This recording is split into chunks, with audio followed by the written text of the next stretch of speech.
Oh no, is my mic working? Hi, Harley's mic is not working because I ate it. I'm sorry. I was very hungry. There we go. Hello, everyone.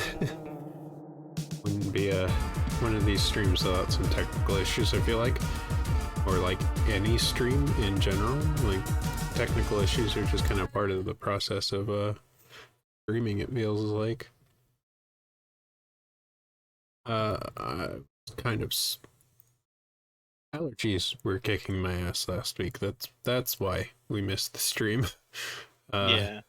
they're still kind of bad, but like way better this week. Like they just hit super hard and like take me out, and then like takes a while for my body to like adapt or something. But we're back once again with Final Fantasy 16, and uh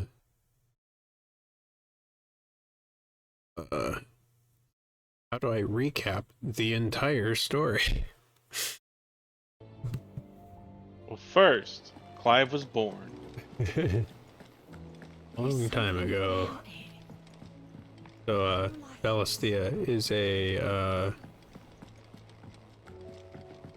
it's a Clive, fantasy world based in reality to some extent. allow me to educate you. One must understand one's place in the world. Starting back at the beginning, there are people that are bearers. They are capable of magic. Some bearers are dominants. They are capable of turning into the giant summon monsters or icons in this game. Bears tend to be branded by the countries that they are like part of because they want to use people with magic to fight the wars for them primarily, but also like be servants and other terrible things. Game starts a long time ago where Clive is a bearer and protector to his brother Joshua, who is the dominant of fire, who is Phoenix. The second dominant of fire appears and kills Joshua. We don't know who it is, but we swear revenge against them. Time skips forward, and Clive is drafted into the Imperial Army because of his mother. We are sent to kill the dominant of Shiva. We learn that that's our childhood friend Jill, and decide we don't want to do that, so we fight back. And then we meet up with Sid, who wants to make all of the dominants free. He is the dominant, not all dominants free, all bearers free. Because, like, yeah, freedom, good. Sid is the dominant of lightning, Rama. I don't remember if I said that Shiva is Jill. Jill is Shiva, one of the two. We seek revenge, fight Garuda, take Garuda's powers. That's Benedicta. Benedicta's lover was Lord Kupka. He's the dominant of Earth, named Titan. Yeah, that's fine. We learned that the dominant of fire that killed our brother is ourselves. We mope about it for a little bit, but eventually get over it. Sid's actual task is that he wants to destroy the mother crystals. We go after the mother crystal and break it, and it unveils that there's an otherworldly entity named Ultima on the other side that wants to take over Clive's body.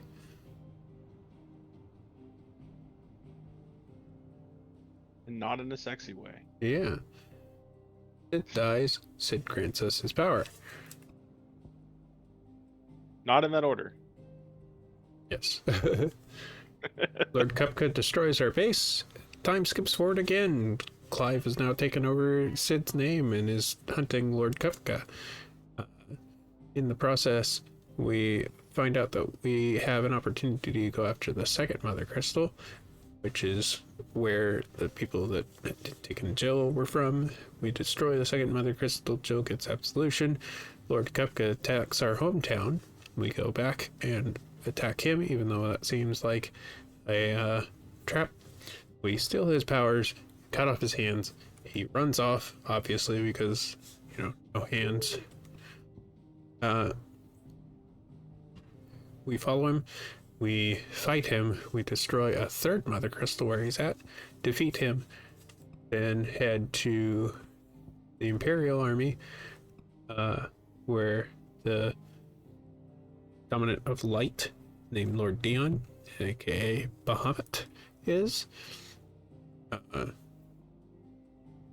Joshua has been working with Lord Dion, trying to get him to sway to the task of taking out the real evil, which is Ultima. He attacks his younger half-brother, thinking that that's Ultima. His father jumps in the way, so he kills his father instead. And the kid was in fact Ultima, and forces Lord Dion to fight for him, like how Ifrit was forced to fight for him, forced to fight at the beginning where he killed Phoenix. Oh yeah, Joshua's not dead because he's Phoenix, obviously. We merge together to fight Bahamut as a unified dominant of fire, and defeat Bahamut and capture his powers, and break a fourth Mother Crystal. We start heading towards the last Mother Crystal, but constantly are being thwarted by the Dominant of Darkness, who is Barnabas and Odin.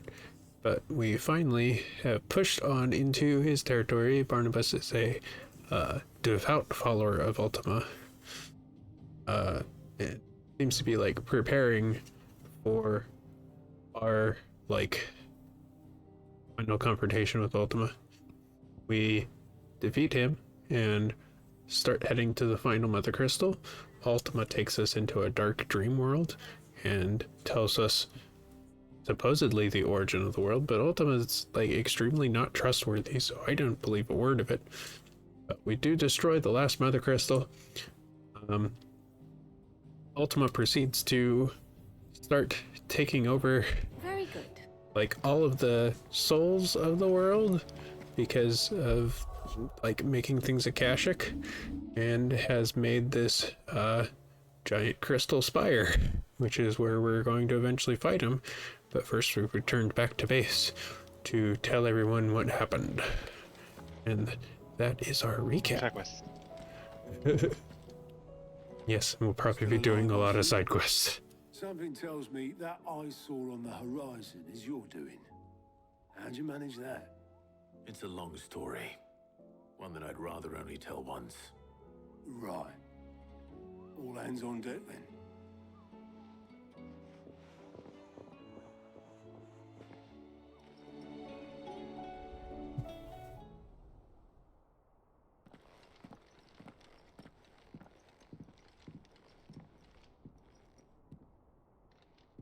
Is this everyone?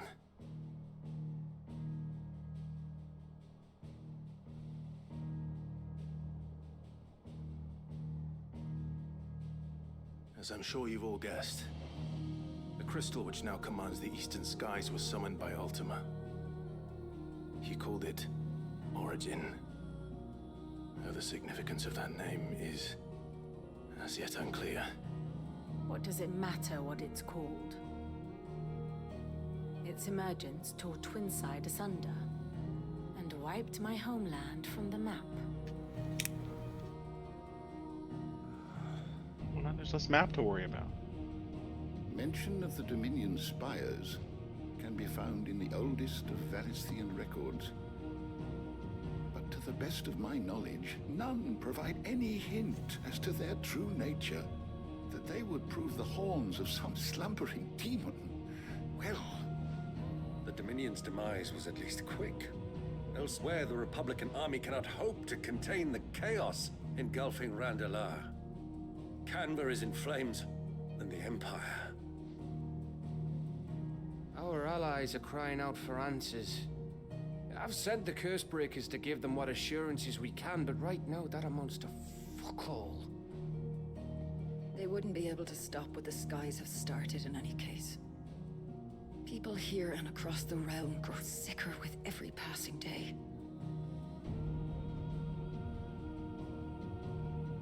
Could it be that this new mother crystal is like the others? That it draws upon the land's ether? It certainly looked that way from stone here. If that were true, it would explain the hastening spread of the Blight since the crystal's appearance. Would it not? And as the land's ether slowly rises to the surface, it pools, corrupting all who cannot channel its energies. Archay above, ether floods below, and in the middle, here we languish, hopelessly entrapped.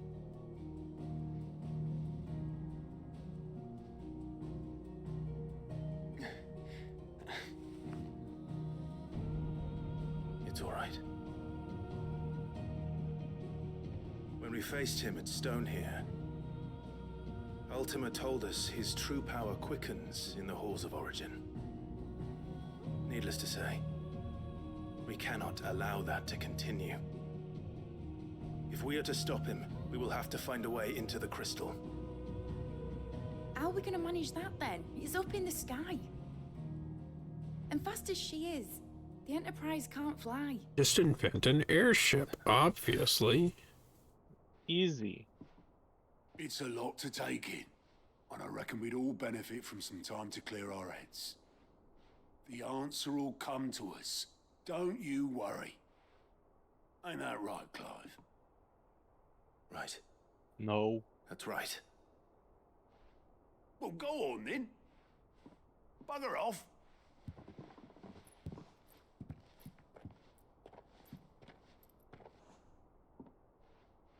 Same goes for you, Clive. You won't solve anything like this. Trust me. Go and get some fresh air, eh?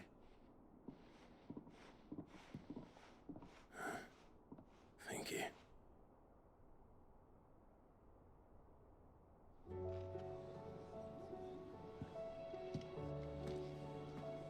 Joshua seemed upset.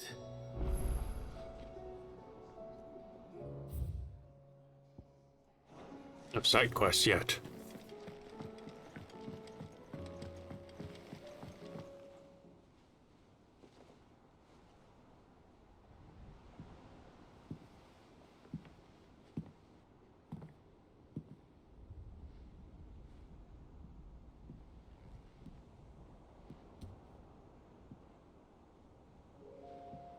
Ultima may have created us, but he doesn't make us who we are. Only we can do that. And if he would have us fight for our survival, so be it. It's what we've been doing all along. Much like Ultima himself, it would seem. His new world being naught but a means to survive. And so, we must contend to decide which of us shall inherit the land. Should Ultima prevail, it will mean death for us all. Of that, we can be certain. But even should he fail, what world awaits us? A withered, godless place where our newfound freedom will most like prove a chain in itself. Well, that may be. But a chain can always be broken. As long as one has the will to break it, it won't be easy. It may take generations, centuries of suffering. And that is if everyone plays their part. But it will happen. And when it does, it will be on our terms. That is the world that awaits us. Indeed. And what better world could one wish for?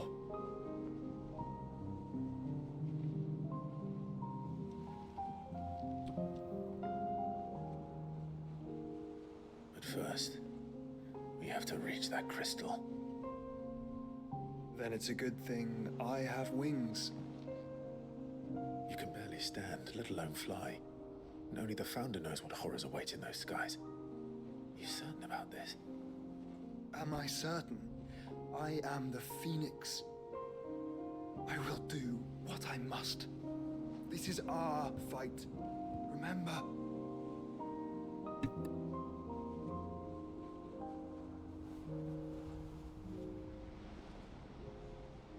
All right. I yield. But only what you must, yes? I'm still your sworn shield. That you are. And what of my wings? Lest you forget, you go to stand against a god. I would not have you succumb to fatigue before the fight begins. Ifrit, your brother mentioned that some few of the dominants who had lost their power to you were still able to prime. Is that true?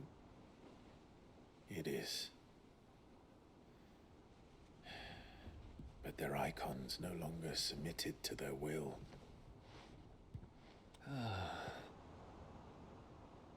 Then mine will have to be stronger. That you both might save your strength for the battle to come. You don't have to do this. If you do, there's a chance you might lose all you have left. And what have I but regret? My life ended in the Dominion. I fear death no more. Besides, I would have words with Ultima. He has much to answer for.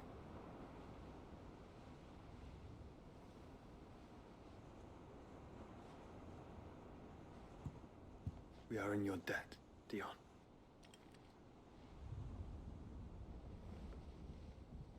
We can speak of debts when this is over.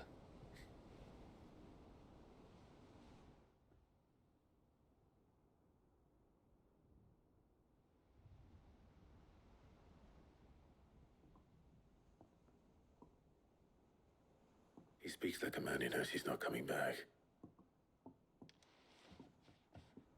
And has come to terms with that. That doesn't mean that we have to.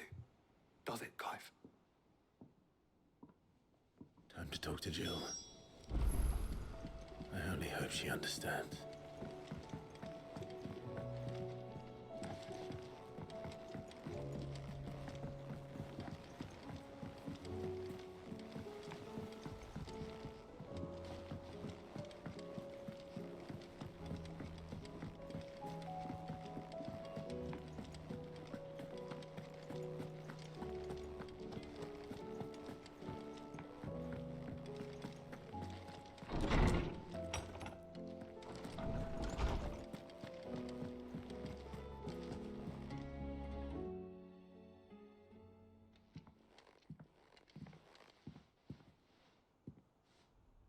Come to wish on a star.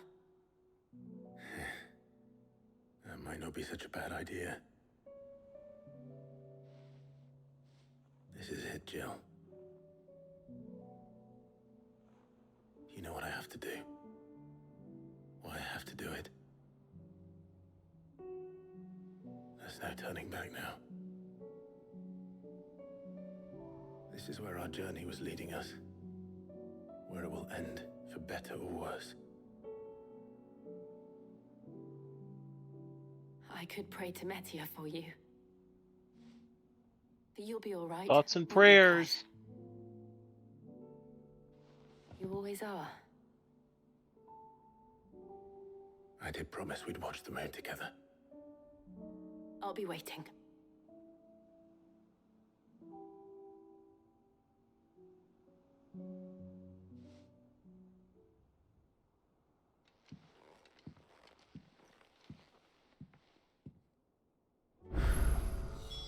It's almost time. Better make sure I haven't forgotten anything. Like all the quests.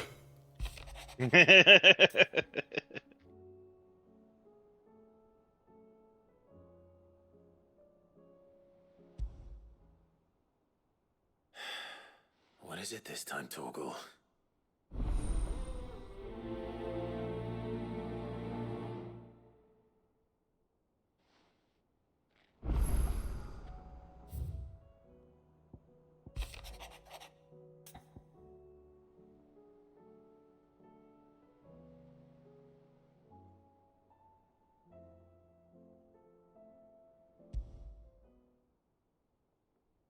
Something tells me this is no mere adventure story.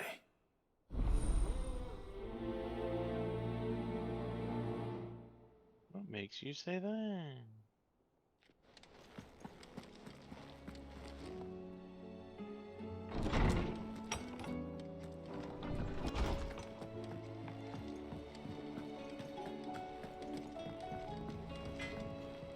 So what do I owe the honor? What do you want?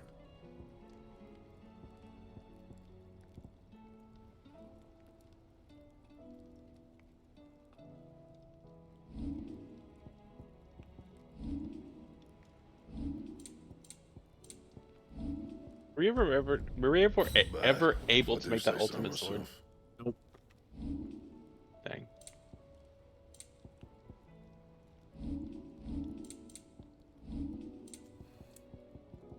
We need more calcum and dark steel. And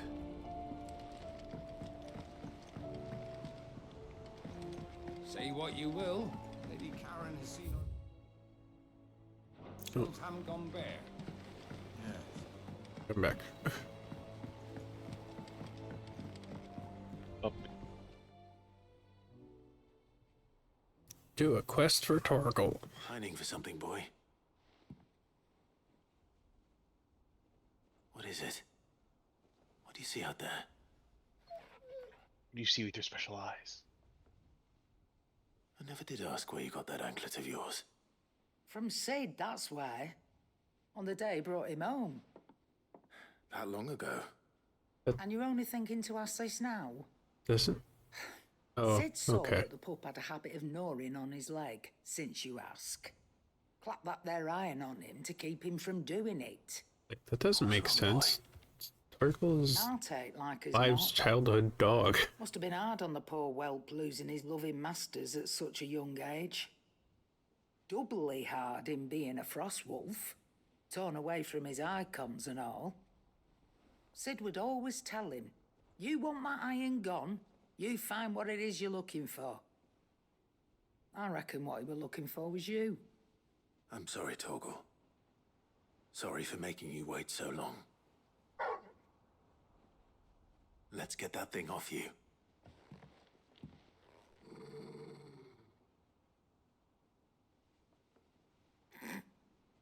Doesn't sound like he wants it off.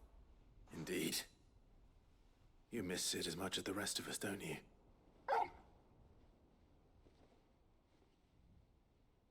You want me to go with you somewhere?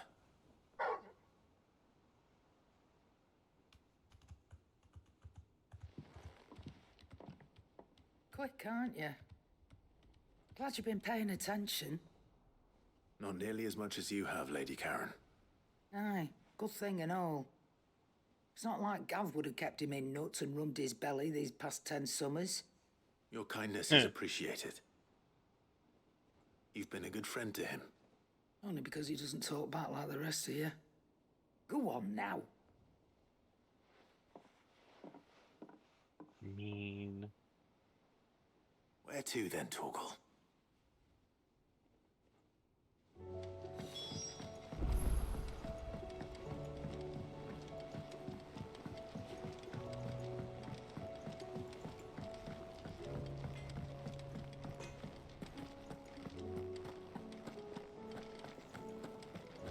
Uncle. You're not dead. Clive, my boy! Rutherford informs me that we owe you our thanks. Hadn't intended for you to get involved, but such are the times we live in, huh? I would have done the same for anyone else. You're far too modest, Clive. You'd make a terrible nobleman. But tell me, is the realm truly in as dire a state as Rutherford suggests? From what little I saw, you were right to be worried. I suppose I should have expected the worst. But I was rather hoping the great and good of the realm might have things a little more under control. Alas, it seems that firm leadership is in short supply these days, and without it, the people are bound to lose their way. We must move quickly. But where do we start? True, the challenges that face us are many. But in my estimation, there are two key areas to be addressed before any other. The realm's armies and her larders. As you've seen firsthand, it's every man and woman for themselves out there.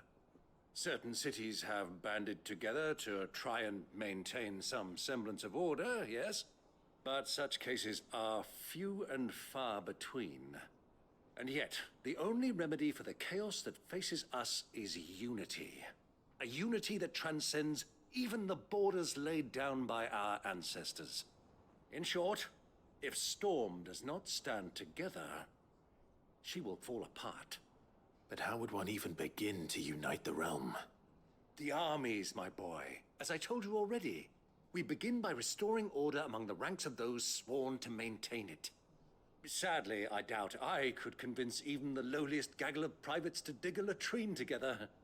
But I do know someone the High Commanders have been known to listen to on occasion. Field Marshal Eugen Havel. I thought he was retired. He was, until an Akashic army tore through Randalar and killed most of the rank and file. There is no man alive more capable. Literally. And as luck would have it, I've already spoken with him on the matter. Of course you have. And he's agreed to help. On one condition. That he first speaks with you personally. Havel has always been a man of frustratingly rigid principle, and he has certain qualms about clasping arms with, well, with an outlaw. I extolled your many virtues as best I could, of course, but the old goat was adamant that he be allowed to appraise you in person. You don't mind, do you, my boy? Of course not. As long as chaos reigns, we will never build a better world. I'll do whatever it takes. And if the Field Marshal wishes to speak with me in person, then so be it. That's the spirit. I'll leave for Randalar at once. Would you send a Stolas? Of course. Rutherford is already in the Dalmekian capital. I'll have him tell Havel to expect you forthwith. Excellent. Thank you, Uncle.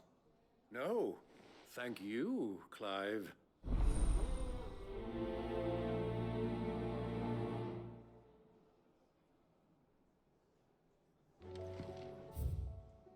Thank you, Uncle, for staying put and not dying. Uncle not dead. Hopefully. Knowledge hoarded is knowledge lost. I love his beard. Tell you about the origin of the universe. Was that all? You still didn't level up from learning about the origin of the universe? It's not worth very much, sorry.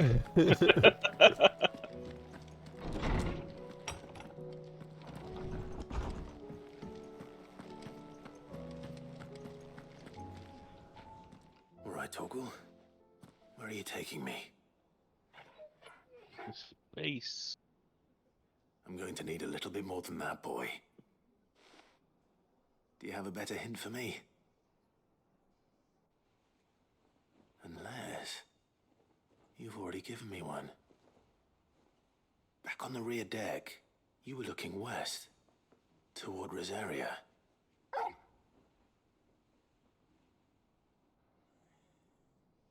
Why don't we try the rookery?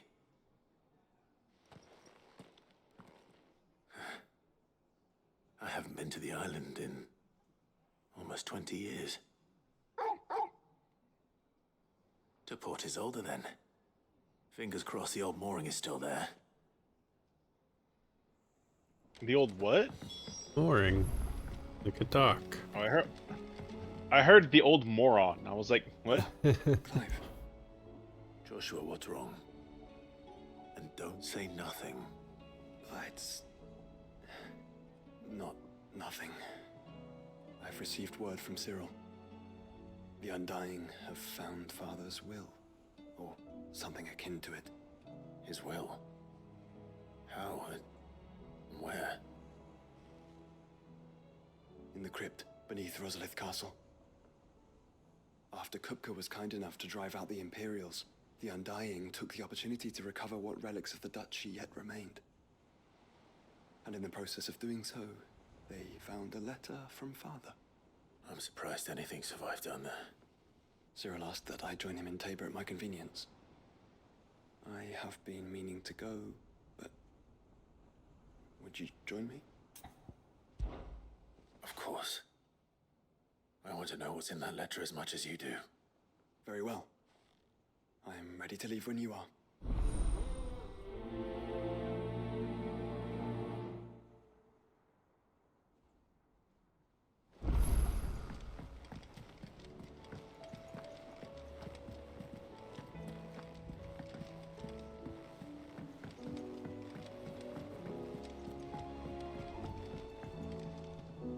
Sid, do you have a moment? By all means. It's my old master. Seems there's no escaping her. She found some way to send me a letter. And something else. Records from a Waluda prison. Seems they were keeping a lot of bearers there. How did she come by such a thing? Finding bearers always was her strong point. And it seems the cells of Balmung Dark are full of them. Foreign captives, the masterless. Bearers no one would miss. And even better for her, bearers with no one to look after them. When ether started lapping at the walls, the jailers fled. Leaving the bearers to be liberated by whoever happened to come along next. Sid, I'd like to believe that I've earned your trust by now.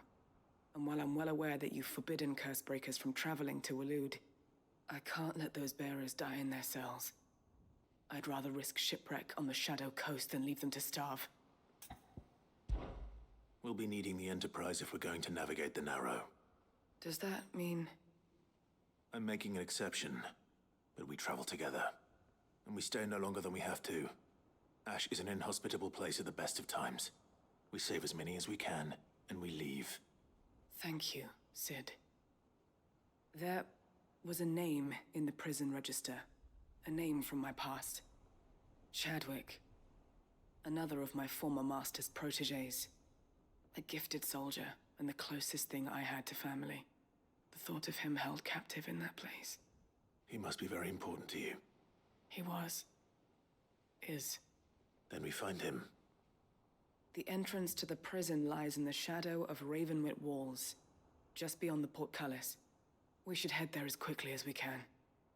I only pray there are still bearers alive to save. As do I, Doris.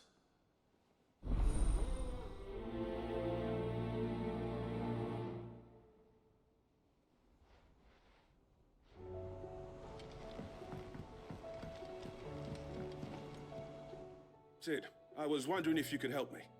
It depends what with. A bearer, but recently freed from his bonds, is keen to join the Cursebreakers.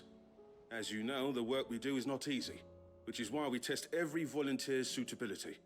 I was hoping you could oversee this one's evaluation. I don't mind, but why this one? Because he wants to be a scout.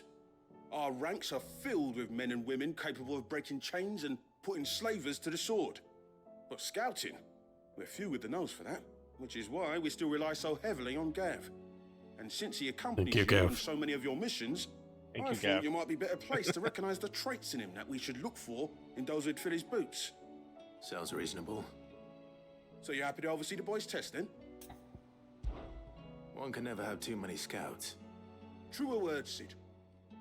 I'll let the initiate know that you'll be attending his trial, and that he is to proceed directly to Northreach in readiness.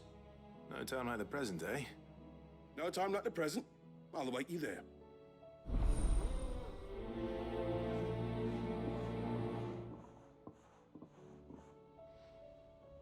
Northreach. I don't suppose they could have chosen somewhere closer. Vivian, I read your note, and I'd be happy to help you find the book you're looking for. Thank you, Clive. But tracking it down will not be easy. Are you sure? Please. You have always granted me your wisdom and insight whenever I asked. It's only right that I return the favor. Or at least attempt to. You are too kind. Alas, what I ask of you is rather more trying than delivering the odd lecture. I spoke with Harpocrates to see if he had any inkling as to where another copy might be found, but perhaps it is best that you hear the details from him. If you say so. Forgive me, Clive, for asking this of you. But this book, it set me on the path to becoming who I am today. Its importance cannot be overstated.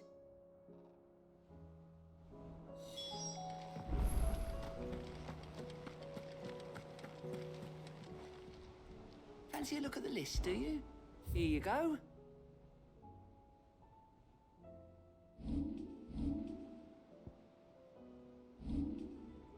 Think you can help?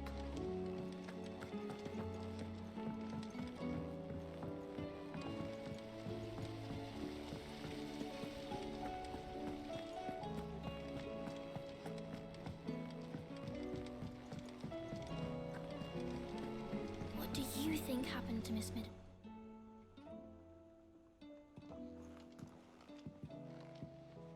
Sid, you have to help us. With what? You didn't take apart another of Mid's contraptions, did you? No. Well, yes.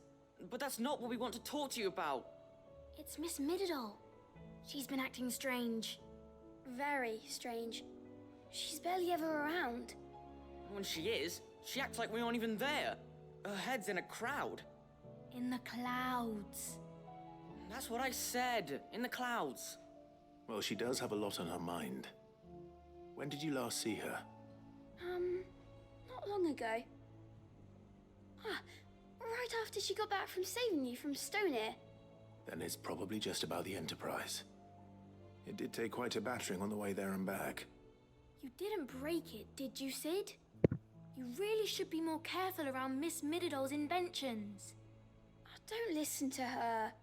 Even if you did break the Enterprise, you could put it back together, couldn't you? But who's gonna put Miss Mididol back together? She seems really sad. Why don't I go and see if I can cheer her up? You do that?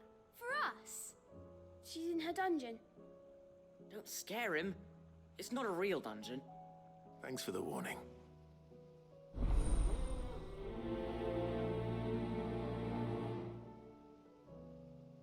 Ooh, the dungeon.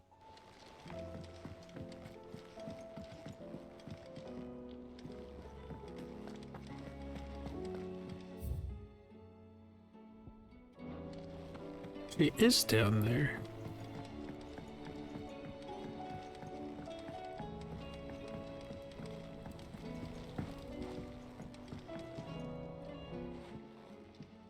Mid, if you have a... That's it! I knew it! The answer was right here under my arse all along! If this doesn't steer to the skies, nothing will! To the skies? You aren't trying to give the Enterprise wings, are you? What else would I be doing? The children seem to think you're avoiding them. They're worried about you.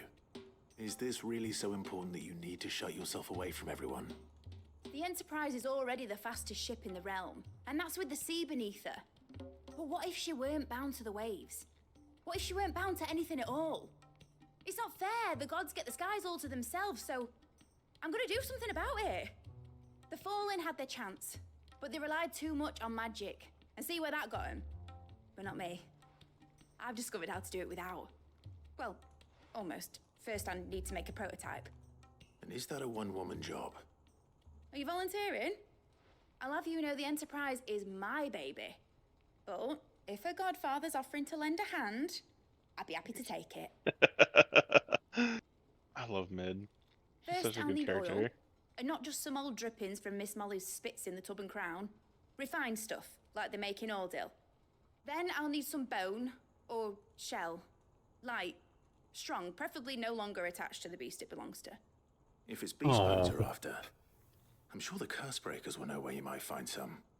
No, they'll know where you might find some. You're the one who offered to help, remember?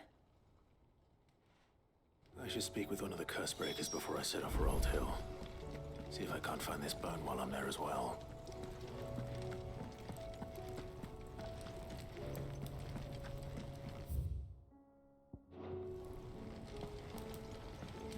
That crystal certainly don't bode well. But just think of all the secrets it must hold. Here, if you're planning on going up there, you could bring a bit back for me, could you?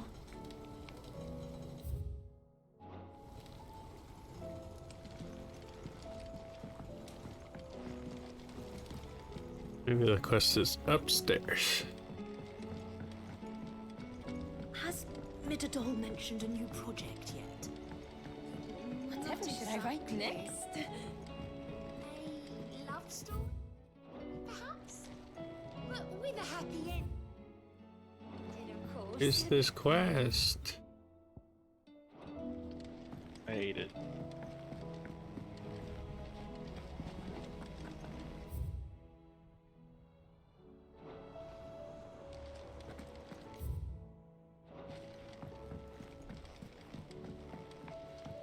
Gotta be in mid dungeon, but like I don't get it.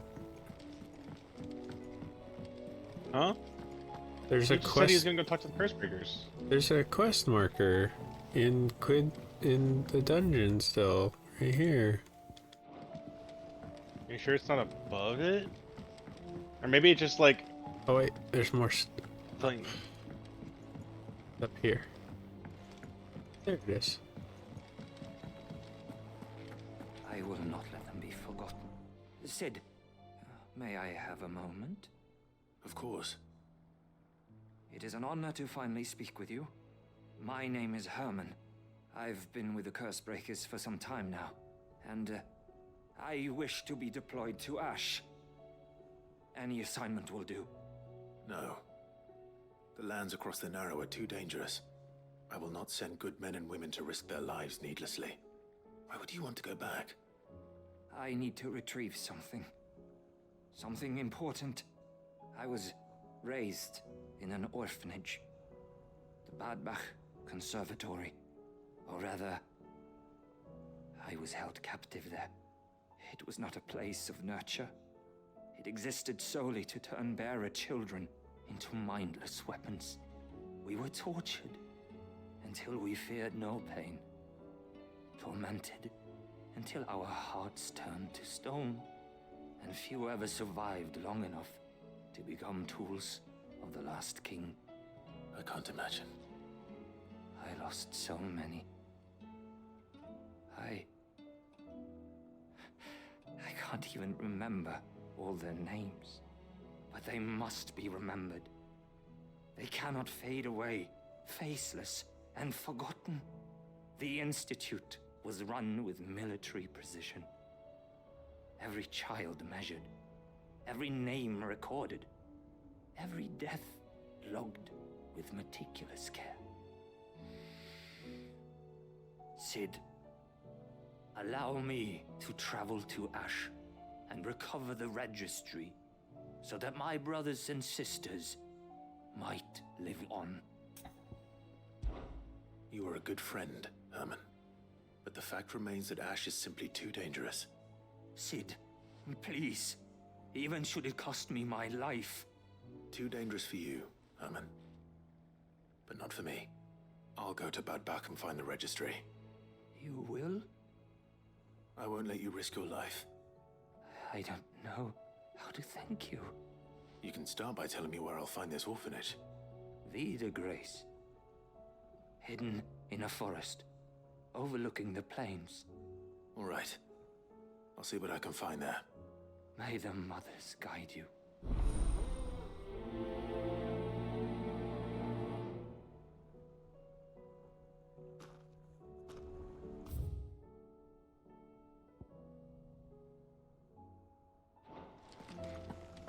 Do you suppose it's magic keeping them afloat? What else could it be? It's just farting really hard all the time. That's how the crystal stays afloat.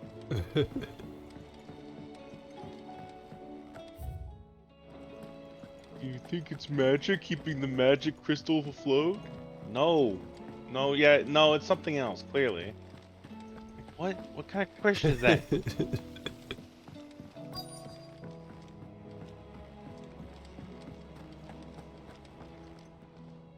All right, Sid.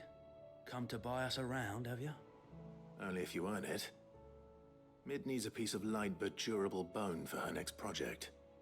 You've encountered your share of beasts on your travels across the realm. Any ideas? Most bones are the same. Whack 'em hard enough and they'll break. If it's durability you're looking for, shell will serve you better. You know what an adamantus is? I do. And I know to give them a wide berth. Will any old adamantus do? Well, with shells, the older the harder. There's a rumour of an ancient adamantus down in Karava, near Bidza, or what's left of the village anyway. But don't expect to make quick work of the bastard. There's a reason it's lived as long as it has. I'll keep that in mind. Thank you.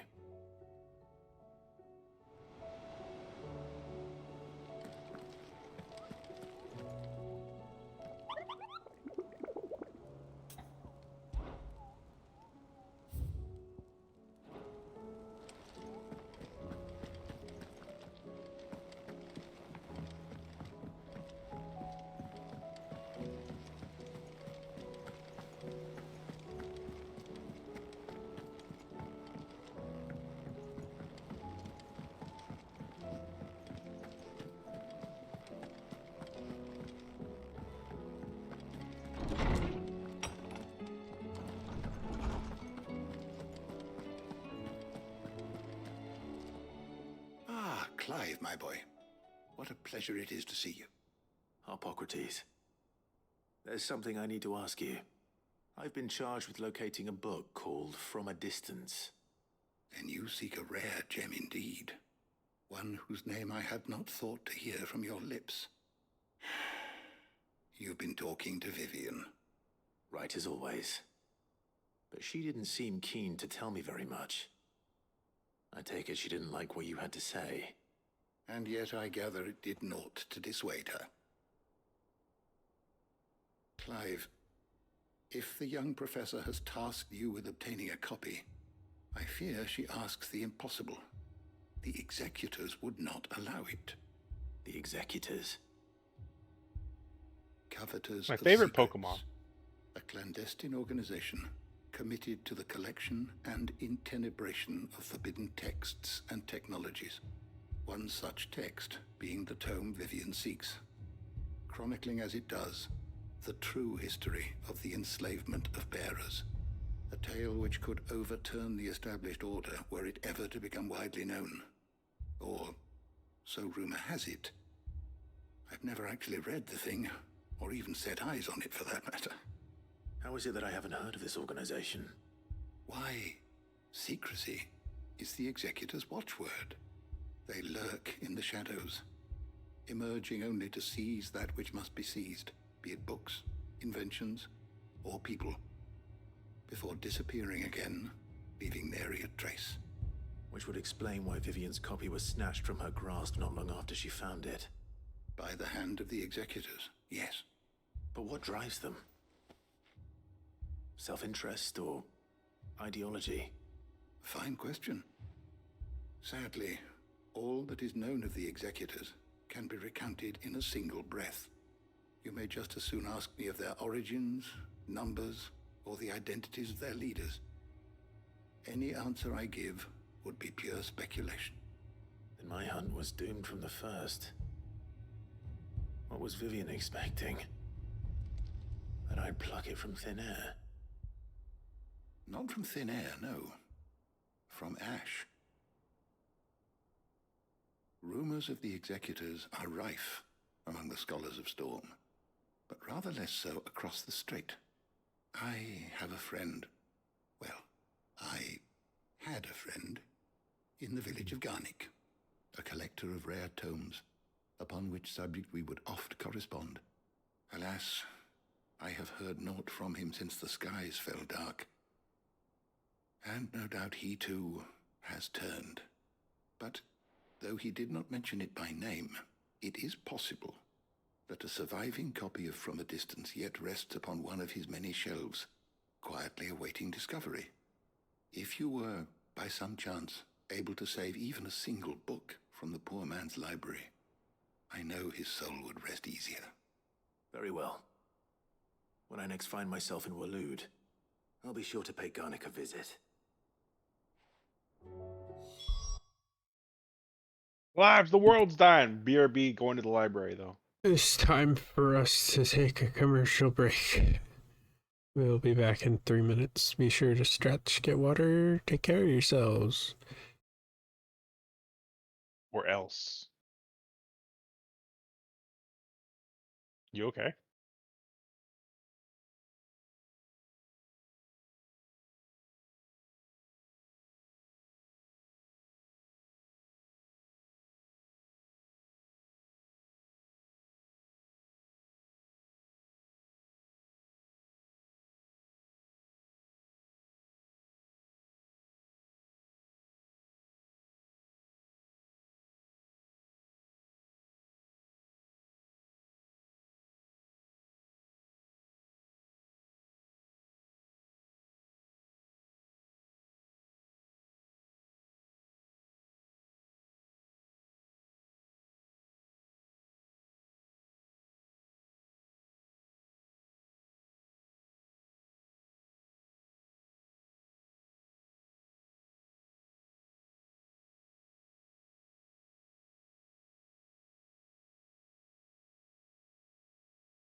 And we're back. Thank y'all for sticking with us.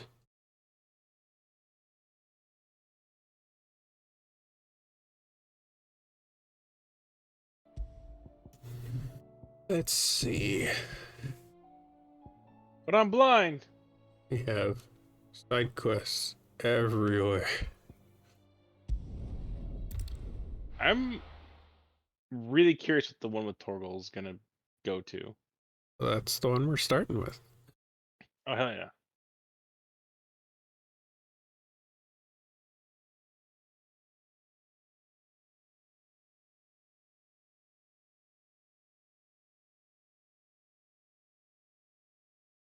Game.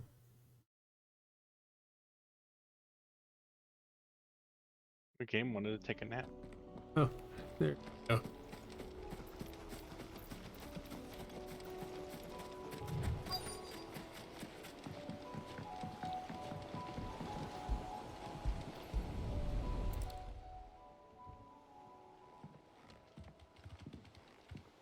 Still here. After all these years. That's more than I remember. And you're a lot bigger. You might have to swim, boy.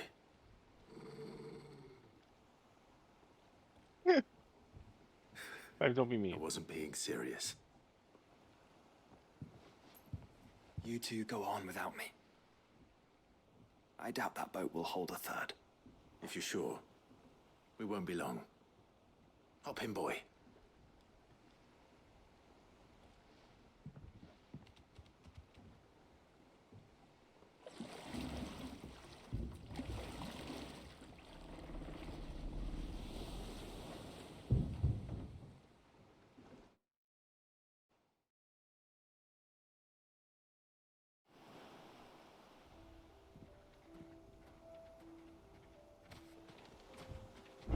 hasn't changed at all. The rookery's right through those trees. Come on. Race you there? I bet I could still beat you.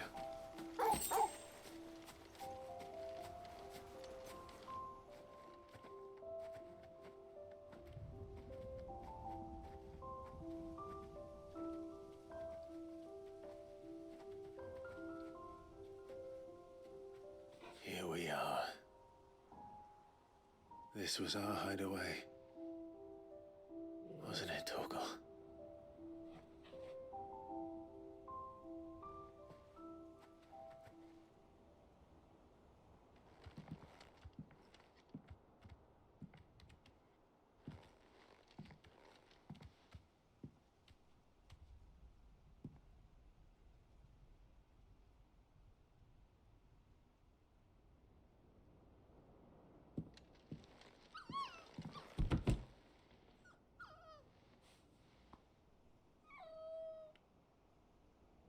Coming here helped me to forget who I was.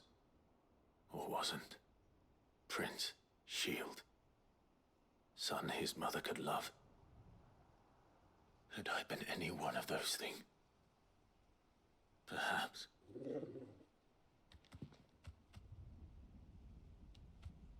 What is it, boy?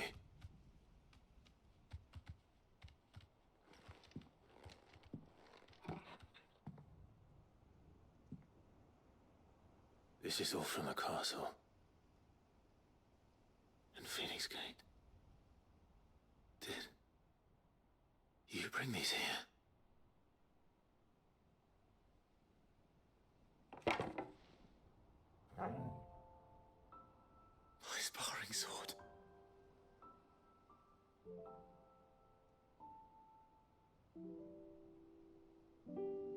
Hope we can kill Ultima with it.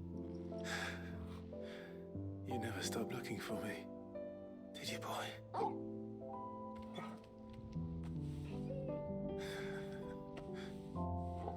Thank you, Torgal. For never giving up. For never forgetting.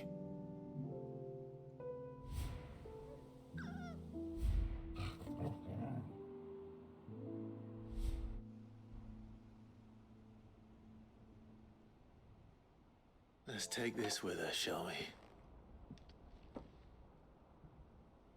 So I don't forget either.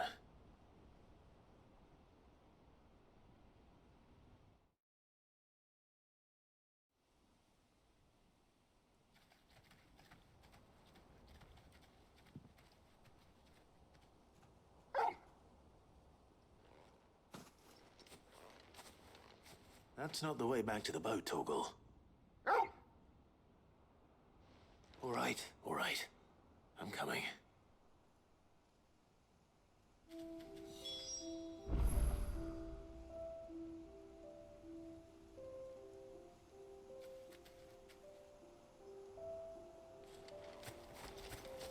I think I know where we're going.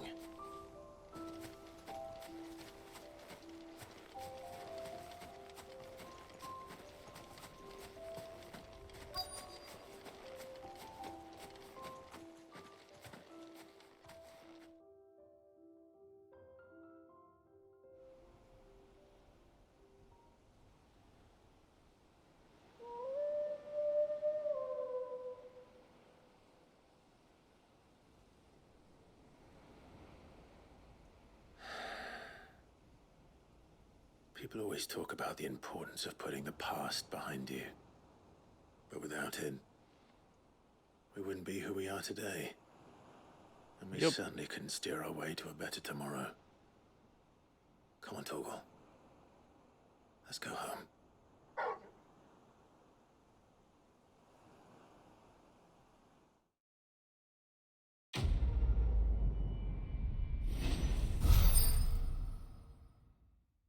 Thank you, Torgal.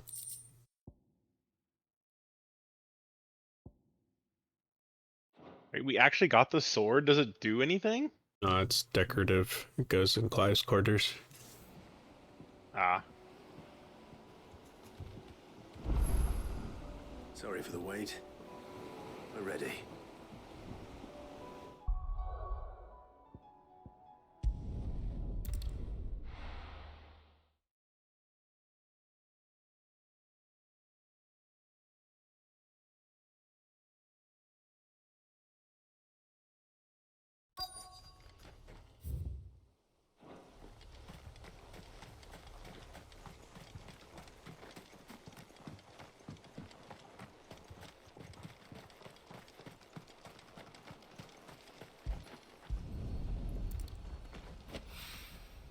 Mid's oil. After what happened here, it's a miracle there was any left at all.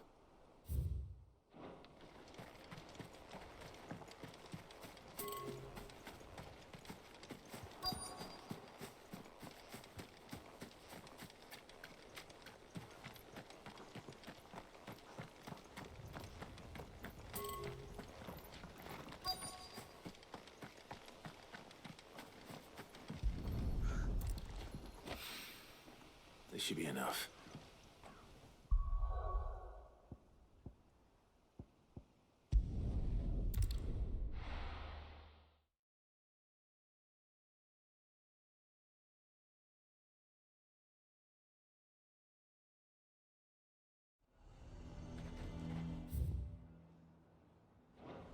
Eorzea might at least have mentioned where in Northreach he'd be testing this recruit. Who'd you think? Oh, no. Well met, Sid. This is the initiate. Ember, present yourself. At your service, Master. Please, just Sid. There are no masters here. Your life is your own. Oh, of course. Thank you, Sid. The sergeant says you'll be evaluating me at my trial. To become a scout, yes. You are aware of the dangers inherent in that role. I am. But I swore I'd face them. Just like the man who saved my life. And who would that be? Gav. It was him who found me and freed me. No magic, no support, just one man and his nose. Came and sniffed me out. It taught me what one man can do if he puts his mind to it. And I've been training ever since, so that one day I can be someone's saviour, just like Gav was mine. I'm sure he'd be flattered. You clearly have good intentions, Ember. And it sounds like you're under no illusions. Stick to this path and you'll make a fine cursebreaker. So, what? Have I passed? You haven't even started yet. Now listen.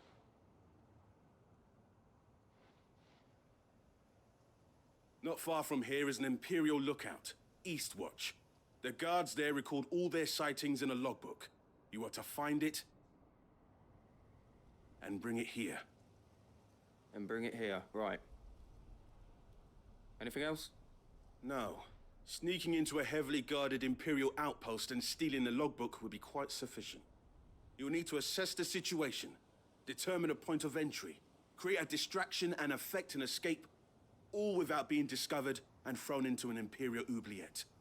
Ember, Gav isn't our best scout because he can do everything. It's essential that you know your limits. Know my limits, right. I won't let you down. I have a feeling because we're here, he's gonna let us down. It's just a hunch. Yeah.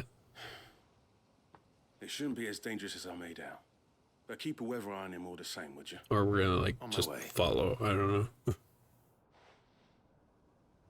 All right, Ember. Impress me.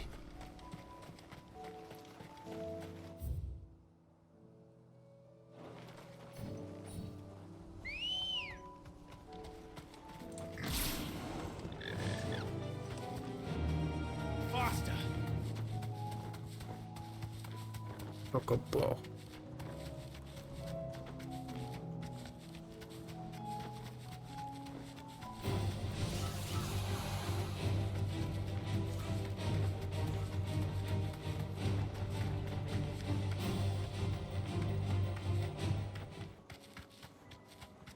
These are clean kills. Perhaps young Ember really is ready. Or maybe not.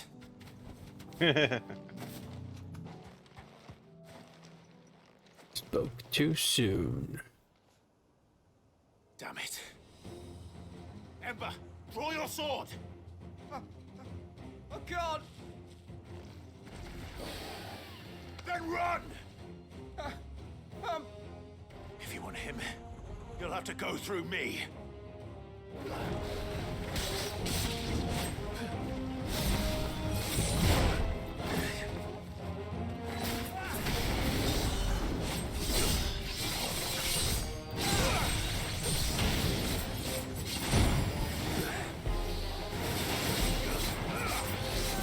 right, we beat Odin. What about that? What the hell is that weird tower? Oh, right.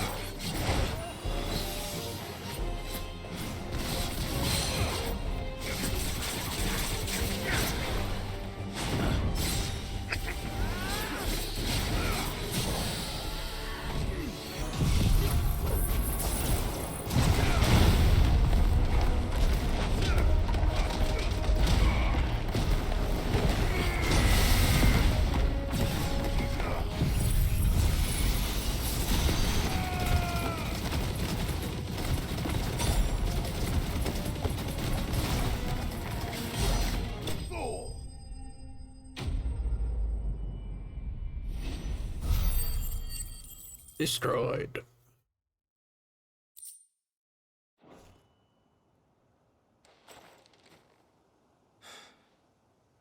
Ember, are you...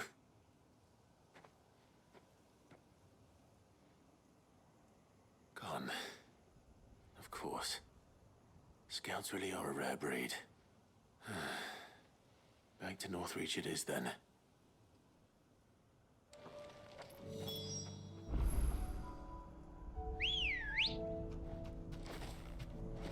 Ready, go? Yeah!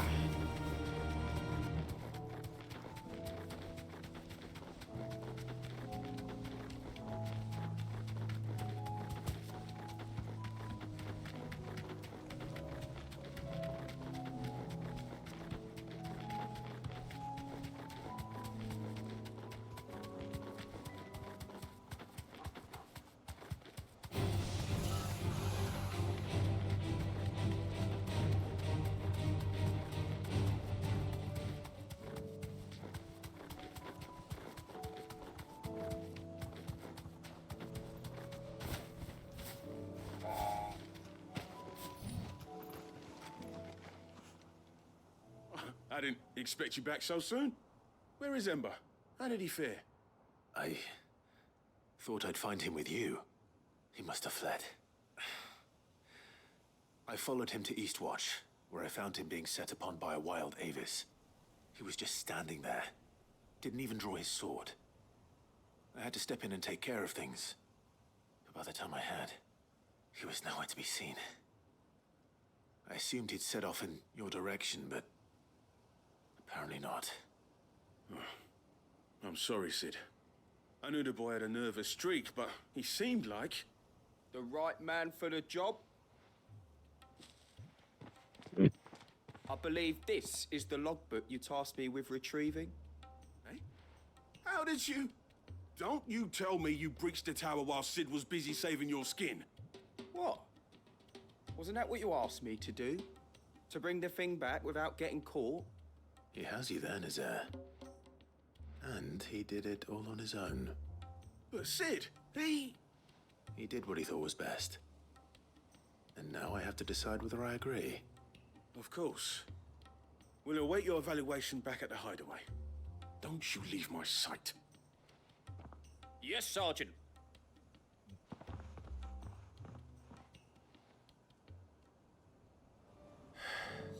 This won't be an easy decision.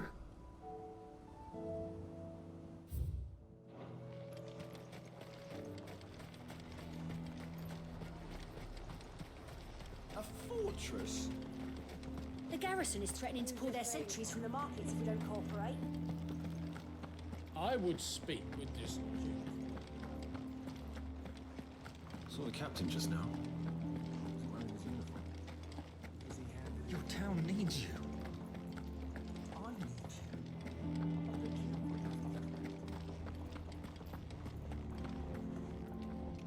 Do you have a moment, Clive? What is it? It's the Duke, unsurprisingly. His Eminence has assumed full control of the garrison and put every able-bodied man to work on the fortifications. The town was left all but unguarded, so Philippe was compelled to form a citizens' watch to fill the void. And though my dear boys have been characteristically willing to assist him in this, they want for bodies. So I was wondering if you would lend them your strength, that the people of Northreach might sleep easier, if only for a few nights. Of course. Whatever you need. Thank you, Clive. What would I do without you? Philippe told me he had men stationed at... Where can I find the mistress of this establishment? Here, my lady. To whom do I have the pleasure of speaking? My name is Sabine, and it is my displeasure to be the daughter of the Duke of Oriflamme, who I understand is causing you and your town no small amount of trouble. I wish to speak to you about what might be done. Very well. Let us speak. I trust you'll forgive me, Clive. Absolutely. Our conversation can wait. Please, proceed. As you know, my father is a most overbearing and supercilious man, and I join you in objecting to his every action.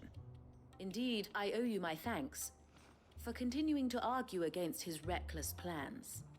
Yet I fear he is not one to be swayed by reason. No. He must be made to face the consequences of his actions. And who would make him do this? I would. Myself and several other like-minded individuals. Were you to join us, we would surely have the strength to drive him from Northreach for good. Does that not seem a trifle... drastic? Drastic action is precisely what is called for. Unless you are content to see your people downtrodden and dispossessed. My father would have it that citizens exist only to serve the Empire. That they should be forced to make every sacrifice to ensure her revival. But he is wrong. It is not the people who must serve the Empire, but the Empire who must serve her people. He's always been like this. Scornful of the opinions of anyone he judged beneath him. But he cannot be allowed to ride roughshod over the common folk any longer. We must fight him by all possible means. Punch him in the face! No. My purpose is to quell the tension in Northreach, not to stoke it. Respectfully, my lady. Our only chance of saving this town depends upon every one of us uniting against our common enemy. Your father and his followers included. While I understand your frustrations, I cling to the hope that he may yet be won round. False hope, I assure you. But I see that your mind is made up. I shall bother you no longer. If you will extend me the same courtesy, I bid you good day. She certainly has spirit. Indeed. But unfortunately for us, that spirit is only likely to harden the Duke's resolve, which may be enough to seal the fate of this town. Not that she cares. This is all about her and her father. Families. I'm sorry, where were we? Ah, yes. I was about to tell you of Philippe's plans for the town watch, but perhaps it's better that you heard them from him. I believe he's in the market, if you'd be so kind as to seek him out. Right away. It's just a pity I cannot join you. I'd like to see the two of you in action together.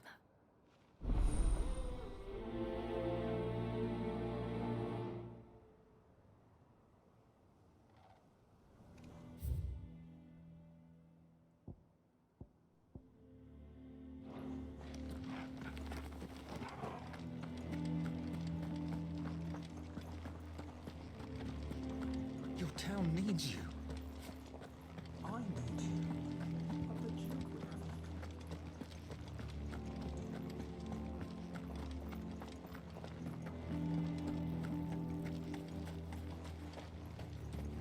have The garrison is threatening to pull their sentries from the markets if we don't cooperate.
were content...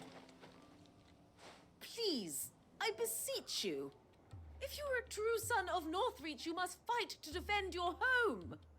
That's exactly what I am doing, milady. Or trying to, at least. The land is crawling with fiends, and someone has to keep watch. Even when our true enemy is hiding in the garrison? Fine. You're not the only able-bodied man in Northreach. Thank you so much for your help.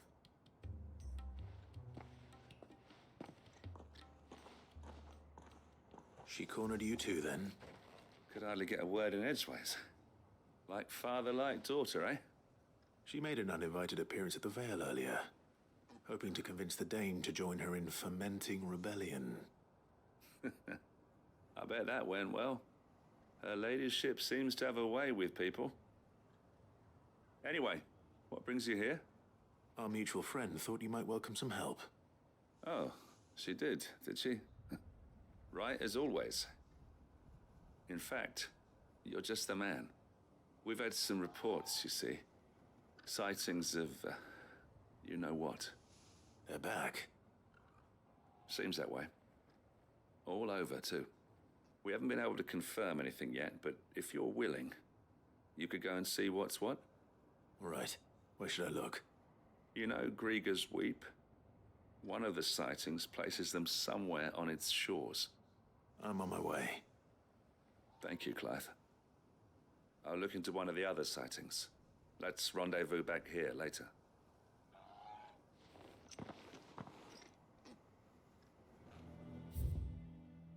And that's how Clive discovered aliens are real.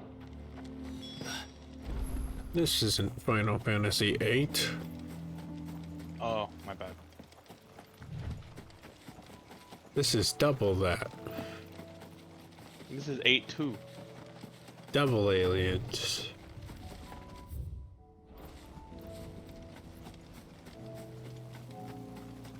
So, mole people. Pretty sure if you multiply aliens by 2, you get true. I need to stop them before they get to the town.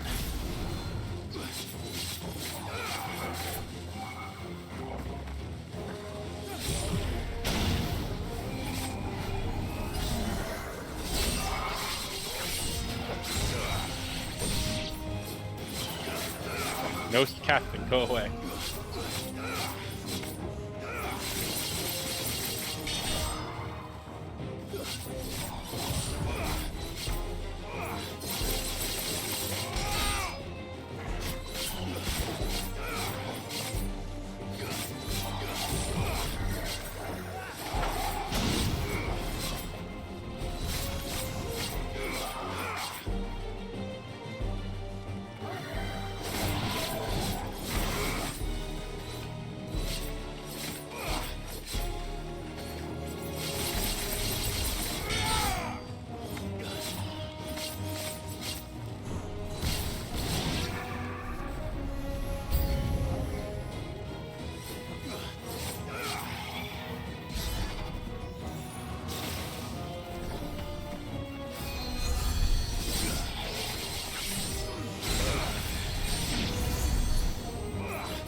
All yours, Torgo.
You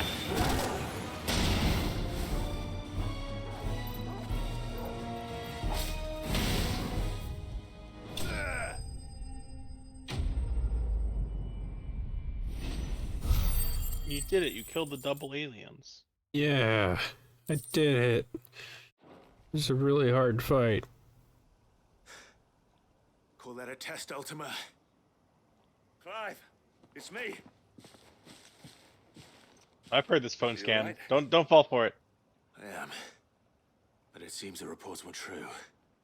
The thralls have returned. I dispatched the few that I found, though. Well, that's something, I suppose. But what were they doing south of town? They all came from the north last time. We might be able to fend off an attack from one side or the other, but from both? Do you have eyes in the north? Some. I should probably go and have a look, though, just to be sure. You head back to Northreach. I want you there just in case war breaks out while I'm away. What do you mean? Her ladyship's been busy working her magic on the townspeople, stirring up ill feeling towards her father. But she'll have her marching on the barracks if we're not careful. What? This is exactly what the Dame was afraid of. I'll do what I can to calm things down. Be careful out there, all right? Don't worry, I'm not like you. One sniff of those things and I'm running back to town screaming blue murder.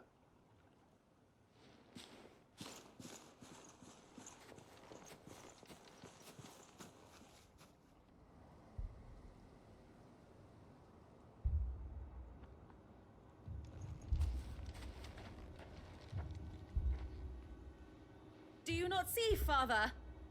The people of Northreach have given enough, and only a fool would ask for more. Listen to me, Sabine. Where would our people be without their country, hmm? The Empire is their sword and their shield. It is she that ensures they can live without fear. And now she teeters on the brink. Without their sword, how will the people fight? Without their shield, how will they protect their kin? Can the unarmed stand against the advancing hordes? No. But there is yet hope. A new shield, a new sword. A new empire. We can rebuild Sandbreck, just as Great Grieger wills it. Perhaps we could, Father. But we don't want to. Not if it is built on the broken backs of the people. Please, let us not quarrel in the street. You must see that no good will come of this. Our fight is not with each other, but with the threat that draws ever closer to our gates. A threat that your sword has yet to rid us of, Your Eminence. You will hold your tongue, whore. You may have filled my daughter's head with your heresy, but I will not be corrupted. Corrupted? Your daughter's opinions are her own, as you would know if you had ever deigned to listen to her. At least I hope they are your opinions, and not posturing born of a family feud. Northreach deserves better than that. Northreach deserves better than you, Carla. Yes, I know who you are. The slut of Twinside who bedded a Branded.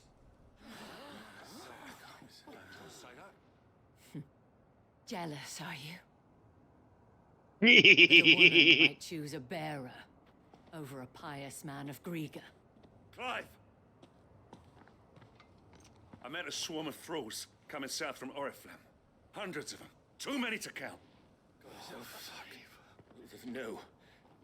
Work on the fortifications has scarcely begun. We will retreat to Caer Norvent and there make our stand. Did you hear me? That was an order. While this is but a heartfelt plea, let us make our stand here and protect our homes. Protect those that we love. Together, for Northreach!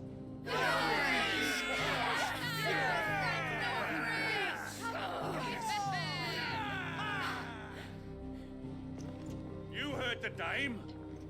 What are we waiting for? Pikemen to the gates. Archers to the roofs. Quickly, come on!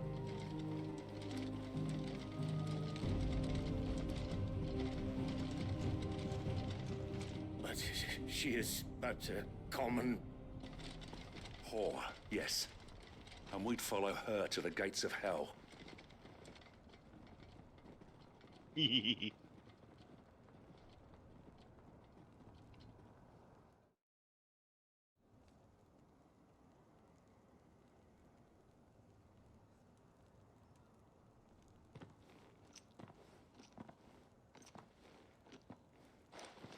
The men have their orders, and they look like following them. I got them spaced out at regular intervals. Whichever direction the thralls strike from, there'll be someone there to meet them. Thank you, Philippe. Rest assured, the people will play their part. The herbalist has donated her stock of medicines to me. Should any of your men be injured, take them to the Vale. We'll see to them there. Thank you, milady. I will. I'll play my part too. You still want for numbers. Unlike the enemy. I only hope I can go some way to evening the odds. Philippe, can I leave the south in your hands? I doubt the thralls by the lake were the last of their number. Of course. I'll lead a party down that way so we don't get taken by surprise. What about you? I'll make my way up the road to Oriflamme. I fought a few of these things. And while I can't promise to hold them all back, I should be able to thin the herd. All right. But take care. Thank you. Both of you. You can thank us when it's over. Till then, madame.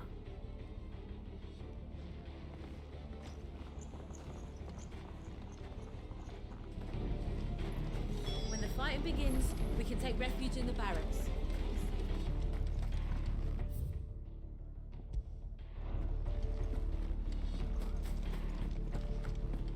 Let's go. Punch. Time to thin the herds.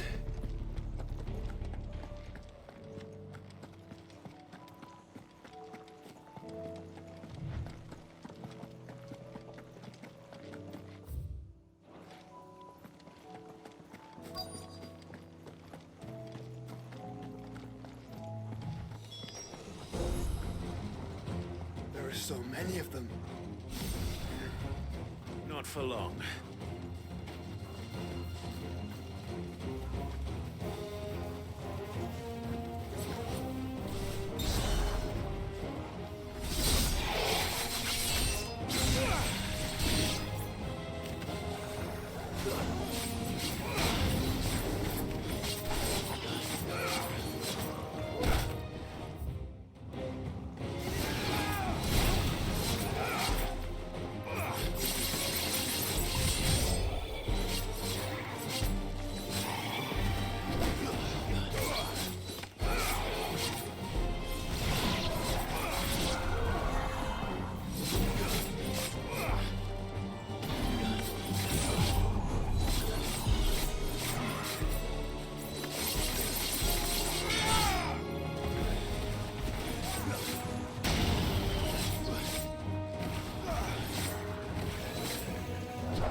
Just begun.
Ooh.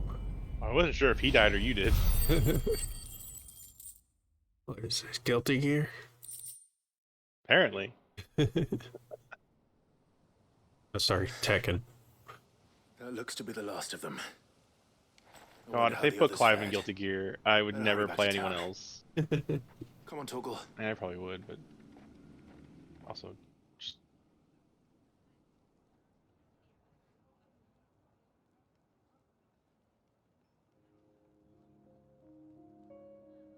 Clive in Guilty Gear, but he's as complicated as Asuka. oh god. Probably would be. Clive, it's good to see you. And you. The road to Oriflamme is clear. How did you and your men fare? Well, we ended up fighting for our lives down by the lake. Took a few nicks, but nothing the girls of the Vale can't put right. Glad to hear it. Well, it seems we've survived. For the time being, at least. I thank you both for answering the call.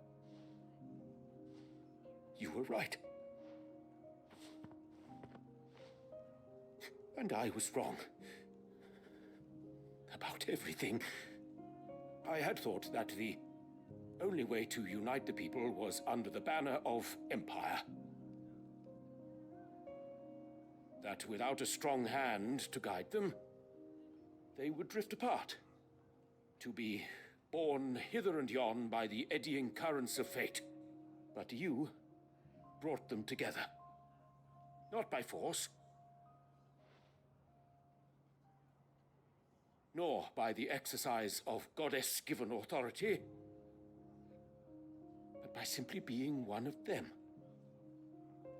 By knowing what they feel, because you feel it yourself. Our purpose was ever the same, Your Eminence. You were merely distracted by a loftier vision of empire and glory, while our eyes beheld matters closer to home. You have the right of it again, as did you, Sabine. His Radiance said it himself. Sanbreque is naught without her citizens. I forgot that, and I am sorry. I'm sorry too, Father. I should never have taken things so far. I only wanted you to understand how the people felt. How I felt. But my anger got the better of me. Do not blame yourself, my dear. This was my doing. I should have listened to you. To all of you. Your Eminence, your Ladyship, I do not doubt that you came here with the best of intentions. But I believe the same could be said of us all. We all want safety, security, prosperity. Not just for Northreach, but for the entire realm. And we may yet achieve it. If only we work together. Will you join us in this? Yes. We shall. Thank you, Your Eminence. Now that that is settled, I must go and see to the wounded. The Vale's doors are always open to any soldier in need of relief. And today there are more than ever before.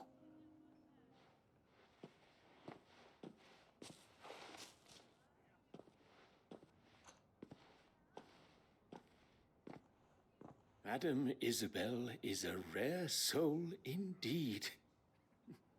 In these dark times, I see that it is not men like me who should lead the realm, but women like her.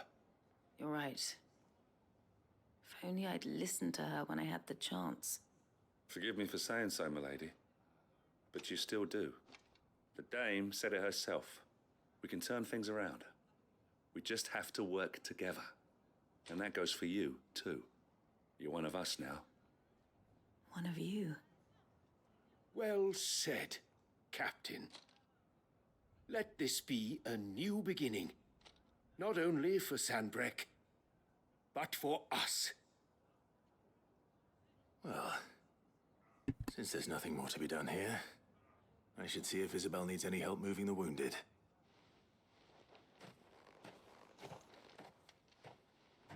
No leaders, just equals.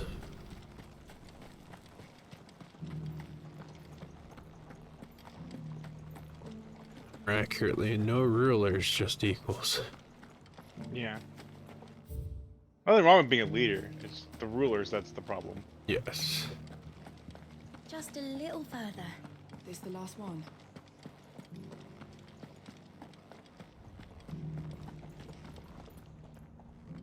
How goes the treatment of the wounded? I'd be happy to man one end of a stretcher if it would help. You've helped quite enough for one day, Clive. Thank you. Don't mention it. Oh, but I must. After all you've done for this town, it is the very least you deserve. Tell me, if Northreach had fallen, what would you have done? A woman of your means could find a home anywhere in the realm, but I sense you would rather have died here. It's a long story. For you, madame, I have all the time in the world.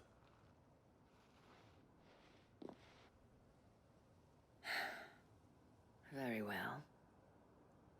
Long ago, I had a life in the Crystalline Dominion.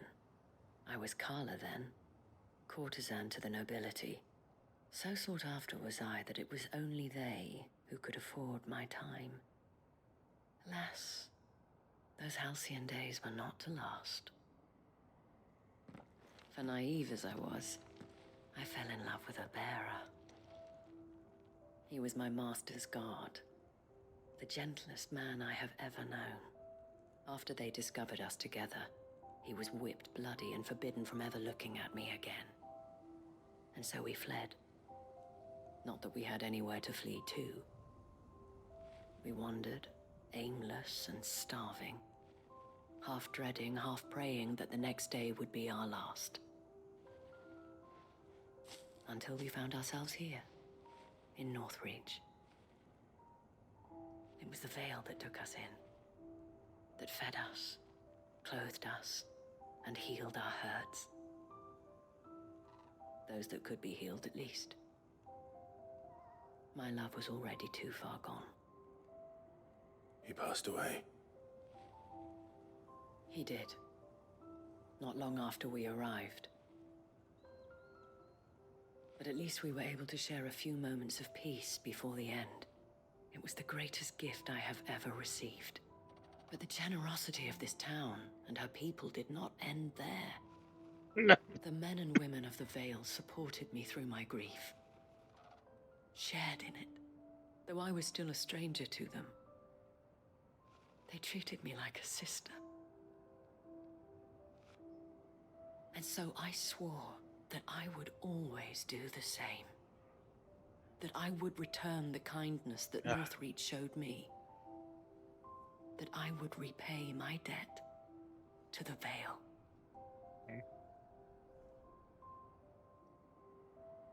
Thank you, Isabel, for sharing this with me.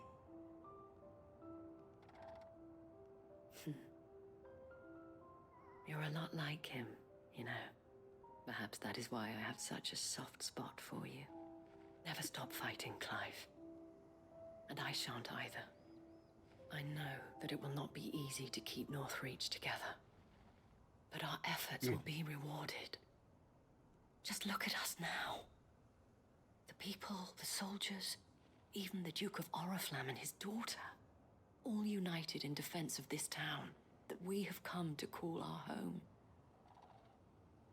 And what of you? Can we count on your support too? Always.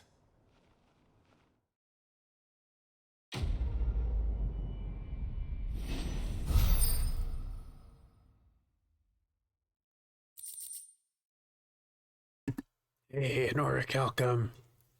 It's an orichalcum. Ooh.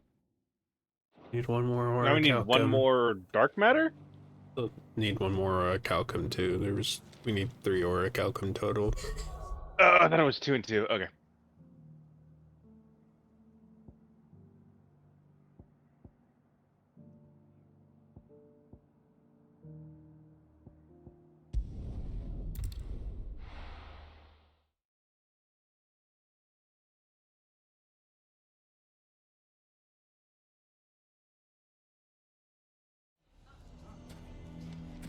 the hell would Victor take the bearer's side? Fresh. And Yingbor's ill-gotten guilt, perhaps.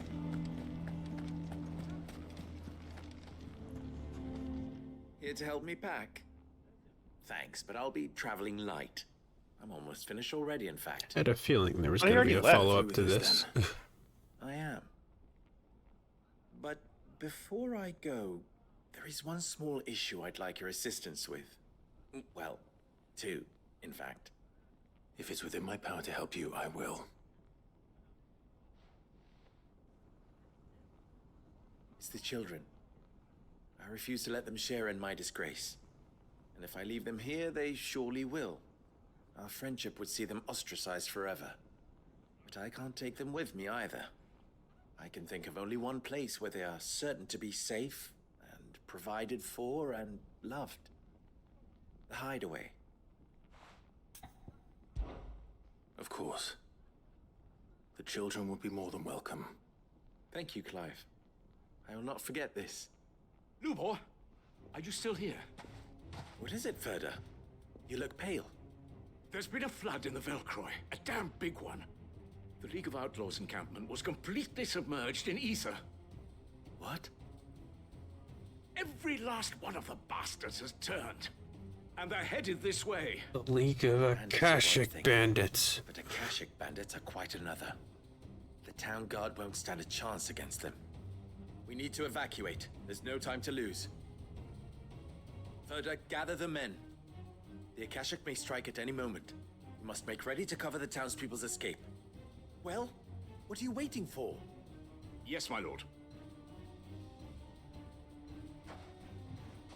Clive, change of plan. The children stay with me for now. I need you to find Conrad and Natalie. Tell them to prepare for a full and immediate evacuation. Understood. I'll do what I can to convince everyone else. Wish me luck. Log. Log.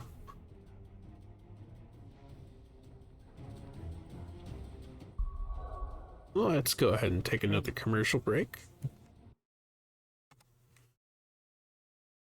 Back in 3 minutes. Be sure to get water, go to the bathroom, stretch, take care of yourselves. We'll be back shortly.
We're back. Thank you for sticking with us. Gonna go ahead and get back to it.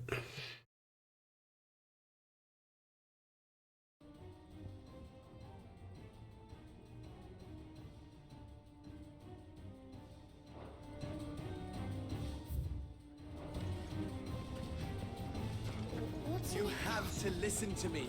They're coming. Why do they always Wait, what looping message? I'm curious about that too. Ah, it's you. What do you want, Lord Underhill? To pass on an important message. There's been an ether flood out in the Velcroy. The camp where the so-called League of Outlaws were gathering has been swallowed. They're no longer just bandits. They're Akashic now, and they could be here at any moment. You need to begin preparing for a full-scale evacuation right away. Oh, do we? And who was it who gave you this disturbing news, might I ask? Lubor, perhaps? The man spreading the same poison out in the square as we speak. You may believe his lies, my lord, but we know better. But why would he lie about something like this? Some twisted attempt at revenge, perhaps. If he had not been unmasked, he may well have been elected our leader. A great honor for one of his kind. One he might well feel aggrieved at having been denied. Lord Underhill, forgive me, but it has become all too evident where your sympathies lie. Lubor cannot be trusted, and neither, therefore, can you. You may not trust me, but for the sake of your people, ask yourselves if there is any chance that this is true. There isn't. You can be certain of that. Now be off with you.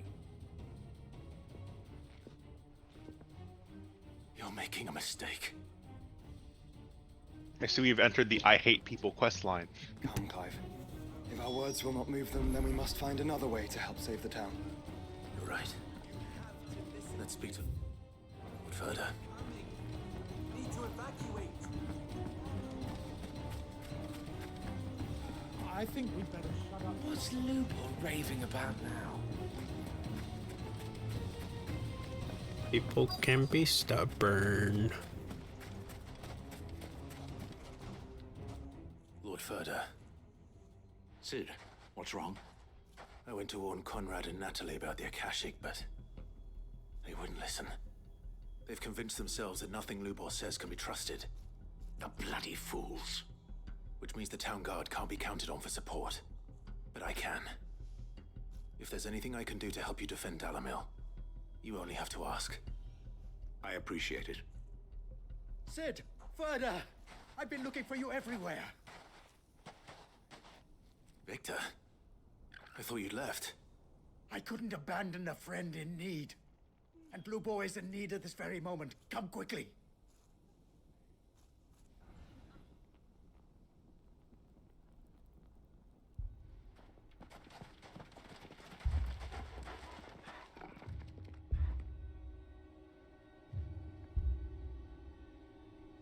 You have to believe me. The Akashic are coming. They don't eat, they don't sleep, they don't tire, and they don't care who they kill. They're unlike anything that's come before. There will be no parley, no mercy granted. We may have saved the town once, but this is different. I do not ask that you forgive me, but please believe me. If you do not run, you will die.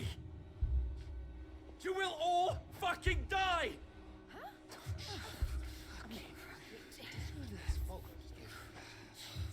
You'd like that, wouldn't you, bearer? Yeah, with us out of the way, your kind will be free to claim Dalamil for yourselves. You should run! Run, bearer! Yeah, run! How far away? Run! Just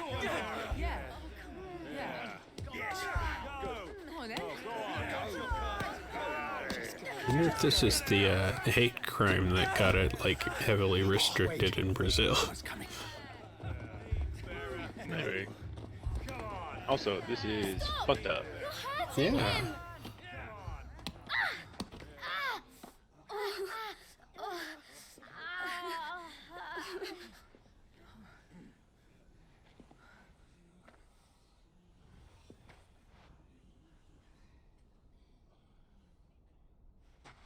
What did Lubor ever do to you? He solves all your stupid problems, and he keeps all of you safe.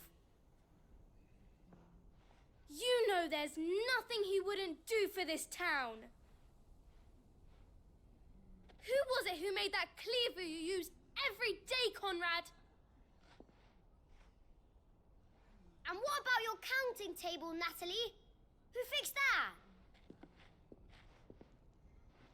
Whose men make sure the streets are clean so all your boots don't get dirty? Who spends all day, every day making sure things run smoothly around here? Laugh if he just suddenly threw his cleaver on the ground. I'm like, oh, I hate it now. But did Lubor ever complain? Well, does he ever stop smiling? He keeps this whole place going! And you act like it doesn't even exist!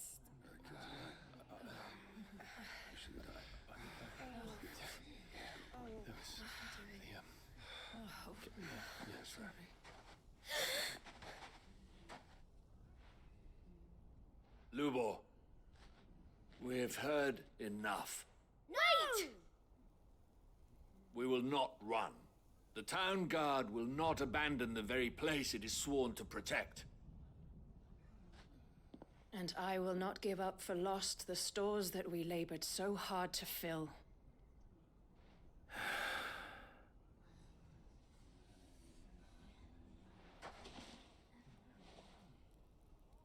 So tell us, how do you propose we deal with these Akashic of yours?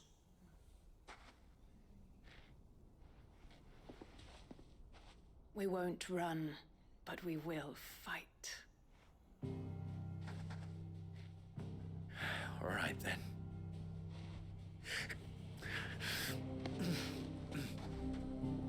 Fine.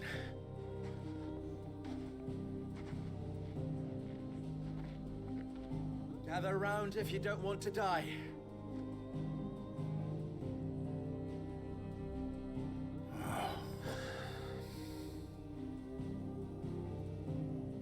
Yay. Also, welcome back, Scribble.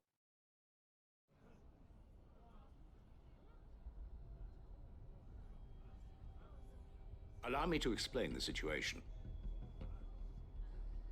The ether flood occurred near the village of Cheratina, deep in the Velcroy. The place had been abandoned for years, until the League of Outlaws decided to make it their base of operations. Now they're all turned, and if the scouts' reports are correct, heading in this direction. They are mindless monsters, driven only by hate and rage. And they are utterly unpredictable.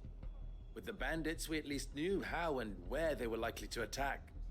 When these creatures come, Dalamil will have the bitterest fight it has ever faced on its hands. The town guard will muster at the north gate. The rest of us will take the south. Both forces will provide men to serve as scouts and messengers, ready to spread word of the size and nature of the Akashic force as soon as it is spotted.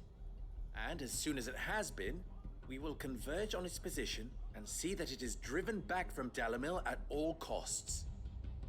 Conrad, can I count on the support of the town guard? Always. I leave the selection and coordination of the messengers in your hands, Victor. And the command of our men in yours, Ferda. If you would both be so kind. Consider it done. As you wish. Natalie, I would ask that you and your people have the townsfolk barricade themselves inside the bathhouse. And tell the merchants not to waste time securing anything beside the essentials. Preserving life is our one and only concern. As long as we survive, it doesn't matter what trinkets we might lose. Our riches can be regained. And if anyone doubts that, let it be known that the Briar's Kiss stands ready to cover any losses. Very well. I shall tell them. Where do I fit into this plan? Where else but the most perilous place of all? I would like you to travel to the home of our erstwhile League of Outlaws, Cheratina itself. The main host is most likely still there, and Dalimil will not be safe until it is eradicated, root and branch. A little gardening. How pleasant. I doubt it. I have a feeling these weeds will be particularly stubborn. Luckily, so am I.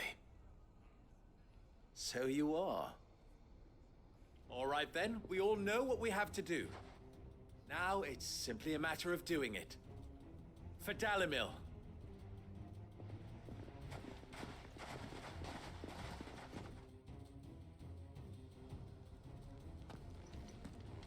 Looks like everyone's ready.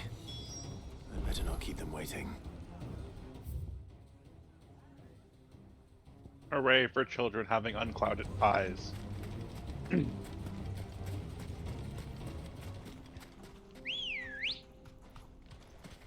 Good girl.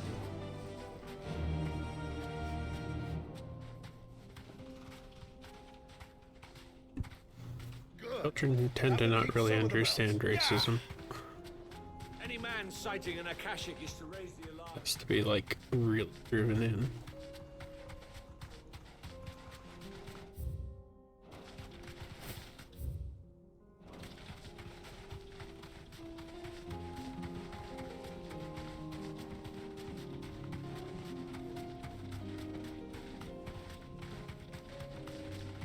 I have a feeling they're gonna apologize after we clear up all the bandits.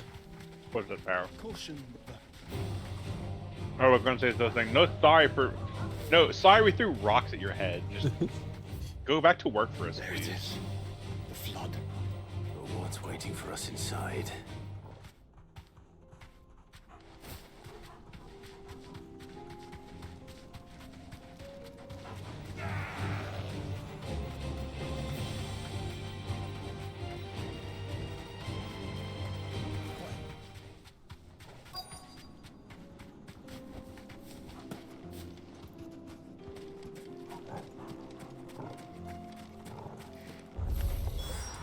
Can't leave a single one alive.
fun playing with low health. I once again was not sure which one died. The League is disbanded. Just staring at your should get back to HP in a Dalimil and cold see how the sweat. others This is all because I'm forgetting to buy potions over and over again.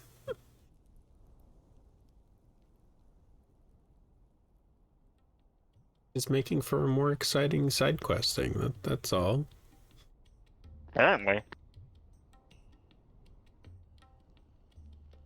All the Akashic we were able to find have been dealt with. Seems that might be the last of them. Last of them here, perhaps. Lubo, Clive has returned. Clive! What news from Charatina? It's done. Root and branch. I knew you wouldn't let me down. Thank you, my lord. Friends, the Horde has been driven back.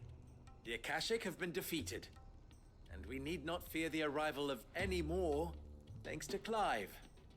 Victory is ours. We bloody did it! We saved Dalimil. Lubor, You don't have to do shit. allow me to apologize.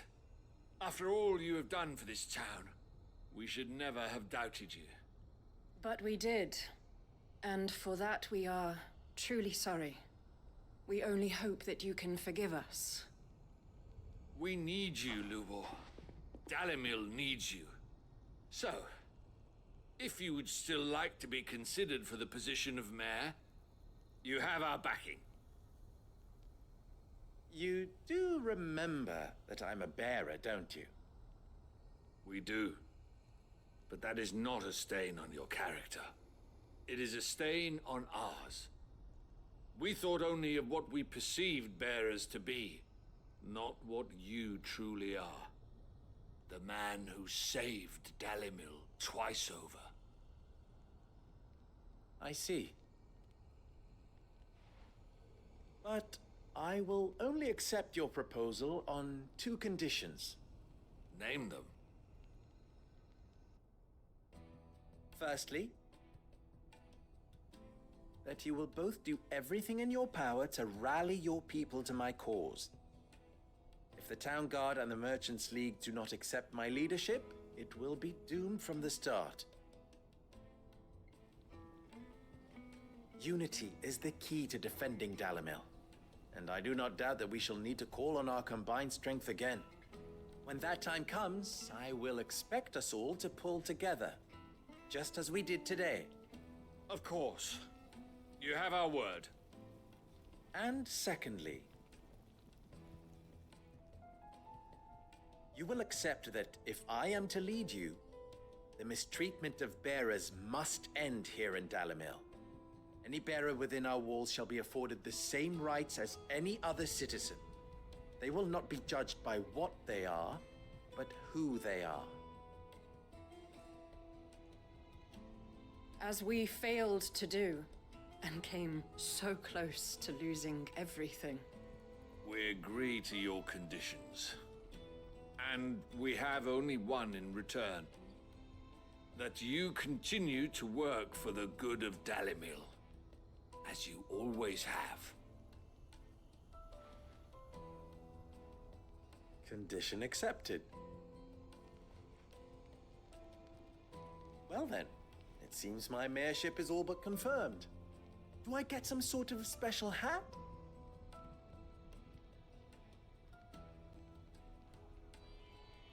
But he's already wearing a cool hat. How fickle fate can be. Not so long ago, I had resigned myself to leaving Dalimil in disgrace. And now, I find myself her leader. Here. For everything. Do you have an orichalcum in there? Lubo. About the children. Fear not, you are of course relieved of your responsibility. I would sooner face another horde of Akashic than see them brought up as outlaws. I'll make sure they're safe here. I don't doubt that you will. And not just the children, but everyone in Dalamel. Mayor hat. I'll do my best. Can't I hope have he all wears your two hard hats. work going to waste. Just puts the mayor hat on top of the other hat.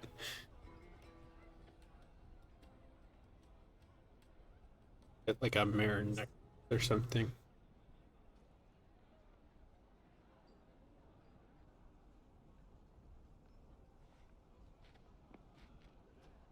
Or flower wreath.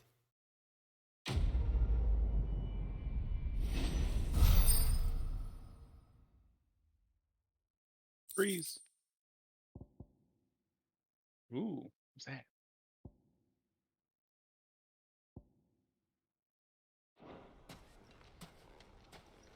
Decorations for Clive's quarters. Can't we get some decorations for his nickels?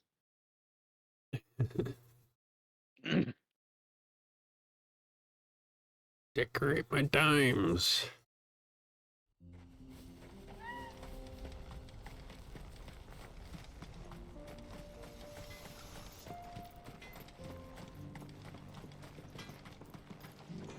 Good day.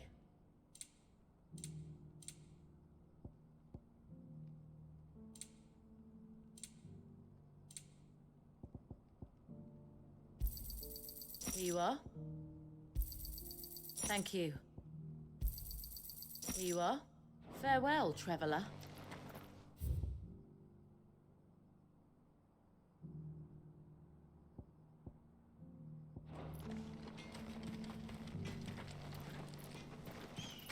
Chest.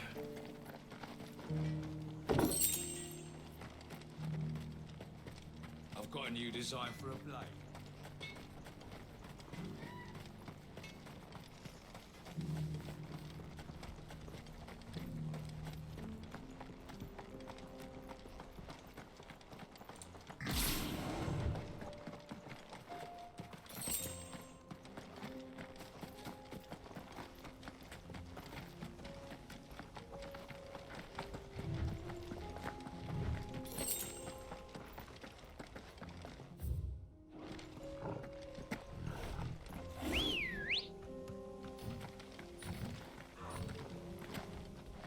Ready, go? Yeah! No holding back. Guess we're all ready. Here we are again. Karava. If you were a tortoise, Torgor, where would you hide?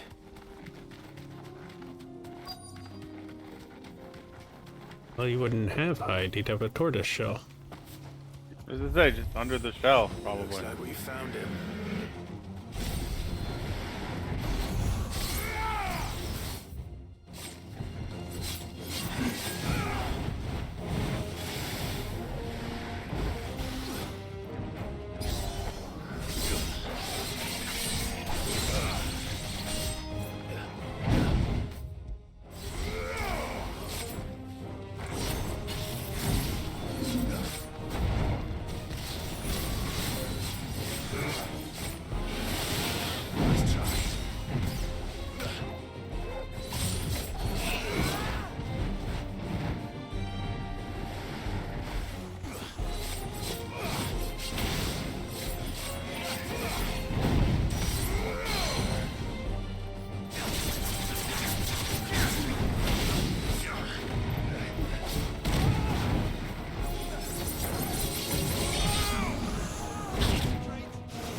Did he die in the tornado while you were stunned? Yes.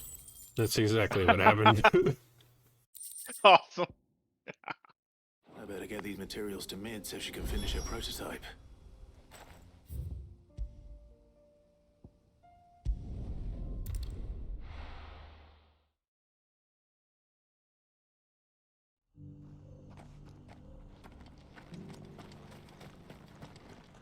Welcome, welcome.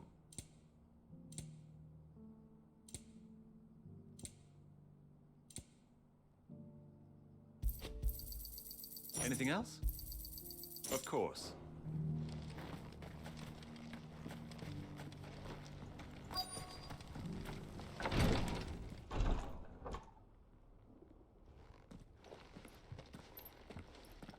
Your Grace, my lord, I trust your journey was not overly onerous. Cyril, you found a letter from Father?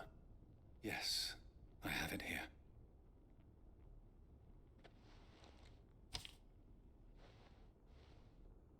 If you would do us the honor, my lord.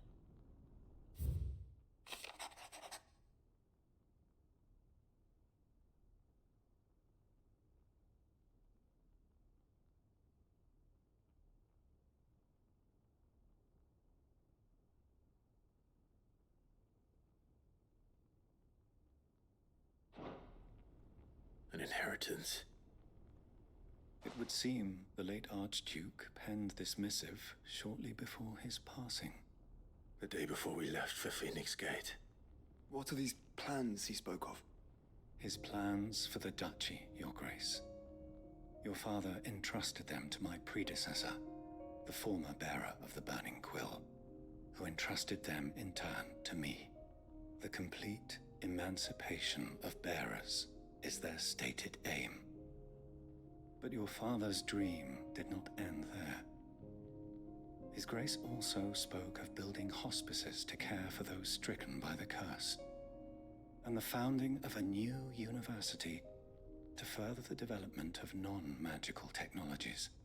With the blight spreading ever more widely across the twins, Archduke Elwyn saw this as the only means of securing Rosarea's survival. He wished to see men and bearers treated as equals. To see centuries of common wisdom overturned. Small wonder he did not think it achievable within his lifetime. But he thought it achievable nonetheless. Had he not, he would never have written this message. Nor would he have entrusted his vision to his most faithful aides, those who would have stood with you, shielded you from the machinations of the less benevolent personages at court. It's a pity only they are still with us. 'Tis true that those most loyal to your father were the first to suffer the Duchess's wrath. But one at least remains, and she has come bearing gifts. What do you mean? Mayhap it is better that she explain, my lord. After all, the duties entrusted to me by my predecessor extended only to recovering His Grace's will and arranging a meeting with the one who might execute it, or a part of it at least. And where is this woman? She awaits you in the archive, Your Grace. Thank you, Cyril. Shall we then?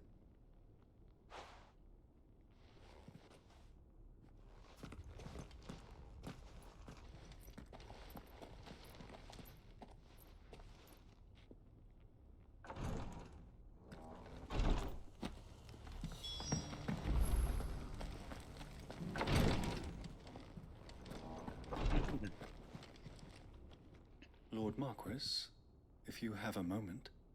What is it, Cyril? One of our brethren lately journeyed across the strait in order to pursue a new avenue of inquiry in our ongoing investigation. He sent an owl some while ago, but we have heard naught from him since. Was he surveying another fallen ruin? No. The object of his study was a savior cult that has arisen in Ash in recent years. We believe it may have some connection to the Circle of Malleus, an ancient religion that worshipped Ultima as its god. By gaining an understanding of this new faith, We hoped to learn more of the Circle's original beliefs. And so you sent one of your brothers to Ash, a continent teeming with orcs and Akashic. Fully cognizant of the risks, yes. I entrusted the mission to one of the most able of our order, the Third Chair, a master of the arts of combat and survival both. Though he has been silent for some days now, I have thus far refrained from sending any others in search of him, lest they be lost in turn. Yet, it seemed only right to inform you of the situation, given your unique experience of the perils of Ash. For as you so earnestly advised me, it would not do to abandon a man to his fate, when he might yet be saved. It would not. But Ash is a big place. Can you be any more specific? Perhaps. The last owl I received from him mentioned a village where he had heard the cult were wont to assemble. Mickleburg was its name. It lies in the southern reaches of Waloed. If aught ill befell him, I expect it did so there. Right. I'll see what I can do. You are much too kind, my lord. Go then, with my hopes, and may the Firebird's flame ever burn in your heart.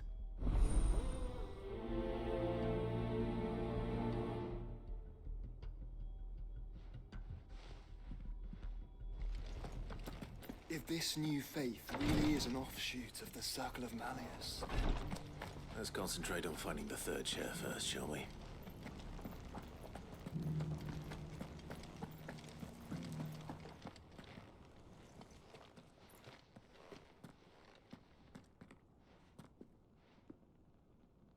My lord, your grace.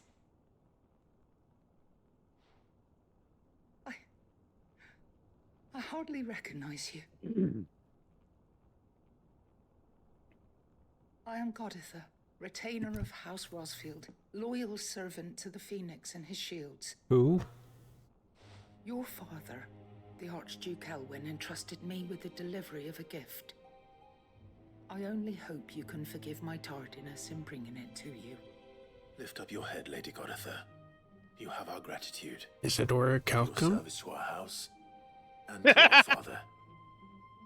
What else do we need? Dark Calcum and Dark Matter what we need, right? Dark Steel, I think. My lady, perhaps you could explain a little more? What But I exactly think is the Dark gift Steel you only bring? comes from hunts. As I'm sure you know, it has long been the custom for the children of House Rosfield to be presented with certain keepsakes upon their coming of age. Indeed it has. Our father often spoke of the day when our turn would come. And had he lived to see it, he would have presented you with the treasures I bear. Matching armbands for you both. Alas, he did not live. Indeed, he was taken from us even before they could be completed.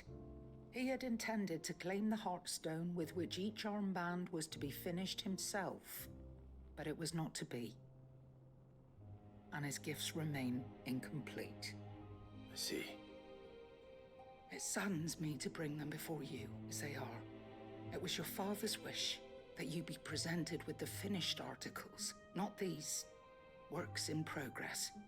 But with his grace long since gone, and the stone left unclaimed, I had little choice. You are grown men now, and his house is yours. And while I would not presume to insist upon your claiming the Heartstone in his stead, I know that nothing would have pleased him more than for you to do so. Thank Oh, you. not Aura Calcum. What say you, Clive? What else? Of course, my lady. May our father's will be done. Oh, I am much obliged. Do you know where we might find this Heartstone, my lady? I do. Though it may be a matter of a good deal more than simply You happening need upon Bertha it. to get to It it. is found in the bellies of elder griffins, you see. We do at least know where to find one. A certain specimen has made its nest in Titan's Wake, not far from here. A certain specimen? You are most perceptive, Your Grace. In answer to your unspoken question, yes. In fact, this is the very same beast your father meant to slay. I have been tracking its movements since you were but a boy. Were you to slay it in his stead, as men of House Rosfield, it would surely make your father proud. What say you, Joshua? What else?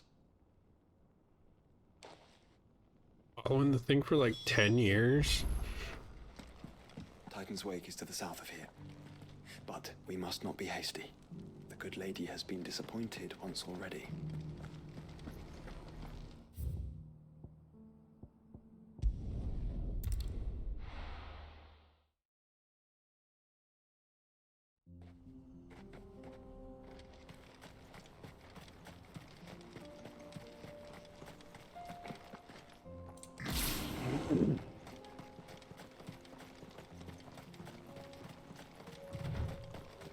Eyes peeled, Joshua.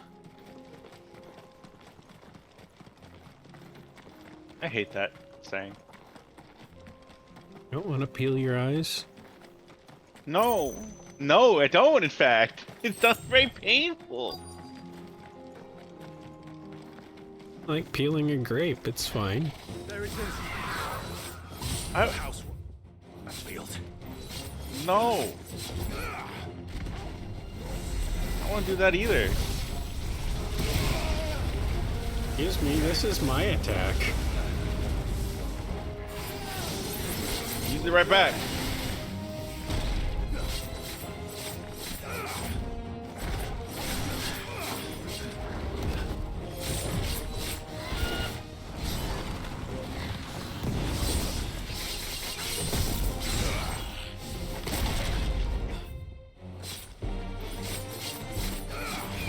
Nice try. I needed that.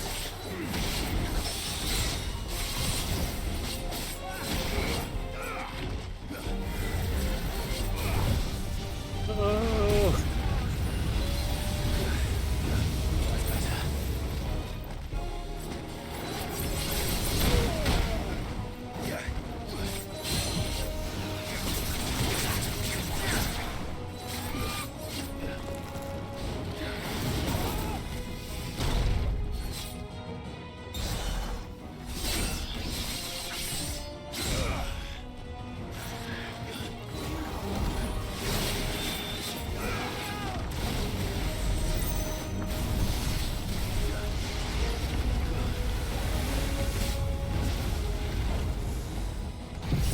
See how you like a tornado. Yeah.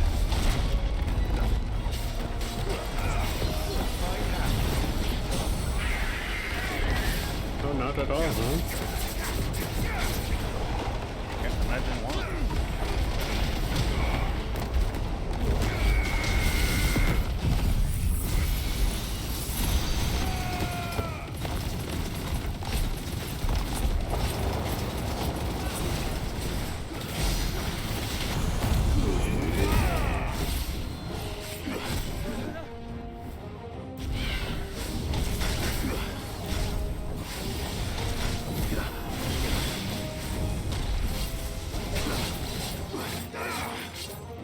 This is a new monster type, by the way.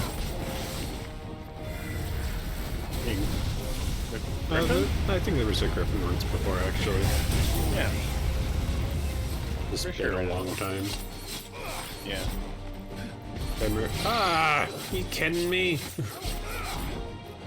What?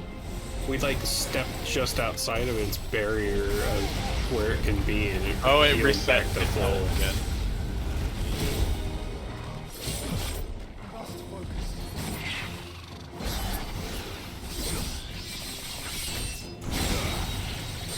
It's like, if you get too close to the wall, it resets.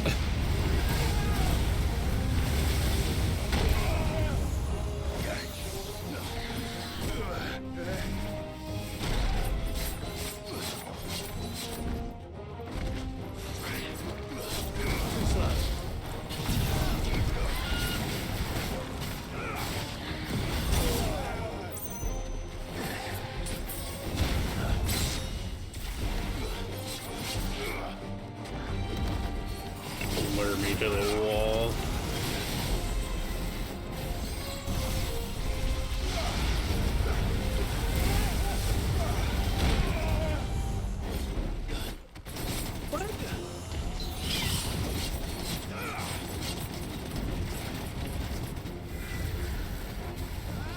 Irritating.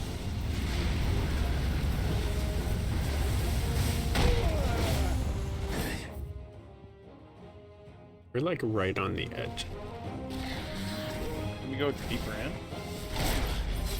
The thing is that it moves around so much, it's like... Excuse me.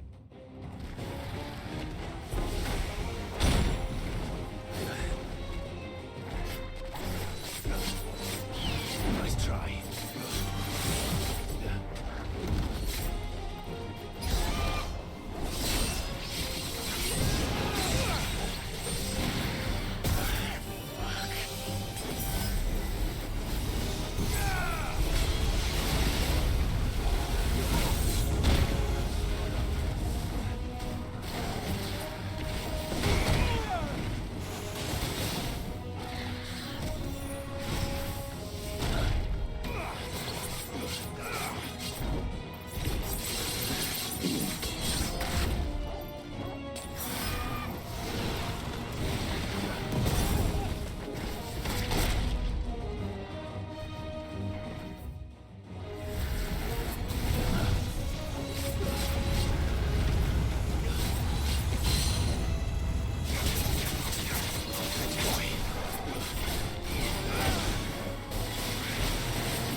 You're too slow.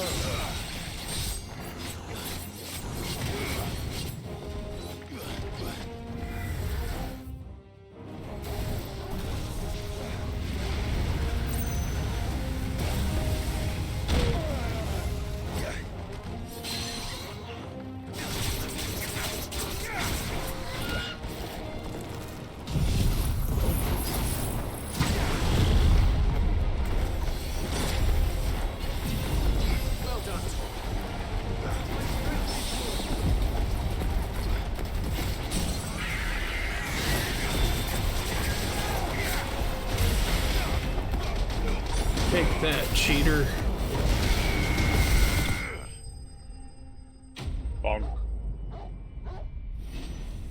Yeah, you tell him, Torgal.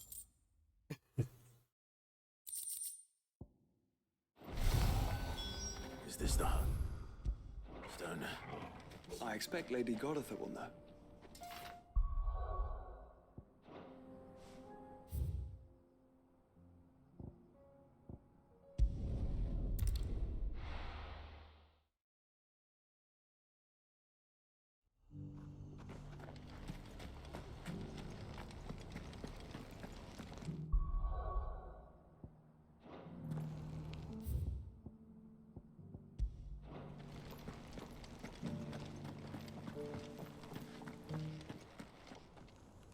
Oh, thank the Founder you were safe.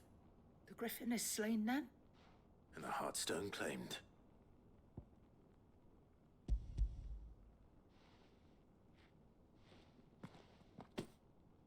Yes. This radiant luster, like frozen flame. It is just as your father described it. Thank you, my lord. Your grace. Your father would be so proud. Lady Goditha, the lapidary is ready. Thank you, Cyril. I will be with him shortly. If you would excuse me, I shall have the stone cut and set forthwith.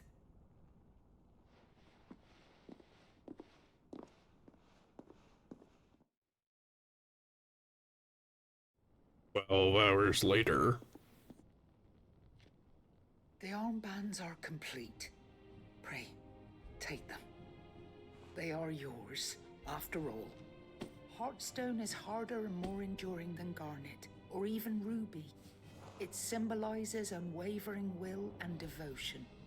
And the graven vines encircling the stone represent the unbreakable bonds between you. It's a message.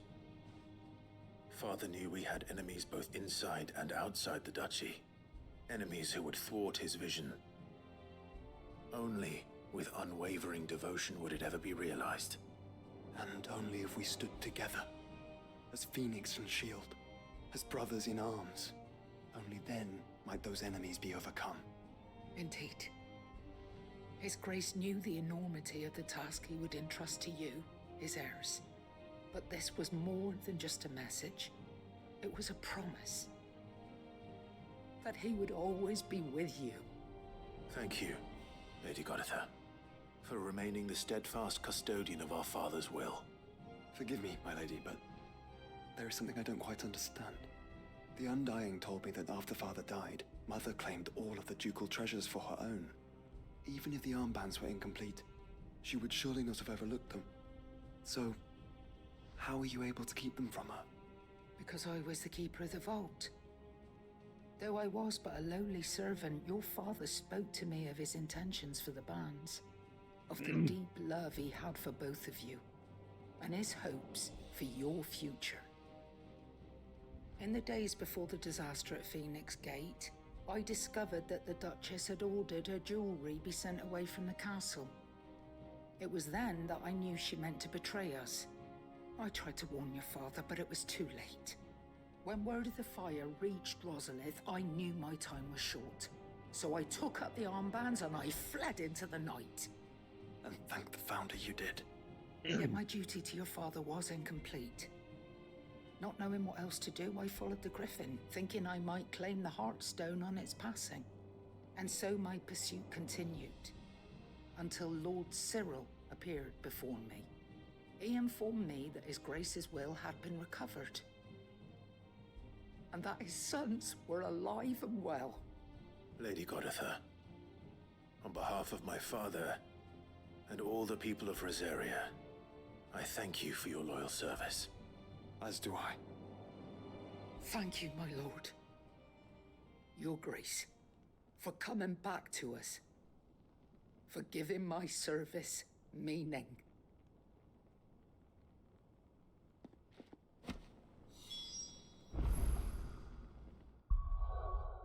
Actually, equipment.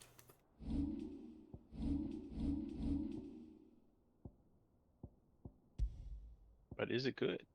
No. Unfortunate. Slightly less defense, but more health.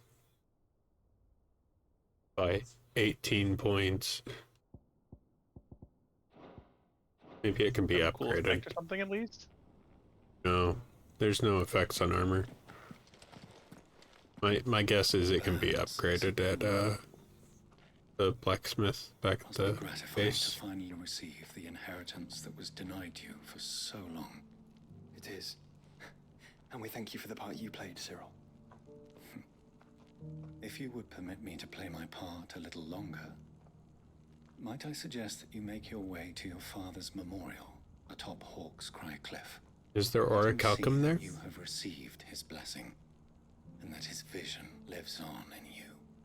I suppose it would be churlish not to. What do you say, Clive? Should we pay Father a visit? Only if there's orichalcum we there. should. I was hoping to be able to offer him my thanks before we left for Origin. Your father's helm is enshrined there. It has been since the day we recovered it from Phoenix Gate. I prithee claim it, for it too is a part of your inheritance. It made of I orichalcum. do not doubt that your father would prefer it in your hands than perched upon some lonely rock.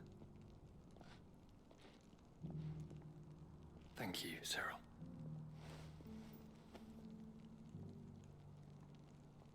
Get it? It's gonna be a decoration for Clive's room.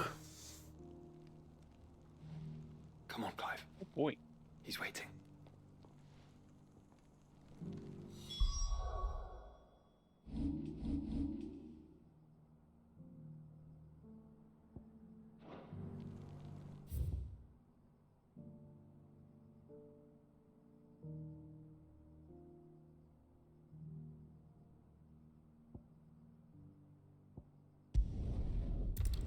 I think it's in the other region.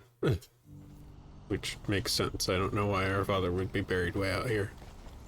You won't find a finer array this side of the strait.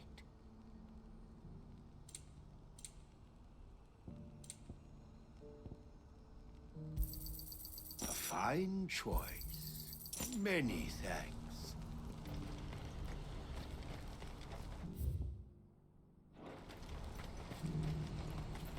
Do you see that too?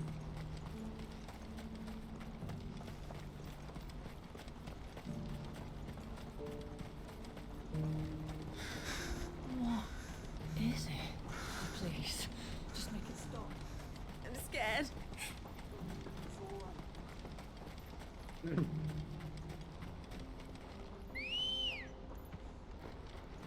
Ready, go? Yeah!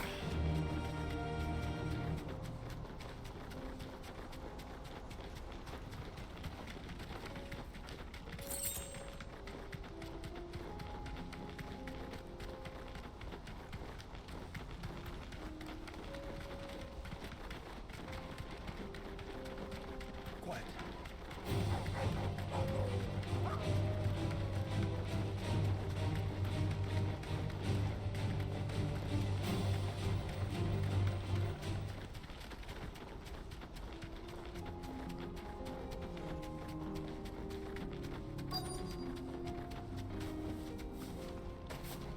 It can't be Rutherford, can it?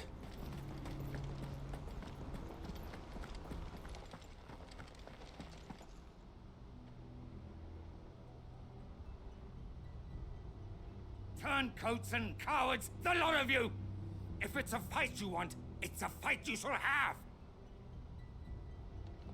Allow me. I don't need your... Please, Field Marshal, oblige him. This won't take long. You're right. It won't. Men, finish him. I didn't know we were playing Mortal Kombat now.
It's over.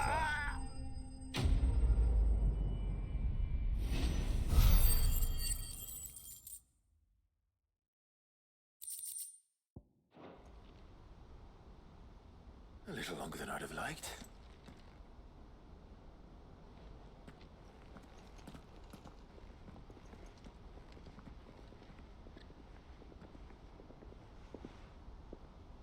Field Marshal Havel, I presume. Are either of you injured? No, my lord. You arrived just as our escort turned on us. Fucking traitors. I'd heard reports of soldiers in the outlying regions abandoning the oaths they swore. But I hadn't thought the corruption had reached so close to the heart of the Republic. It's a fucking disgrace. Your interfering old bastard of an uncle tried to warn me, of course. My lord Marquis. Or is Sid the Outlaw more to your liking? Call me what you want. It doesn't change who I am. Or the urgency of the message I bring. My uncle has a plan to right the realm, and he needs your help to see it through. Before I agree to anything, I'd have you answer one question. What do you stand to gain from all this? I won't deny that I might benefit from further chaos. But I seek a new beginning for all of us. And while the choices I've made may not always have been the right ones, I know I made them for the right reasons. For so long, so many of us have been told how we could live, how we could die, when it should have been our decision all along. Now we have a chance to put things right. But in order to take it, we must stand together. Even if it be beside those with whom we don't see eye to eye.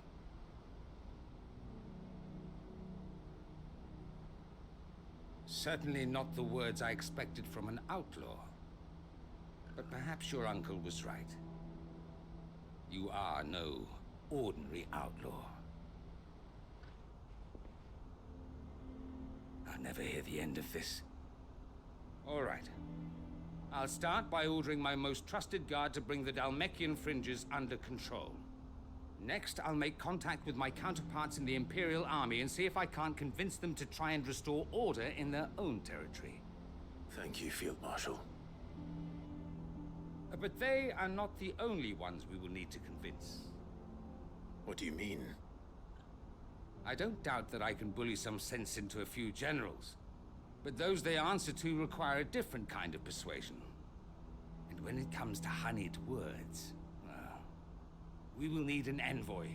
One who can court even the most stubborn of statesmen. You, perhaps.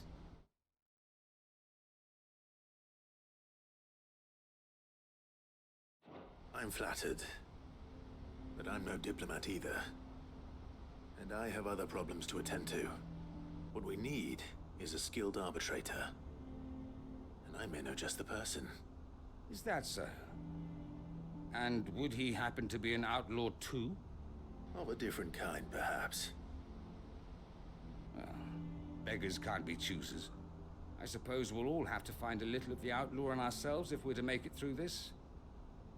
Very well. Send your man to me right away. I shall.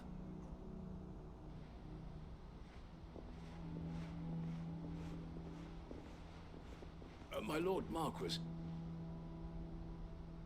Your Lord Uncle bade me escort the Field Marshal to his manor in Port Isolde.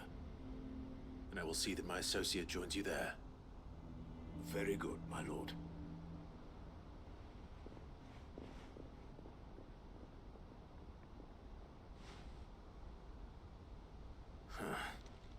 An envoy. I'm not sure I'm the man to talk anyone round. I can barely convince my brother to take his medicine. No. This is a job for someone with experience. Someone like Quentin. I hope I can convince him at least.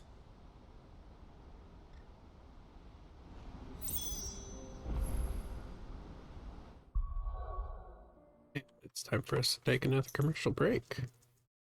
I've been muted this whole time. Whoops. Stretch, get water, go to the bathroom. We'll be back in 3 minutes. All right.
Okay. And we're back. I did Hooray. not put up the intermission screen, but we were just sitting here anyway, so you didn't miss anything. You missed everything. We discovered the secret to life. Yes, we beat the game. It's entirely. It's cheese. Cheese is the secret to life.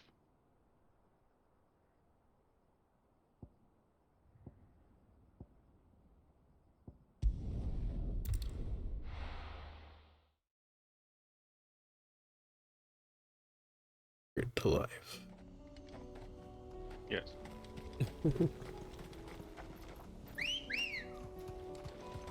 Ready, go? Fly him. Unwavering will and an unbreakable bond. Do you really think we're strong enough? To save the world? Of course. To have overcome Father's political enemies? That I'm less certain. Especially knowing what we know now. What Mother was truly capable of. But perhaps these bands would have helped. Knowing he was with us would have made all the difference. It's just back there.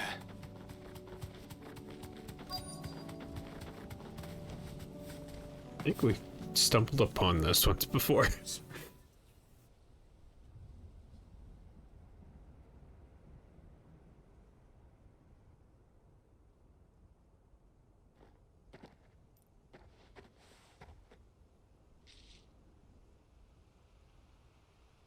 Father always fought for what he believed was right. It wasn't until that night at Phoenix Gate that I realized I had never fought for anything. I always had someone else to do the fighting for me.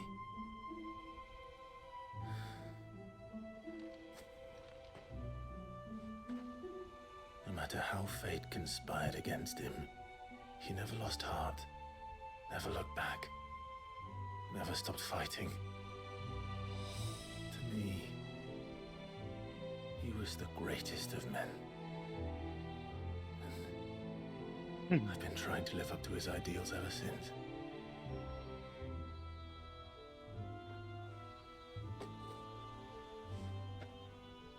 We all have, Clive. We all have. And we'll keep trying. Because that's what he would have wanted. What he would have done himself. Even if it meant standing against the very gods in the heavens. I shall be borrowing this, Father, if I may. That you might watch over us as we follow in your footsteps.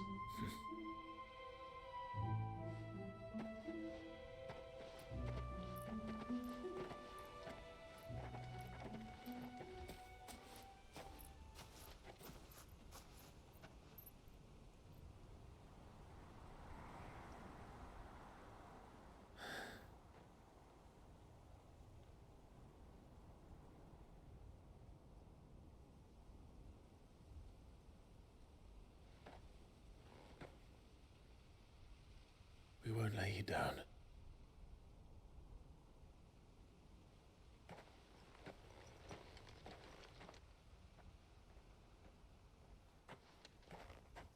Onward then. Onward. To the end. And to a new beginning.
Ready, girl?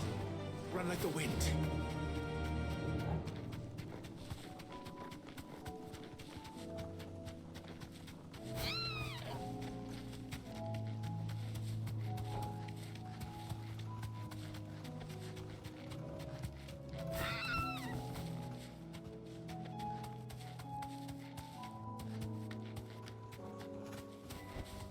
That'll do, girl.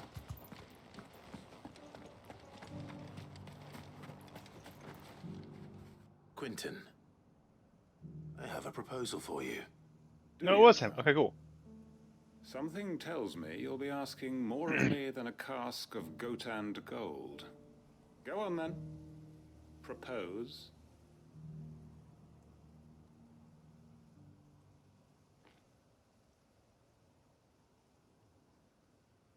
You'd have me convince the chiefs and chamberlains of the realm that they should simply swallow their pride and do the one thing that has proved impossible for thousands of years. Was there anything else? Perhaps I can fetch you a meat pie as well. I know it's a lot to ask, but I can think of none better suited to the role.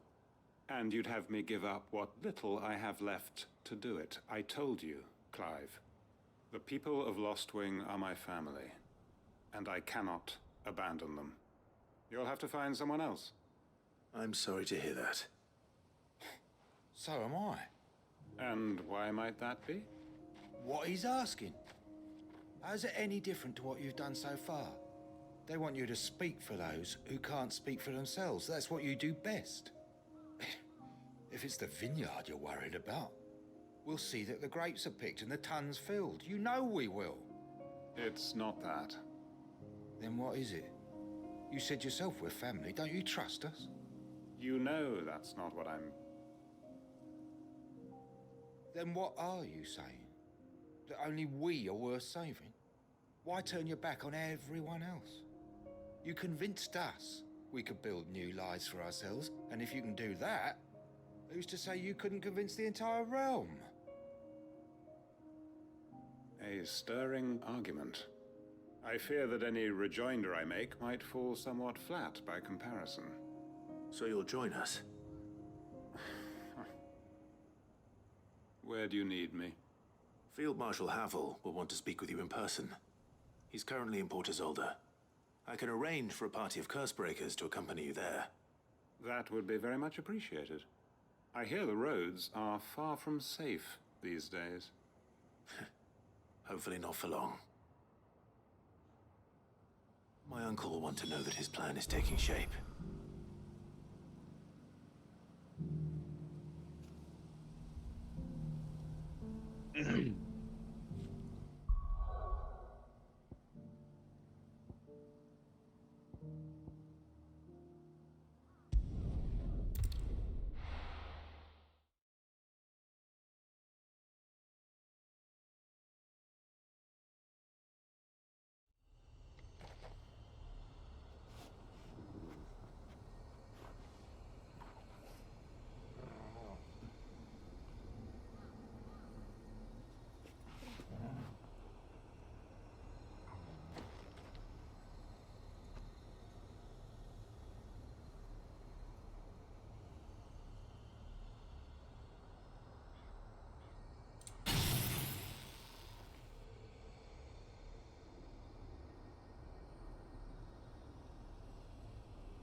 You good, Harley?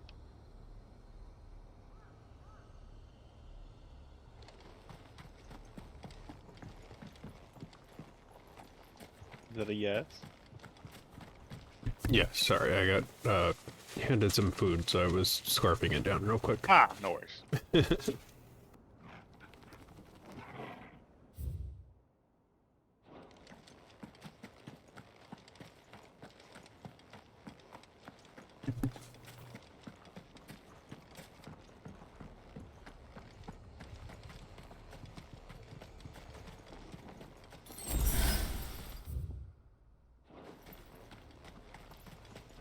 I forgot how to navigate this place, like, entirely.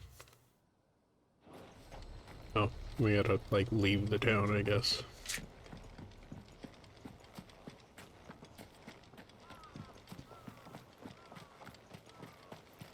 Or is it this way? Yes, it's this way.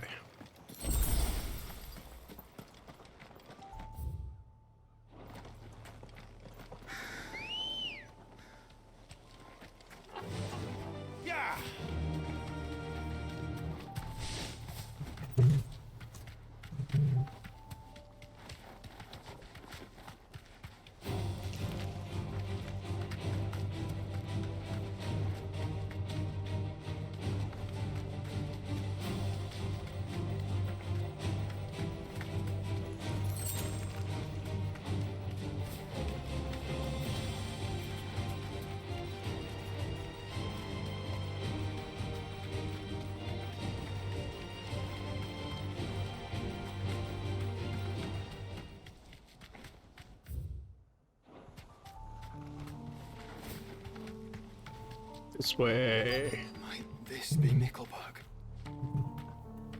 Straight home now.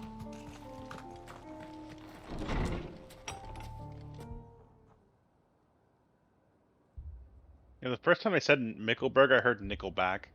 These people aren't turned. And the village seems safe enough at least.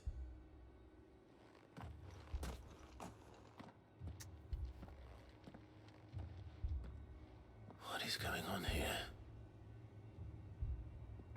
Ah. Did you too heed the call? Heed the call? No, I came here looking for someone. To be honest, I wasn't sure I'd find him here. Let alone all of you. Is that so? What are you doing here? Is this where you live? It is my home. The others, they heeded the call. You keep saying that. What do you mean? They came here to perform the rite, just as King Barnabas instructed. This village is their altar, where they shall cast their souls upon the gentle waters and give themselves to the Lord. Give themselves? Oh, Lord, cleanse us of our sins. Let us be reborn in your loving arms. Free us from the torment of this mortal realm. They want to be saved. Forgive me, but did another foreigner like me come here? He was probably wearing a cowl. You mean the traveler from Stone? Yes. He's staying at my house, toward the rear of the village. Thank you. If you don't mind, I'll go and greet him. They seek the same salvation Barnabas did. At least the third chair still lives. Let's go and find him.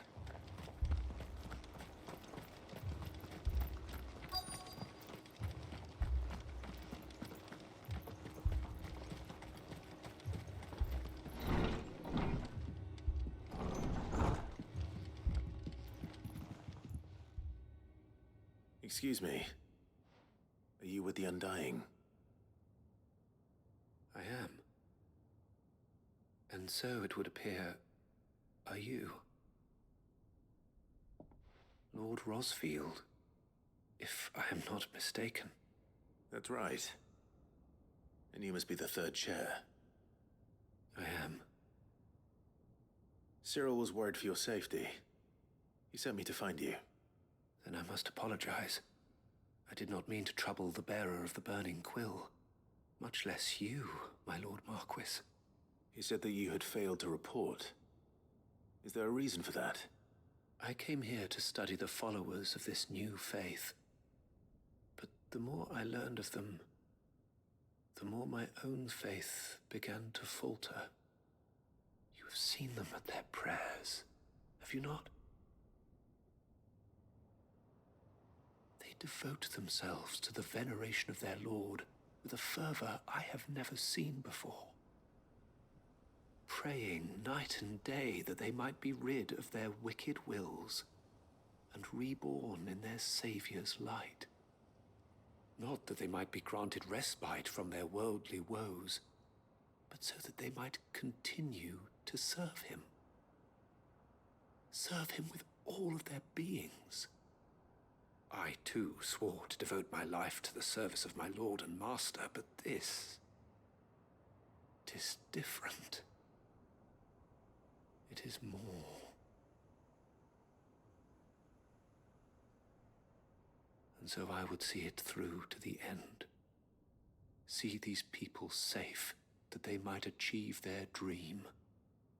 That they might do their duty to their Lord. Even if it should keep me from doing my duty to mine. You do understand what their dream is, don't you? I do, my lord. They would cast aside their wills and become a Kashik. I know that it may be hard to believe, but to these people, that is the very essence of salvation. Forgive me, my lord, but I must remain here. If you are to return to Master Cyril, I would consider it a great... Did you hear that, my lord? Something is happening. I'll go find out what. Stay here.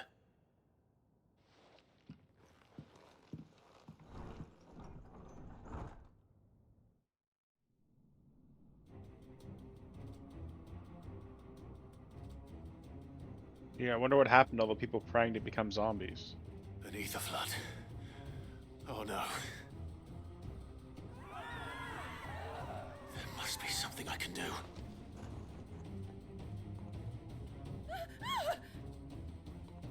Echoes as well. Found her. Ready, brother? Ready.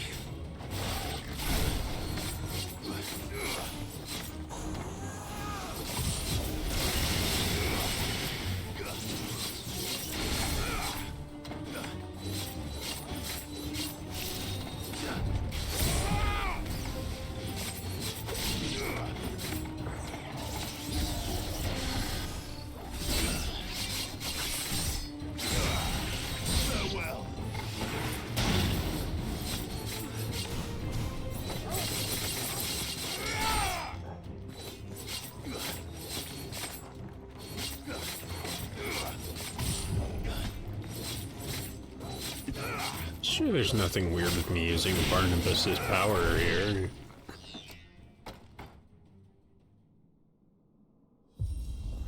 Nothing at all. What now?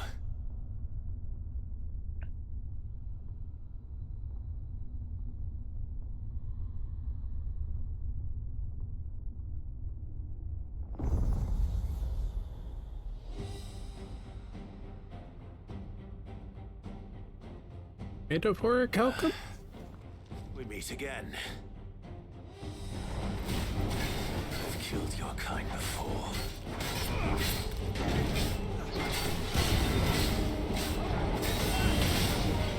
Nice try.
On.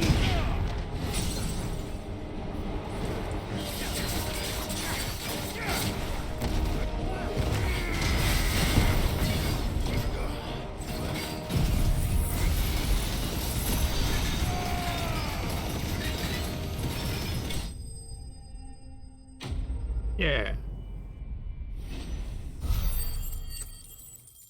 We did it. No, or a Calcum.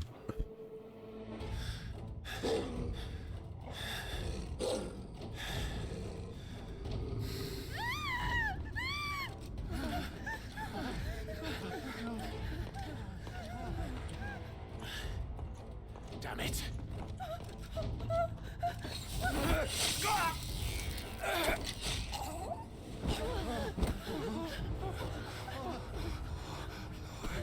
Of course. Oh, that guy we didn't know.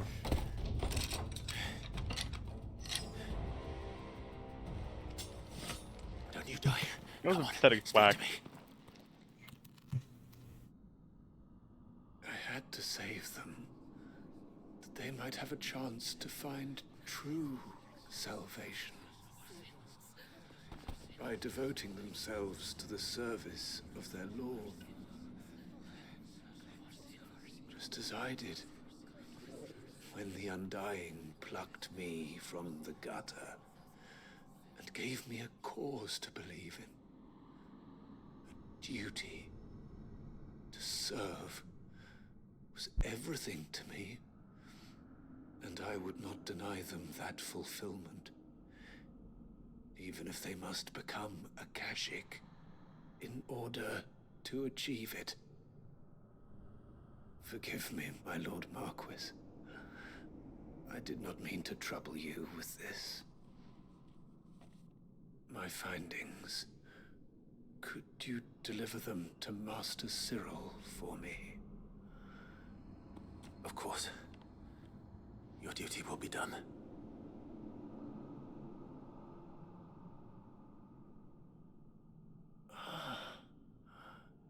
Look, my lord. They are saved.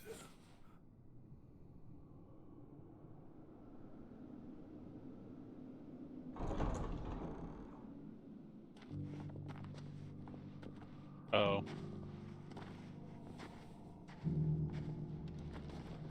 Yay.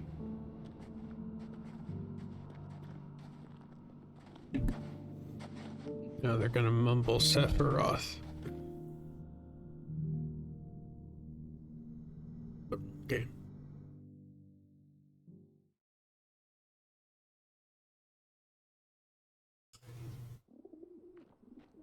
Excuse me. Here, I'm the tired one. Yeah, I know, right? They are saved. Founder. I should get this report to Cyril.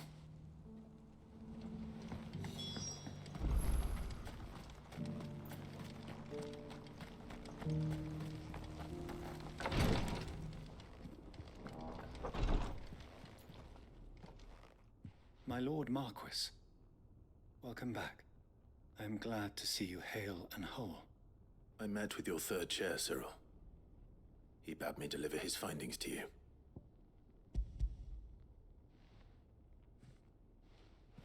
Thank you, my lord. He remained in Ash? He died protecting the villagers from an echo. I buried him in Mickelberg. I'm sorry that I couldn't save him. If you could not save him, no one could. The villagers, they were believers in this savior cult. They prayed to their god that they might be unburdened of their wills. Then an ether flood came, and their wish was granted. Your brother sacrificed himself that they might live, even knowing that that life was death by another name. Then he perished defending liberty. A hero's end. For the right to choose how one dies is no less sacred than the right to choose how one lives. Sid would agree. He wanted to build a world where people could die on their own terms. A noble ambition. To die for one's cause is the most perfect expression of one's faith. It matters not how misguided others might judge one's decision to be, only that the decision is one's own. We live according to the teachings of our order. We believe in them, we protect them, and yes, we die for them. For better or worse, that is our creed.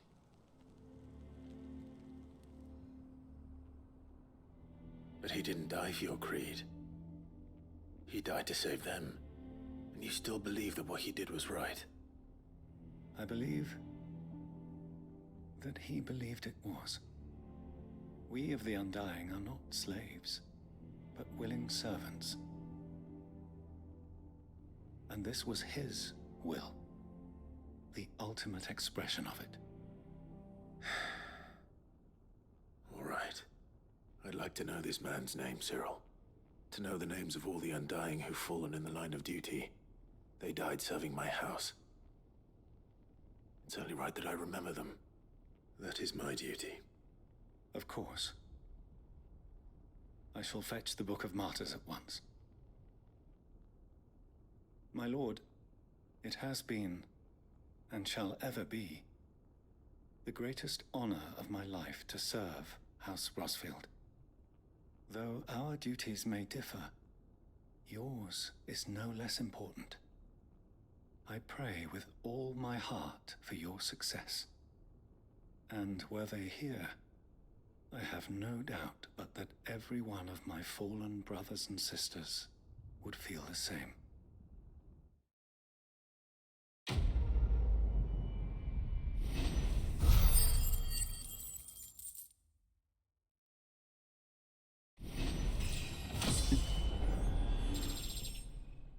Yay, level up. Woo. Yay, Orichalcum. Just need one more dark steel.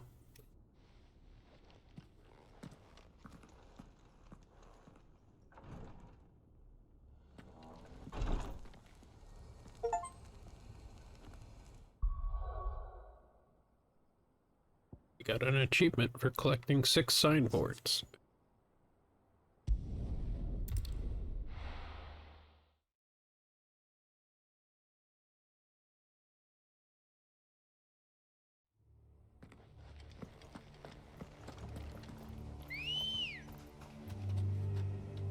Come on. Run like the wind. Doris is waiting for me near Balmung Dark.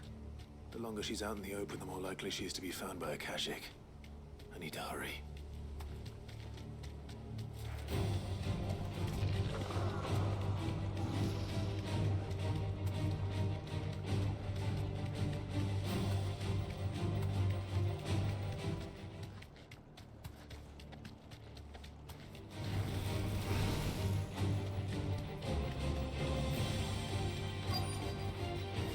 That'll do, girl.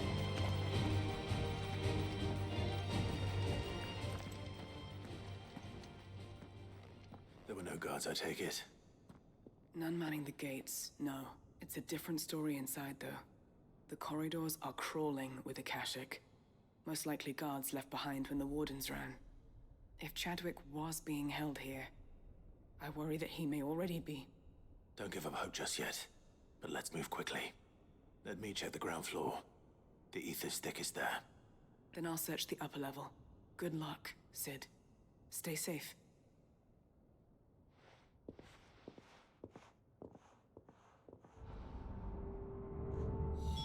Just how bad are the floods inside the walls? Bad enough to turn a bearer? I hope not. We're risking a...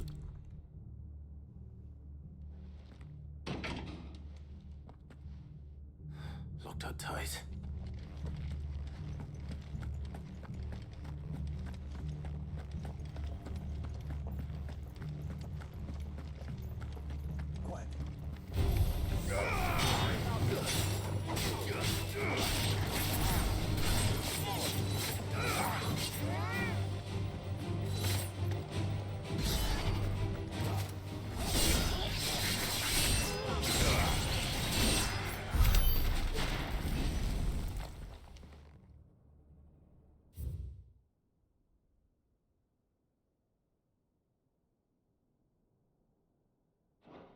So this place was no ordinary prison.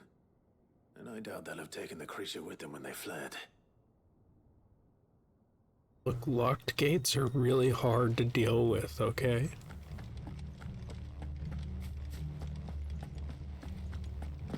No, I have not killed Ultima yet. I fought him off, but I haven't killed him.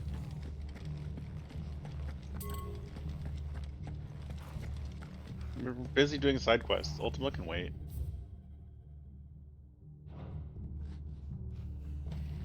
We're supposed to go up, actually, because they're no longer in the quest area, so go back down.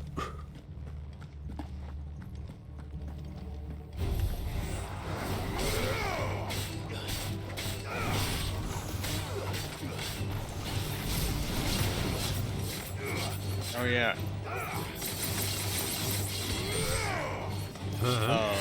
Harley. Yeah. You know how earlier when we were playing Strive, I threw the fireball at you, and then what's the purple thing called? Did you really get leashed? Yep. I Roman canceled the fireball and then ran towards you. The fireball did not do any damage because I Roman canceled. So good to know. Shouldn't do that. Mystery solved.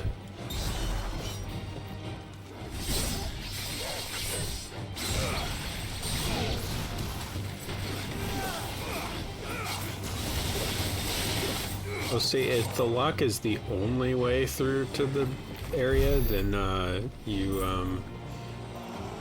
it becomes a plot relevant lock, and then you will absolutely the hero will absolutely find a way to get the key. So,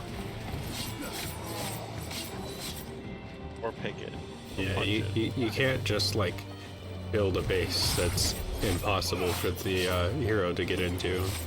Wily can't just make a place full of spikes, wall-to-wall spikes.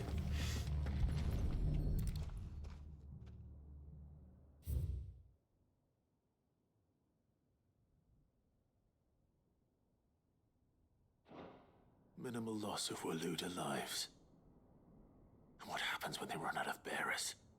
Even the Imperials take better care of their branded than that.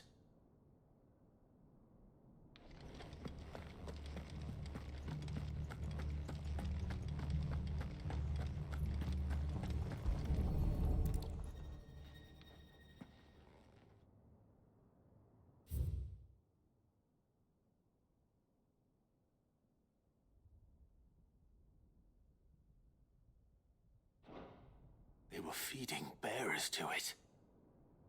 This is even worse than I'd feared. Nothing but a caching down here. Hopefully things are looking better upstairs. Then we go to the second floor.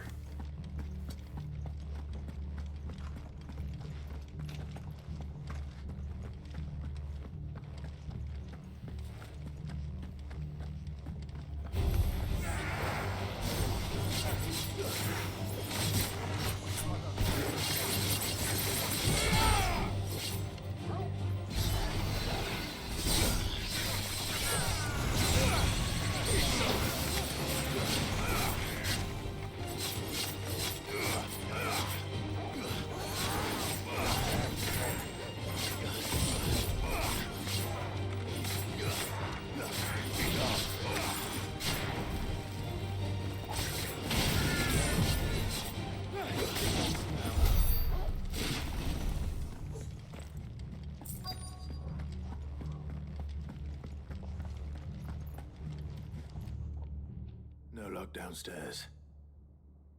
But I did find out that this place was more than just a prison. Something far more sinister was happening here. I know. I've been reading some of these documents and... it can't be true, can it?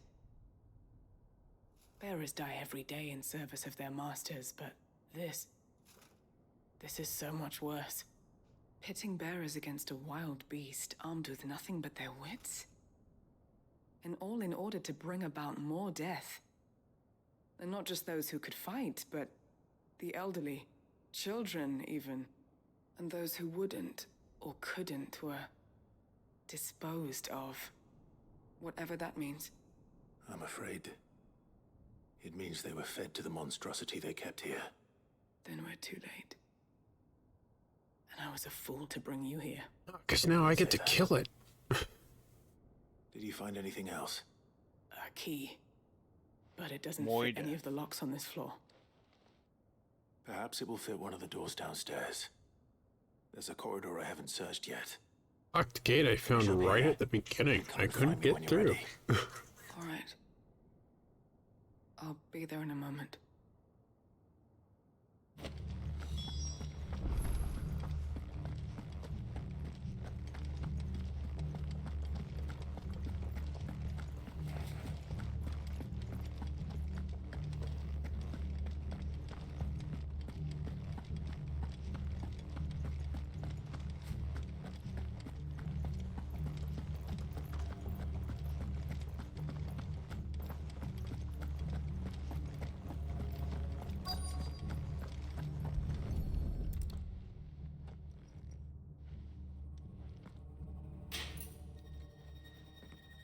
Let's see what we can find down here.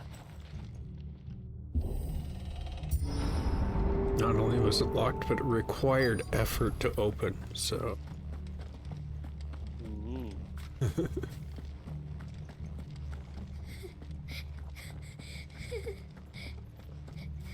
There's someone alive. She sounds close. Who are you? There's no need to be afraid. Are you alone? Are there any other survivors? Some of the guards. They're still here. But something's wrong with them. Everyone else was eaten by the monster.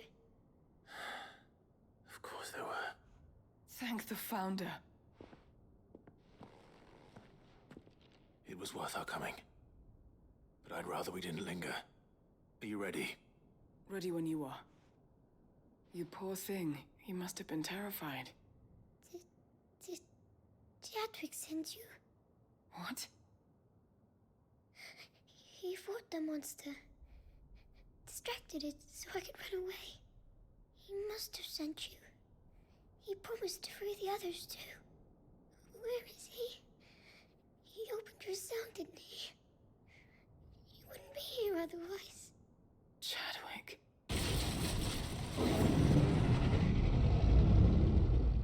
Was that? Monster's back! Jadwick, help! We have to get out of here. Doris, keep the girl safe. All right. You put that bearer-eating bastard in the ground. It's out there waiting for me. I can't let it live. Not if it's got a taste for bearers. The opening. How do I get to him? You can.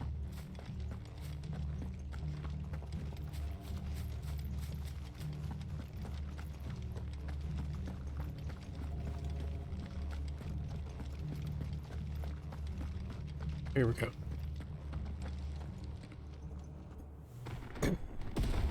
It's a unique behemoth. Oh, and it counts as a hunt. Maybe this is where we'll get out of the dark steel. Here's hoping. Yeah. The beast will wreak havoc if it ever leaves the prison. I can't let that happen.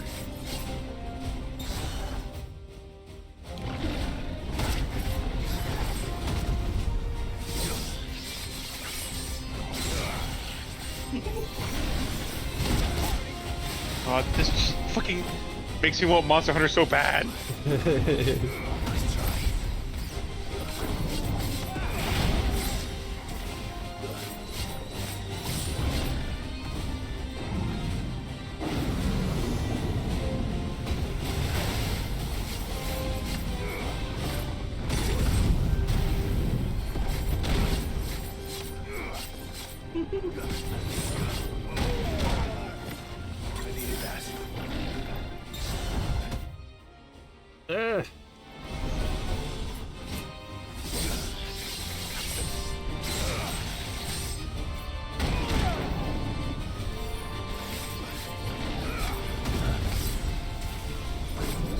guy's no arc build.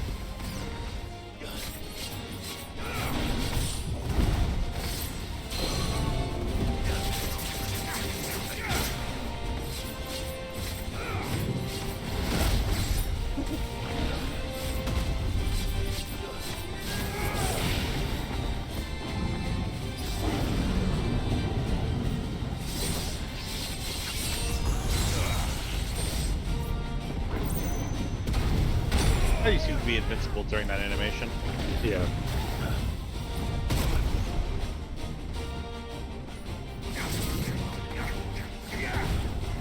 Nice try.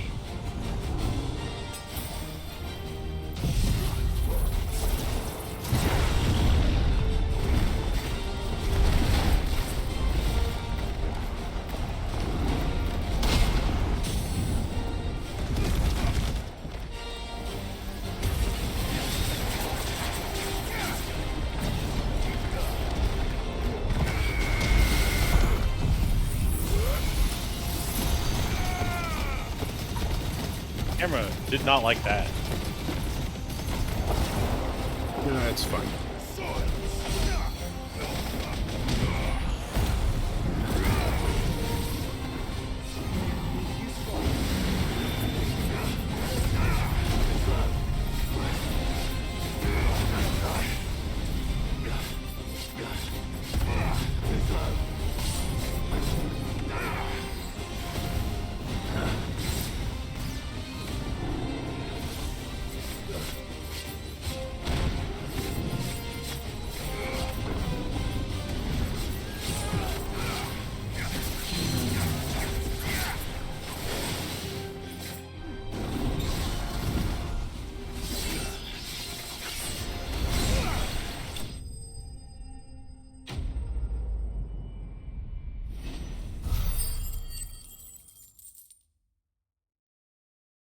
Thing. No. No. Got a meteorite. Behemoth shackle, which is a new ingredient. I think.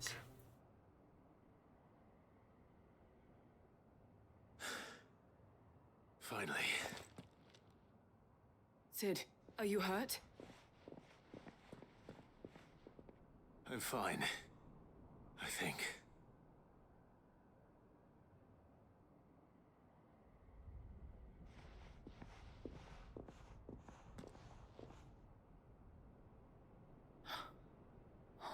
No. What is it? A diary.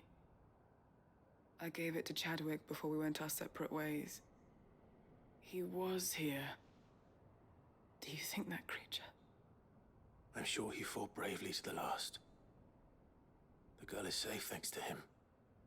Chadwick. You fool. Come on. We have to get her back to the hideaway. We don't want his sacrifice to have been in vain. No. Of course not. I'll see that she's looked after from now on. It's the least I can do.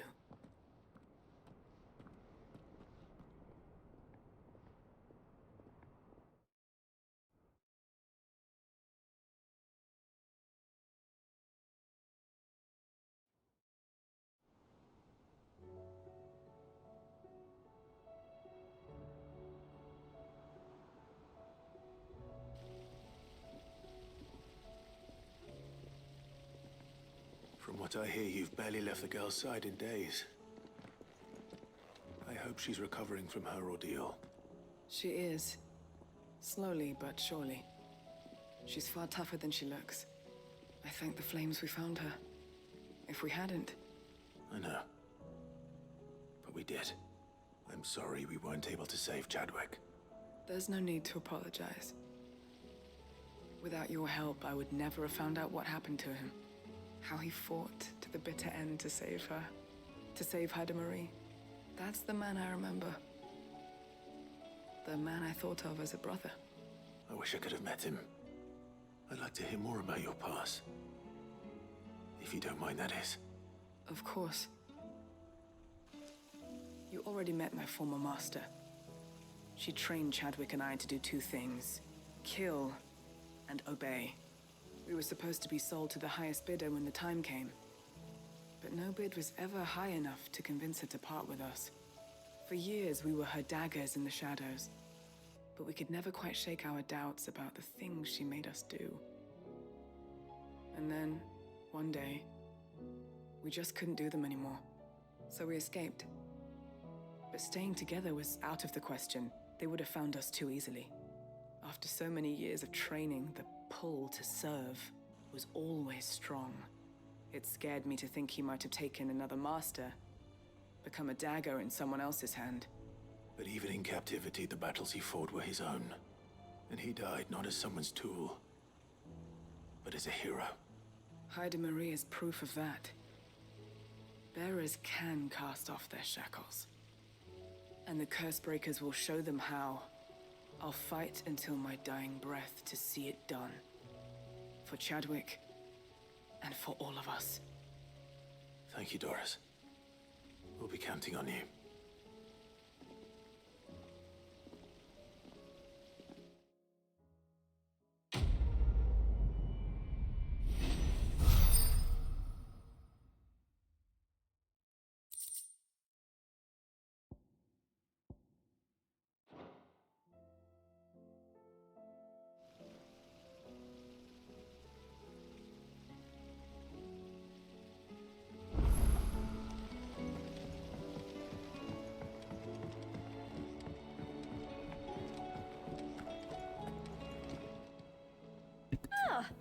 Ooh, we've got more renown.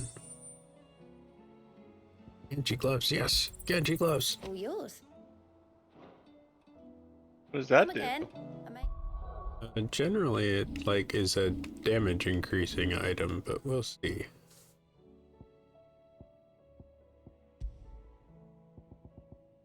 Yep.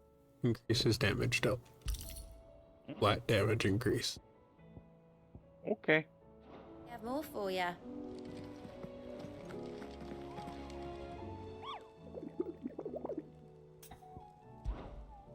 Hunts to do too. Ooh. Ooh. Well, one of them we just did. Yeah. The Grim Reaper. Knight of the Splendid Heart. Esterless Marauder. You think this Splendid Sandbreak. Heart has dark matter in it? Maybe. Two in Sandbreak and the other one's in Lude. Back again? Harpocrates knows of the tome, whether what... Right. Till next you need me. Still looking for that. Go ahead. You should have seen... Welcome back, Sid. Welcome back, Sid. Yes. Welcome back. Trip wasn't too much of a pain in the arse, I hope. Truth be told, it was me who suggested roping you in to help with the trial. But from what I hear, things didn't go quite as planned. No. This is the guy who I thought was He most the certainly did not. embassy originally. Yeah, I could have said that's it's Otto. Yeah, it's just bad. Ember lost his nerve in the face of a beast of prey, but he didn't lose heart. He pressed on, and he achieved his aim. And is that not what we ask of our scouts? Indeed it is. Thank you for your honest appraisal, Sid. The fact remains, however, that Ember will not always have a battle-hardened warrior on hand to pluck him from the jaws of peril. All I have gleaned from this trial is that without someone watching his back, Ember is little more than a liability. Wait, Sergeant. Ember still has much to learn, it's true. And this time he was found wanting. But I'd say he's due a second chance, nonetheless. After all, he did do as you asked. With a bit of hard work, any hand can be made to hold a blade, and any mind can conquer its fears. But a scout's nose is different. You've either got one, or you ain't. And by sniffing out that log, young Ember here has shown he has a conch and a half. Wouldn't do to waste it now, would it? Fine. One more chance. I'll do whatever you ask. I'll spend my days and nights in the pit if I have to. I'll show you. Just you wait. Daft as a brush, that one. But his heart's in the right place. Just like someone else we know. And if you ask me, we've been leaning on him for far too long. About time the curse breakers took some of the weight off his shoulders, I reckon. It couldn't hurt. Just don't tell Gav I said so, will you? I won't have him thinking he's been hard done by. Next thing you know, he'll be asking for a day off. Chance would be a fine thing. Back to work. Forgive me, Sid. This did not play out as I expected. Things really do these days. But that's why we need men like Ember more than ever. Men who can make the best out of a bad situation. Remember that. I will, Sid. Thank you.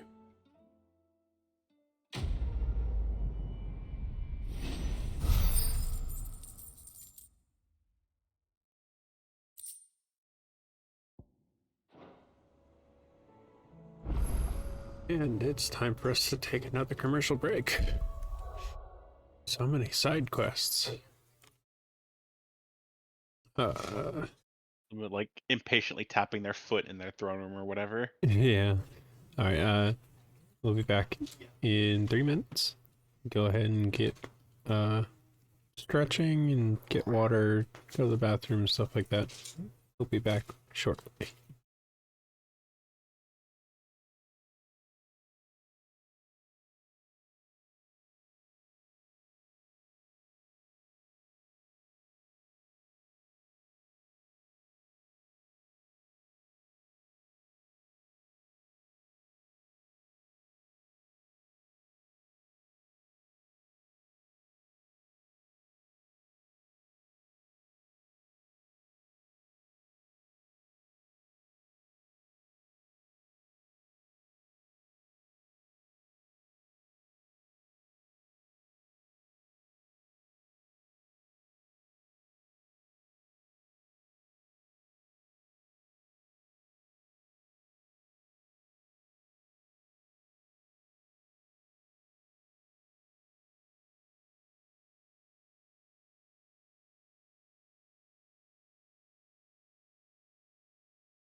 And we're back. Thank you for sticking with us. What else do we got to turn in around here? Something about him. I feel like he's... Uncle, I bring good news. The Field Marshal has agreed to your plan. Ha! Of course he has. I didn't doubt you for a moment, dear boy. Rutherford is accompanying him back to your manor in Port Isolde as we speak. They will await your return there. As will one other. One other? Who, exactly? Lord Havel was concerned that even if he could get the realm's armies to agree to an accord, he might not be as successful in convincing those with political power. He asked if I might have a solution, and I suggested a certain Imperial Lord Magistrate turned Liberator. One of your co-conspirators? Master Quinton would probably call me one of his, but yes. Another outlaw, then. Just the thing we need to put these rotten politicos in their places. Yeah. Thinking, Clive? I'm glad you approve. I love More the Uncle so merrier. much. Eh? Uncle, Uncle's still the best, yes. assuming Havel and Quinton can solve our problem with the armies, you still haven't mentioned how we might manage the grain shortages. Oh, don't you worry, my boy. The 7 high houses will be seeing to that. They have all agreed to make the most generous of donations. Oh, of course, it did take a little persuasion, but luckily I had some unexpected help. From who? Why, you, my boy. Rumor has it that you rescued the Lady Ariane's head steward Rockford from a horde of bloodthirsty bandits. It was more of a handful. Well, the old battle axe was so pleased. She had a shipload of talents delivered to my private docks by the next new moon. And when the other houses saw the parsimonious old crone's purse strings finally loosen, they as good as tripped over themselves in the rush to follow suit. I'm happy to hear it. Now, I must be getting back to the manor. Join us there at your earliest convenience, would you? Of course, Uncle.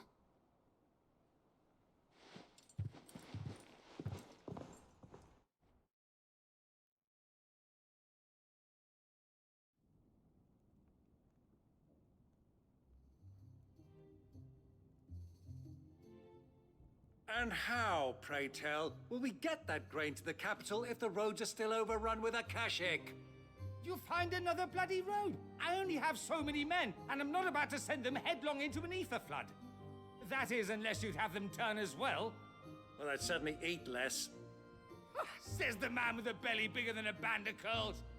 My soldiers actually need their rations. Without any food to keep them going, they'll be dead even before you've sent them on your fool's errand.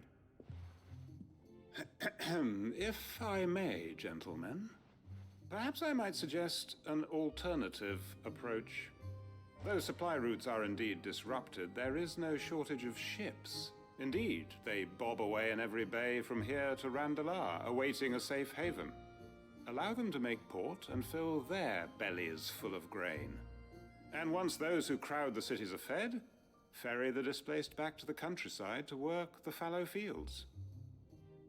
But I'm sure that you wish to continue your discussion. Forgive the interruption.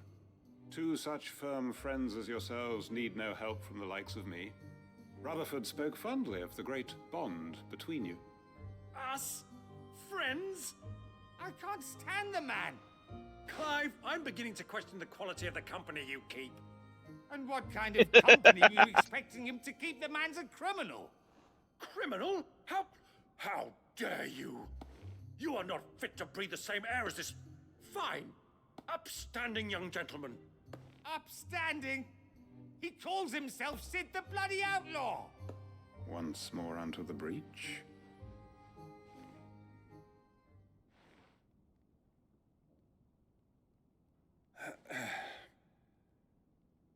Shall we begin again?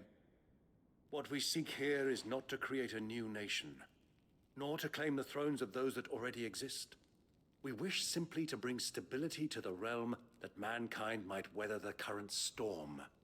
And to do that, we must convince those in power, the generals, the statesmen, the nobles, that our cause is just.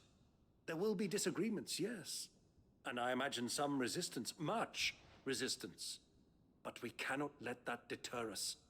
If we show them the path, show them that we walk it ourselves, then I am confident they will follow. The fate of the world lies in my nephew's hands, but the well-being of her people lies in ours.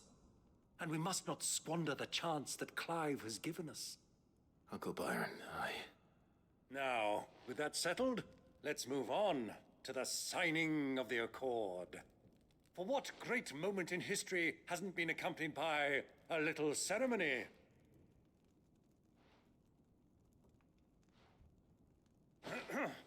Citizens of Valisthea, I present to you the Triunity. Rutherford, Mike Will.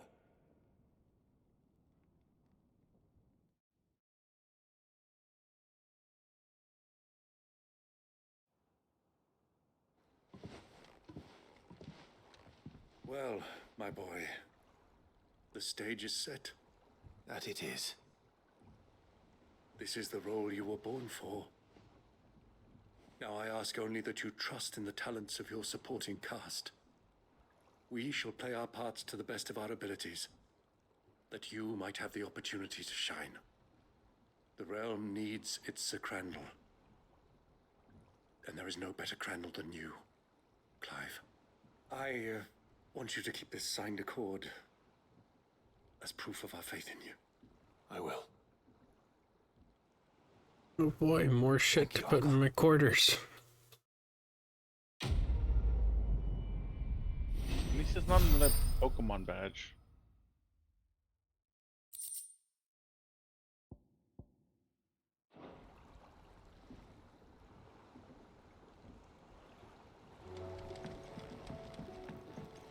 What do you think that thing is?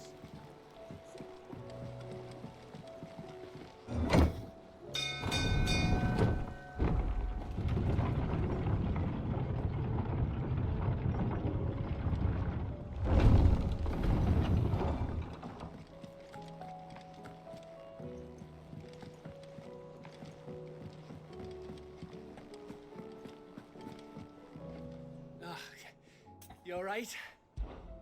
Something troubling you? No more than usual. It's just... Etta's baby will be coming soon, and I wanted to make something for it. I'm sure she'd like that. Back in the north, families would always make gifts when a bairn was on the way. Yeah, let the little tykes know they were welcome in their new homes, like. So, what's the problem? Well, the problem is that Etta's due any day now, and I don't know if I'll be ready in time. Is there anything I can do to help? You know, there just might be. All right then. What exactly are we making? A good luck charm. But not just any good luck charm. Not just any. No. One made from the feather of a silver chocobo. There's naught lucky in all the realm, or so we used to say back home anyway. Thing is, they're hard to come by. Had Otto and Karen check with their suppliers, but nothing. I'd try and track one down myself, only... Only the big day is fast approaching. And that's all you need, a feather. That or the bird whose horse it's attached to, aye. I was gonna start by asking around with traveling traders plying the northern borders. Well, there's no shortage of those passing through Martha's. I think I might make that my first port of call. I'll let you know if I find anything. You're a good friend, Clive. I won't forget this.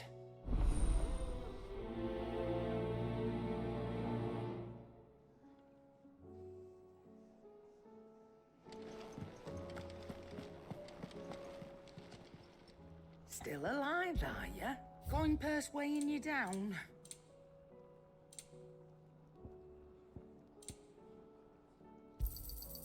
You're rubbing me blind, you know. You'll not find a better price than that. It'd better all be here. Is that all? So what do I owe the honor? For saying fortune, do you? Just need one dark steel.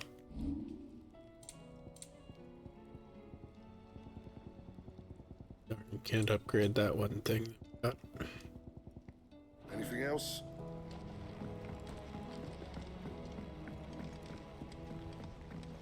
Say what you will.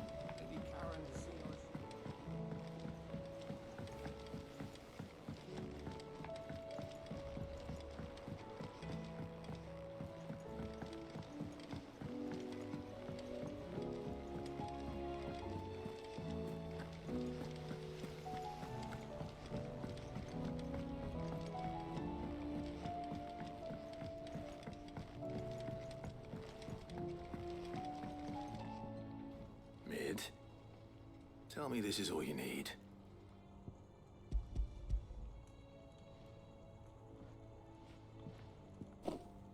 Aw, you make it sound like I asked you to save the world or something. Tell me this is all you need. It's most of what I need. After you left, I went over the figures again, and I realized I'd forgotten a 1 and a 0.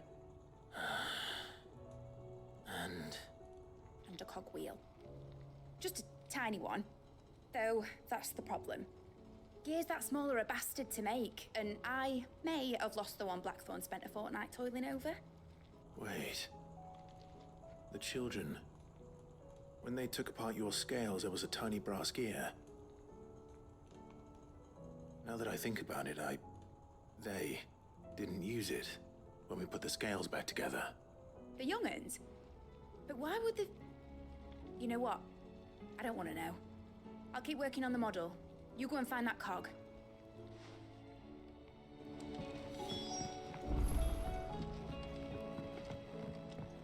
Has Midadol mentioned a new project yet? Not exactly. Sid! Is Mid still hiding from us? She wasn't hiding. She's fine. She's just busy working on her next project. A new invention? What is it? What is it? Is it an airship? I bet it's an airship! Do you think she'll let us help? That just so happens to be why I'm here. She needs something special, something only you three can provide. A brass gear. A tiny one. One that might fit on, say, a set of scales. Oh, the one you forgot! We remember! We saved it, just in case. It's in the bag of bits. Since your lesson, we've been disassembling, then reassembling everything we can find. All the pieces that are left over, we keep under our beds, just in case. That's good to know. Look! I found it!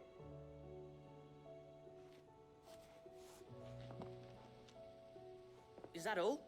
Just the gear? We have more parts if Mid needs them. That's all for now. But I'll let Mid know about your hoard. Just in case. Thanks, Sid.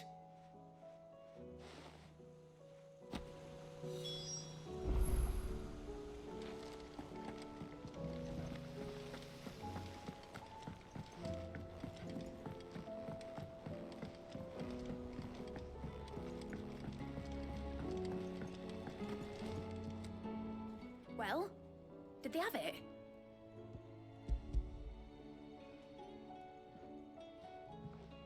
They did. And they kept it somewhere nice and safe. Will it work? Will it work? He's perfect! You're a genius, Clive. What exactly are you going to use it for? Only the most important job of all. The wings aren't going to move on their own, but with the right cog in the right place, well, you just wait and see.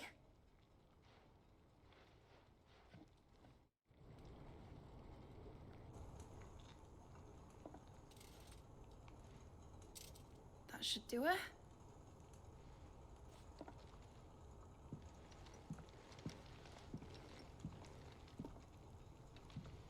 Here goes nothing.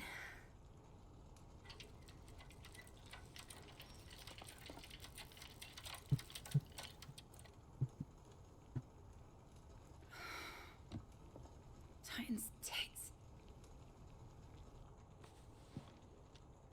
Wasn't Why are you supposed looking to at fly, Titan's was tit? course it was supposed to fly. Wouldn't be much of an airship if it didn't. Honestly, these bloody engines are driving me mad. I was so sure this would be the day she soared. The Mithril engine was made to make dreams come true. Make the ship go faster. But maybe this is one dream the world's better off without. Show folk how to take flying. It won't be long till they're raining death down on each other. People will lose their homes, children, their mums and their dads. Like I lost mine. I'm sorry. So am I, Clive. So am I. Sorry that I have to choose. Do I follow my head, or do I follow my heart?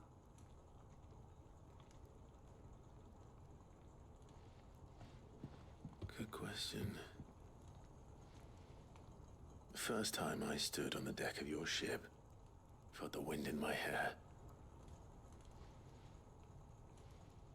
It was like I was flying. But imagine how it would feel to actually do it. My dad always said there were two ways of living life. Chasing a dream or shuffling to your grave. And he were right. Right about a lot of things. Not that I like to admit it. People need dreams to chase. Especially in a world like this.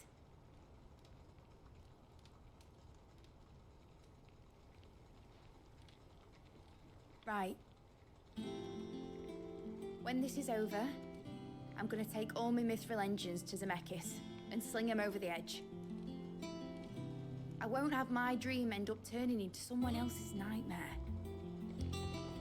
But all that hard work... All that hard work will not be used for war, Jamie. But it ain't like it'll be gone. Tell me, Clive, have you ever been on a treasure hunt? Not since Joshua and I were boys. Why do you ask? Because I'm gonna bury the engine schematics and leave behind a little riddle telling people where to find them. A really hard one, so that only the most dedicated dreamers will ever be able to work it out.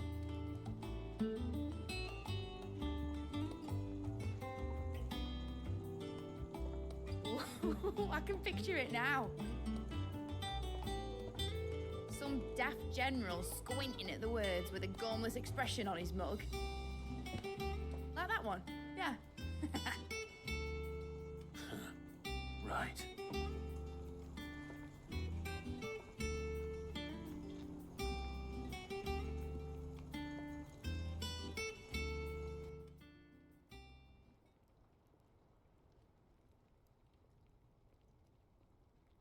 Of course, if I'm putting this engine at the end of a treasure hunt, I'll still need to make it a treasure worth hunting for.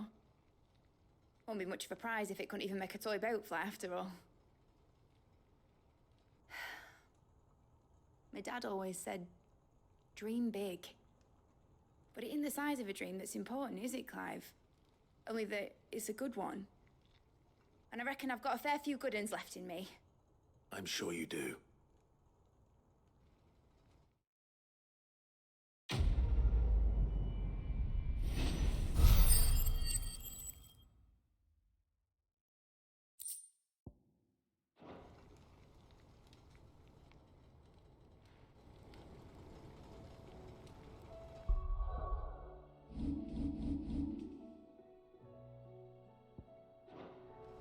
Still a quest here. Oh, it's at the... Get it? At Clive's chambers. I also need to check the hunt board. I remember where exactly in Sembreck the other two monsters are.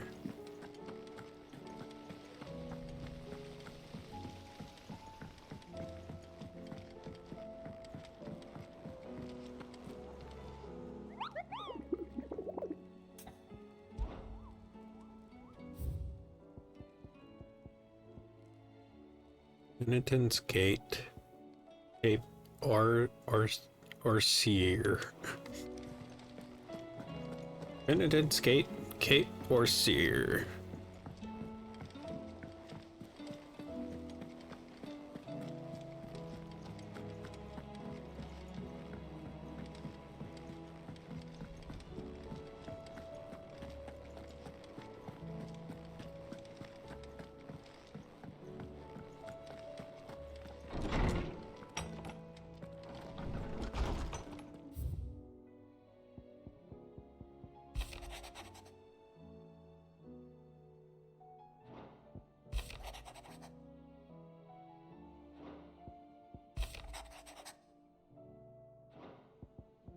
Still only wearing one hat, 0 to 10.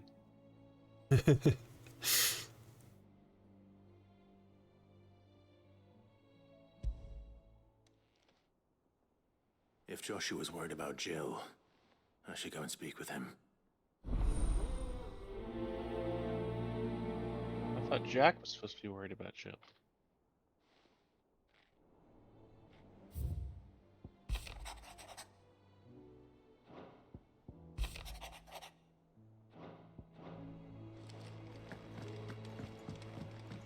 Look at our treasure trove.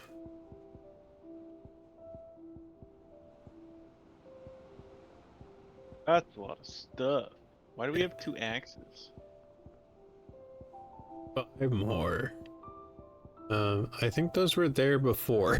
I think they're just Okay. They're just axes. Like on the everything wall. else looks cool. Everything else is cool, and then it's like, here's some axes. Okay. I guess.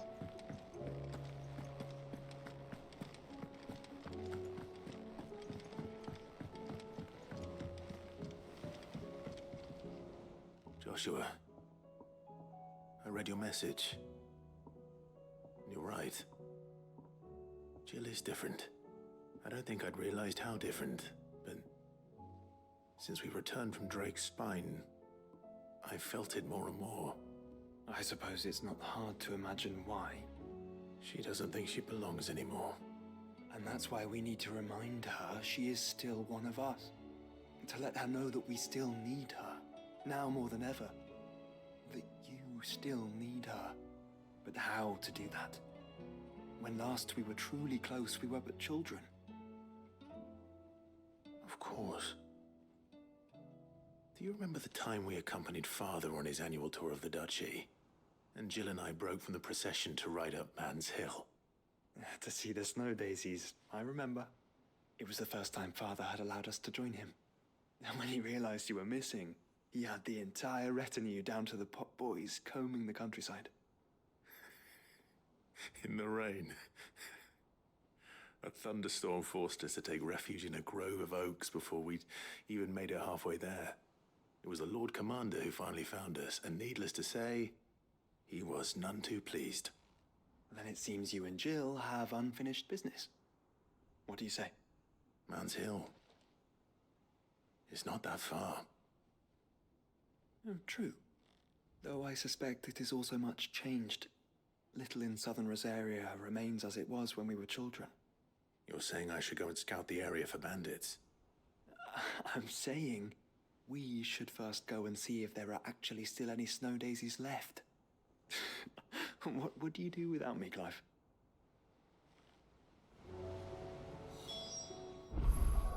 I don't know. He would probably like fall off a cliff and then be fine because he can do things. Yeah.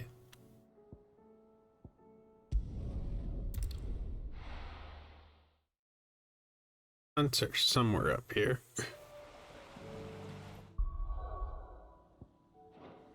A local map.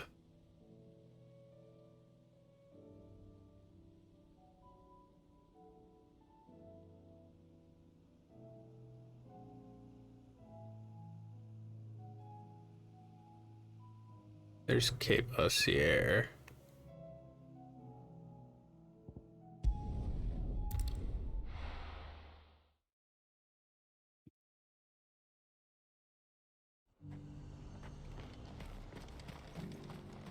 And how might I help the garrison today?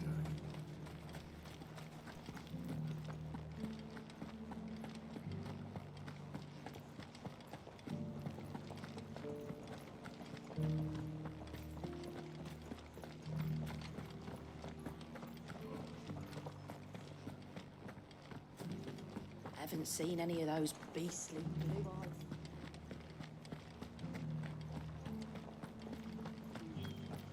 Do be careful. I will.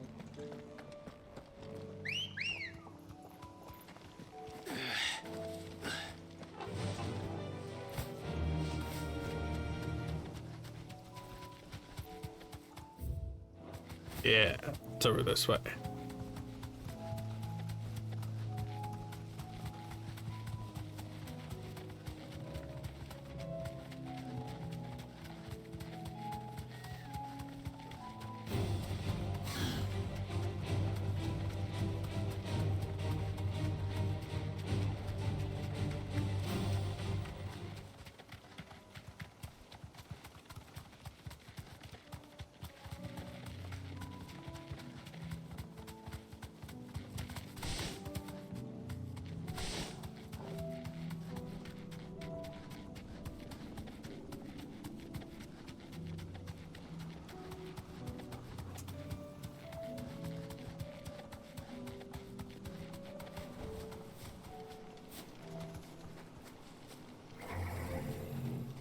Creature.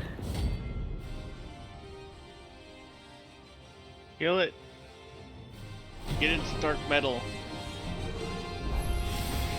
It hopefully has.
Yeah.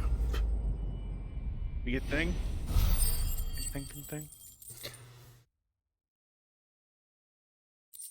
Yeah. I'm getting tired of these things. But they dropped thing. You should like thing. Go get our ultimate sword and then go get the next guy that's in Sembrek.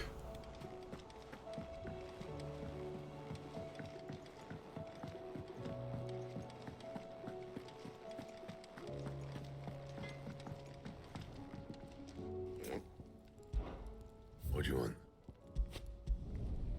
Did last you a good while. Anything else? Anticlimactic. Yeah, I was hoping there'd be like a little cutscene for it or something. I wanted to see the two of them work together again. Yeah.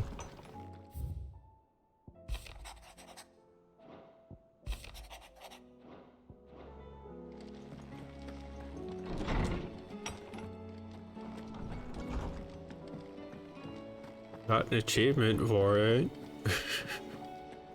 Alright! Yeah. Thanks, Steam.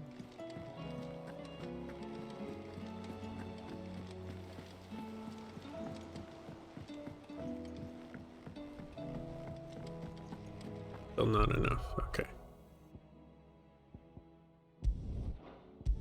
It's like Penitence Gate, I think it was called. I don't know. Okay, he's right here. Oh.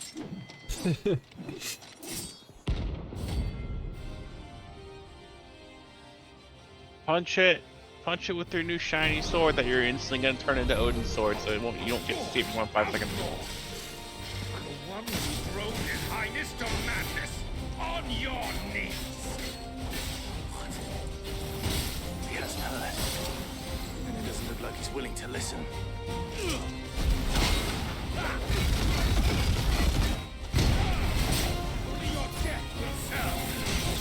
He's not listening. Guess I'll have to punch him 10,000 times in the face using Titan's power.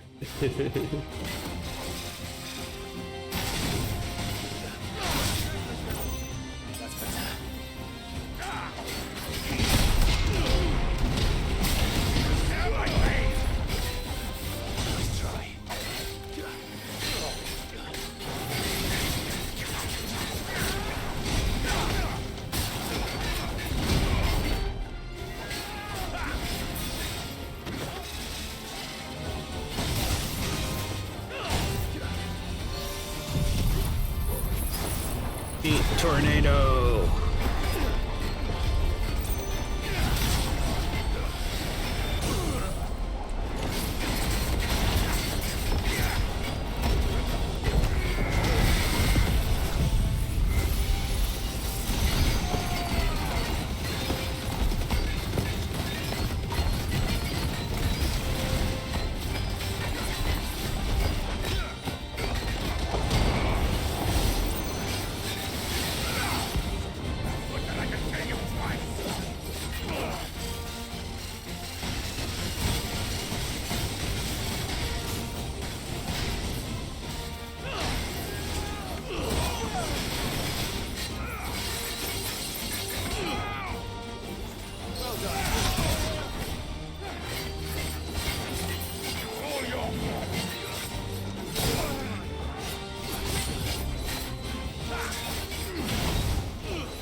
Damn it. Dion would have been glad to have you back at his side.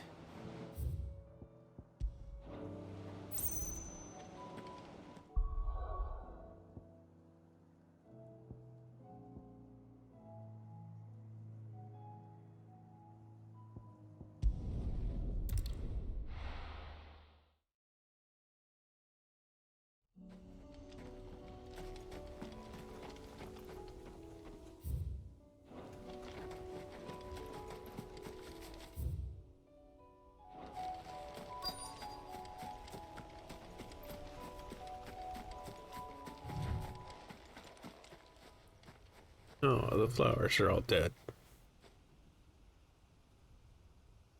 This is the place, but... I'm sorry, Clive.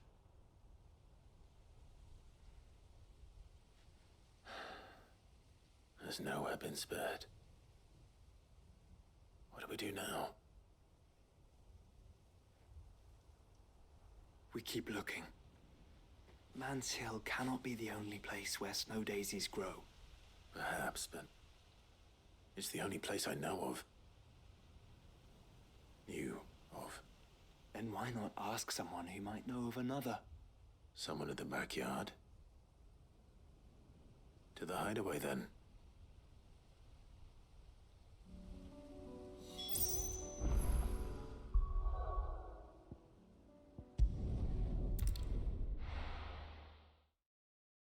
Knew some historian that knew where places were. Let's hope one of the merchants here has what Gav needs. Excuse me. I'm looking for something. Oh, well, then I'm your man. A silver chocobo feather. Oh, or maybe not. Though you're not the first to mention the bird around here. There was a man stopped by the rest not long ago claiming he was attacked by a silver chocobo near some gutted hovel not far from Eastpool. Most took him for a braggart and a liar, but who knows? Perhaps there was some truth to his tale. We'll see. Thank you.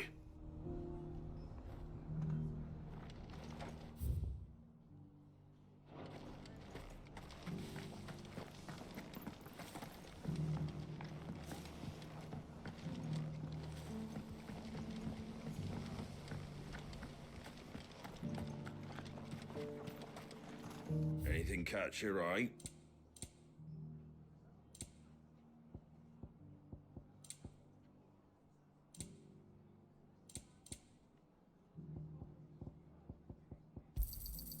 Much obliged.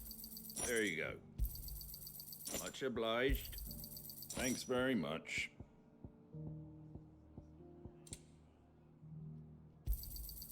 Much obliged. There you go. Just because the heavens have gone to rack and ruin, it don't mean we have to. Oh, let's get this... How do, traveller? You've the look of a man who could do with a new whetstone. Or perhaps a bawdy etching of the Vicerine. Maybe another time. I'm looking for a silver chocobo feather. If that's the case, rumours are all you're likely to find. No one has seen a silver chocobo for years. Word is they were all hunted for their feathers. Some northern nonsense about bringing good luck. Didn't bring them much, nor their bows. If any are still out there, I reckon they'll be doing their damnedest not to be discovered. You're probably right. Thank you anyway.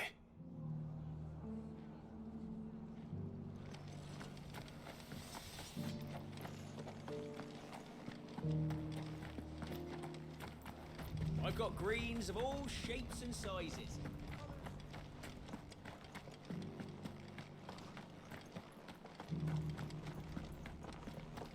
We've got a few rooms going spare now. You want a bed for the night? Speak to Martha. Oh, this guy can fuck right off.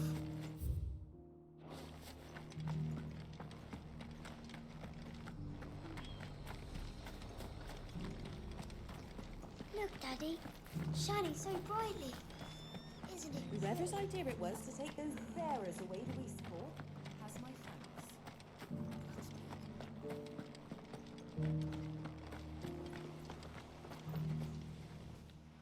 Can I help you with something? You wouldn't happen to sell silver chocobo feathers, would you? I deal in fruit, not fancies. But if it's fancies you're after, I suggest you try Rhiannon's ride. Was a silver chocobo seen there? Oh, yes. If you believe the ravings of a madman. It wouldn't be the first time. A silver chocobo sighted in the hills near Rhiannon's Ride. It sounds almost too good to be true. But since I'm already here... Oh, look, a silver choc. Oh, wait, this one's white. Yeah. Can hardly make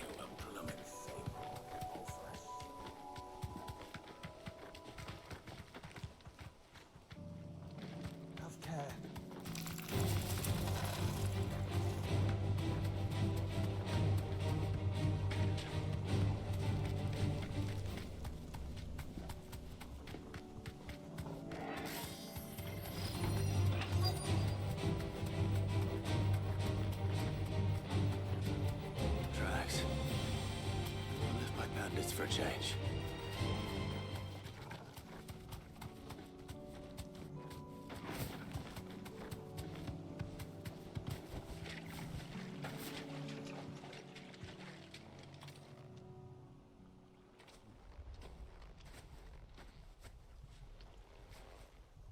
More tracks. And these look fresh. The Chocobo was here. And recently. Perhaps it still is.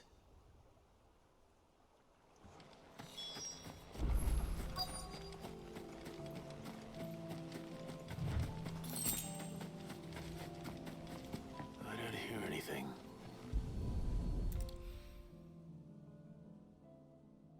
Well, I'll be damned.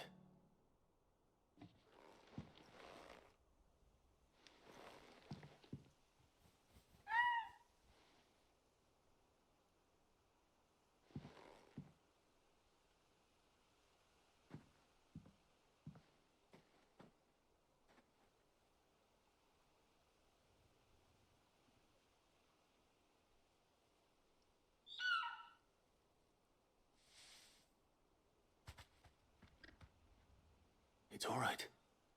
I'm not going to hurt you. Just borrowing a feather for my friend.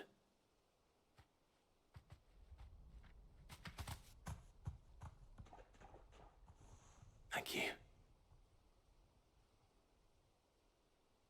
Let's get this back to Gad before they change their minds.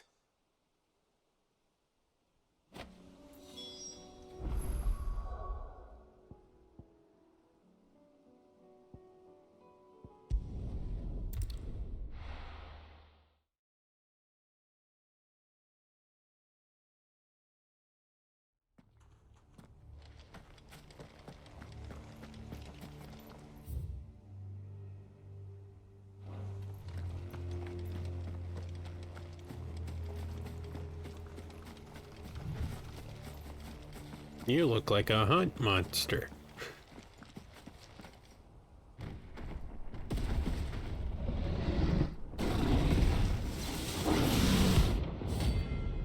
Yes, you are.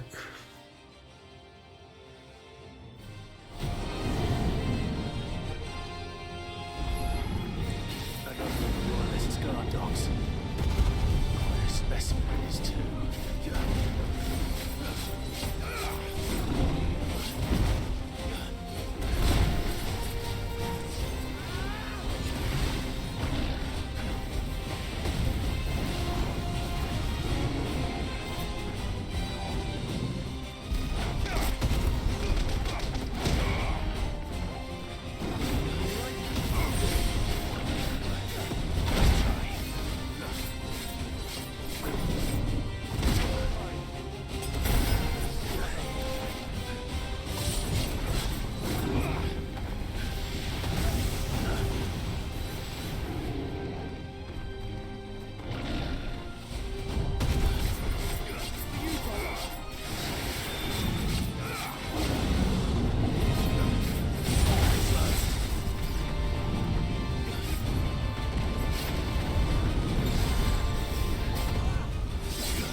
disappointing after Svarog.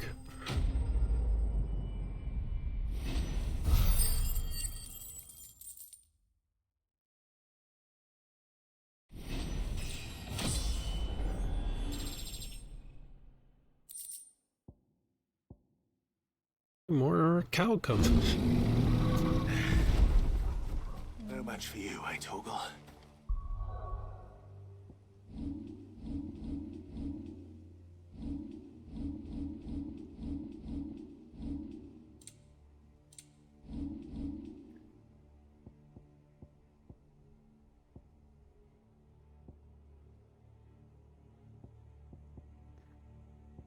Whoops, I nodded off for a second there. My bad. You missed the entire fight. Oh no. Did you win? Yeah. Yay. I was like, nothing is like challenging compared to Svarog. It's all kind of disappointing afterwards.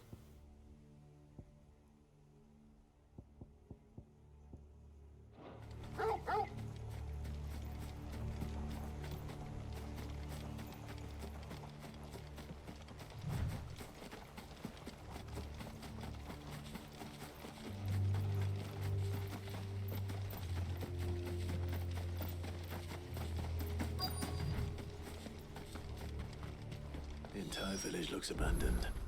Now, which house would a bookworm live in? Bless you. It was a cough that I did not mute in time for. This Big is a deal. Royal Army logbook. Did he take this from the local barracks?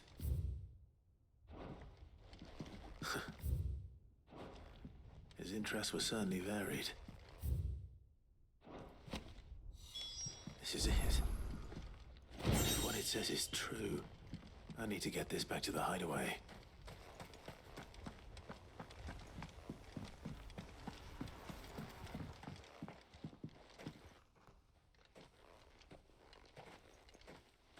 Leaving so soon, stranger?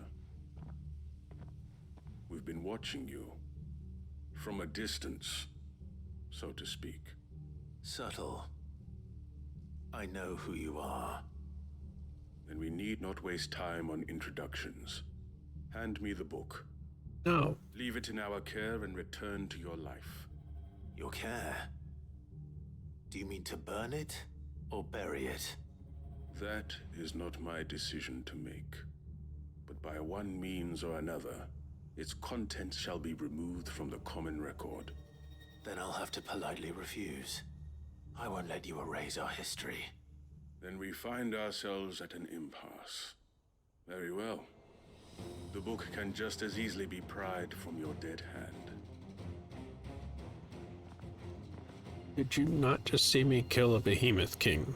I was about to say, kick his ass. Let's see, shall we?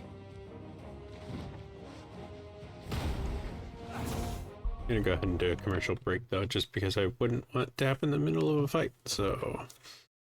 Fair. Stretch, get water, go to the bathroom. We're just gonna be trying to wrap up side quests, so it shouldn't be too much longer. Back in 3 minutes.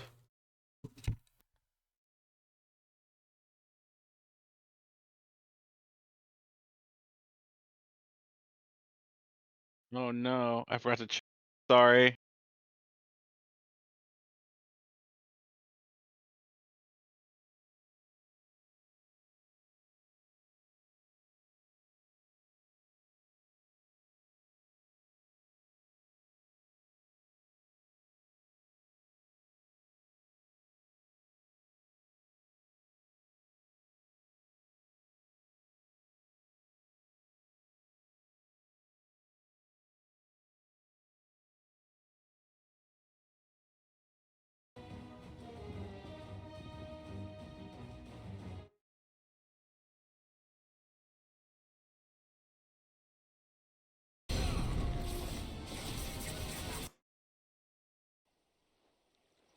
The Chocobo was here.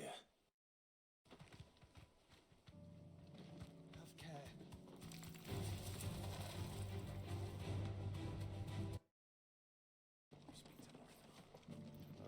This guy can fuck right off.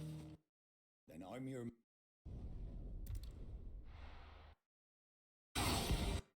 You keep. True. His nerve in the face. Came. Always have a battle. The art.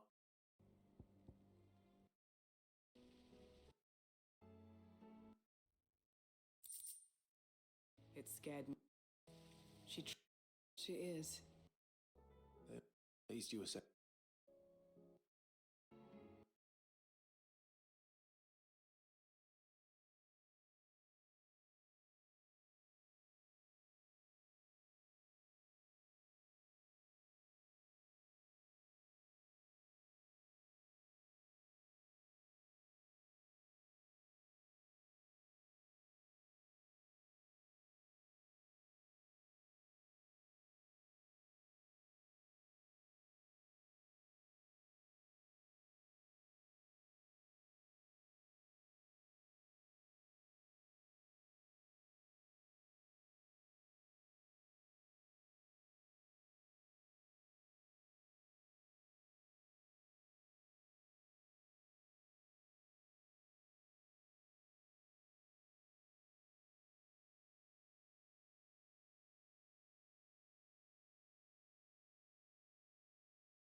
The book can just as easily be pried.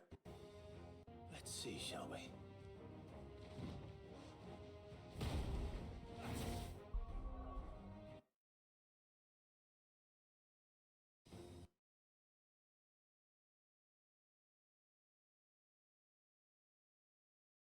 Pried from your dead hand.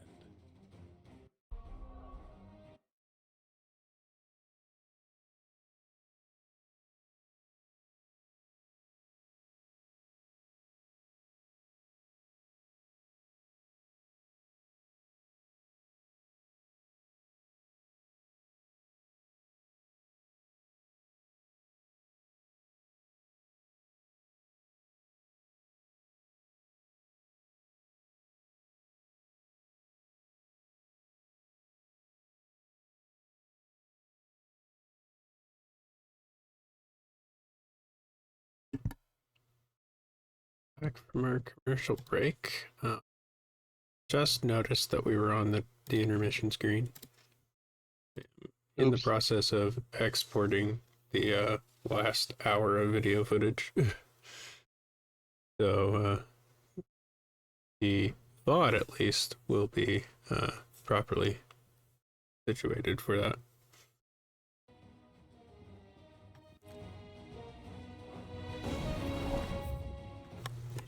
Sure that the video saved real quick. Need to lose it. Yeah.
Looks good. All right. All right.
guess they didn't see me take on the Behemoth King. That's too bad. They said they were watching me, though, so...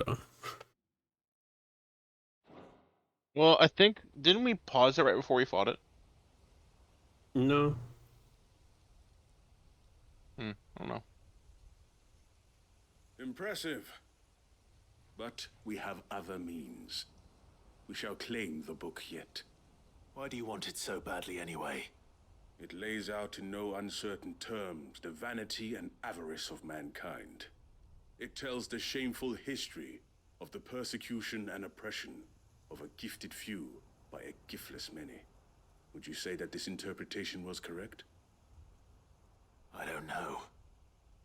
You don't know. Your sword may be sharp, but your wits are dull. So let me answer for you. There is no correct interpretation of history. That a series of events took place may be proved beyond a doubt.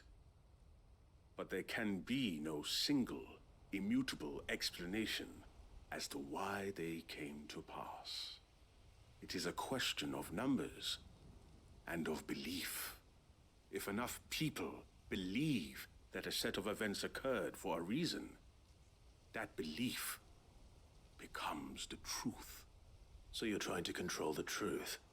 We are trying to protect people from themselves, from knowledge that would bring them naught but pain. That is all. You may keep the book, for now. The world is small. We shall meet again. Until then. Wait. I don't like this guy. Punch him again. Damn it. No, he's just going.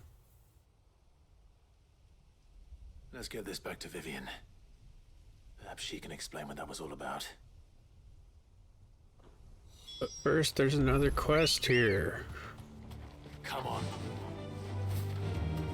Get all ready.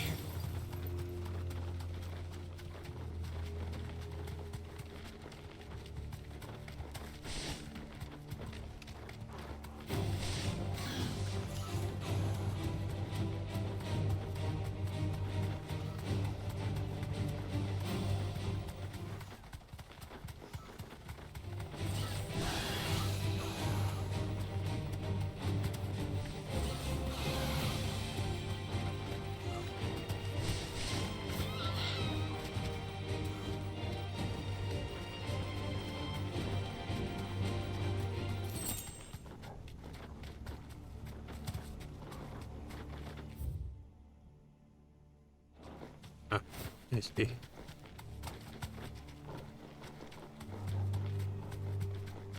What do you see? Path is this way, and then we go around. No need to ride from here.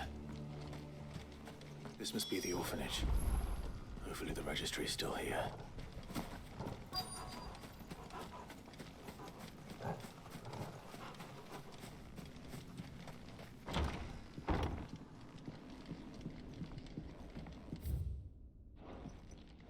Conditioning. Disposed of. I wasn't exaggerating.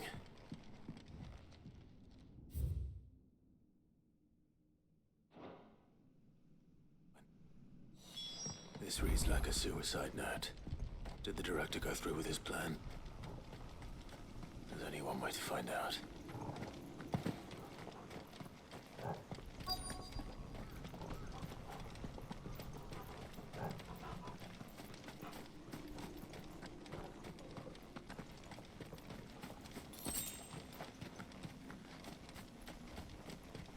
A forked white tree.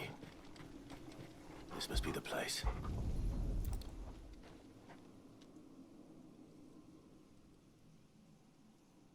Could he really be buried here? There's something hidden among the roots. Let's see.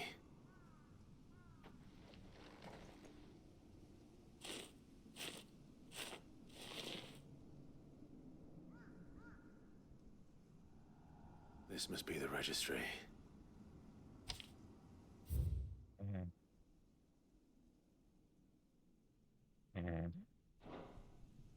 Born So in. many names. This This place was a slaughterhouse. And where is the architect of all this misery?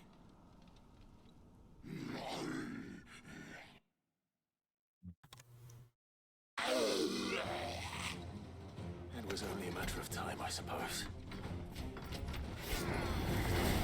This place is cursed.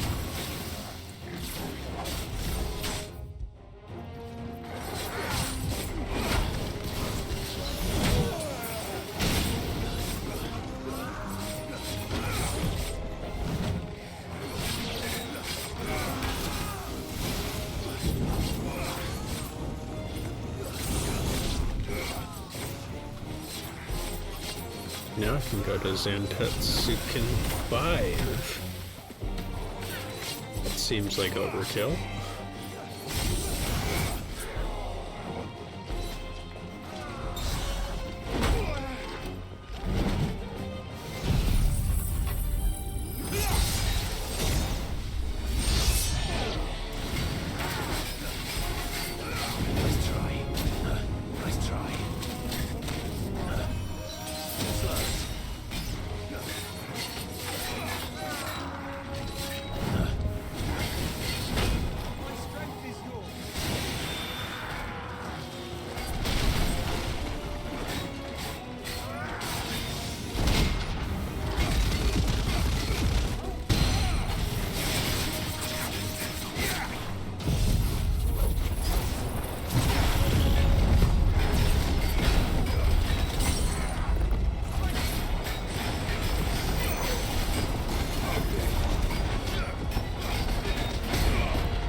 I'm done here. Let's get the registry back to Herman.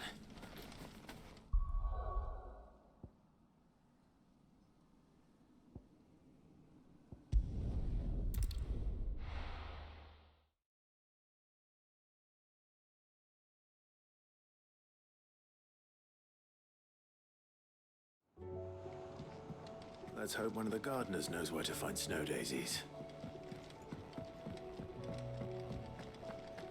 It was no trouble. Clive, you're back. How'd you get on? Any luck? Any luck, you say?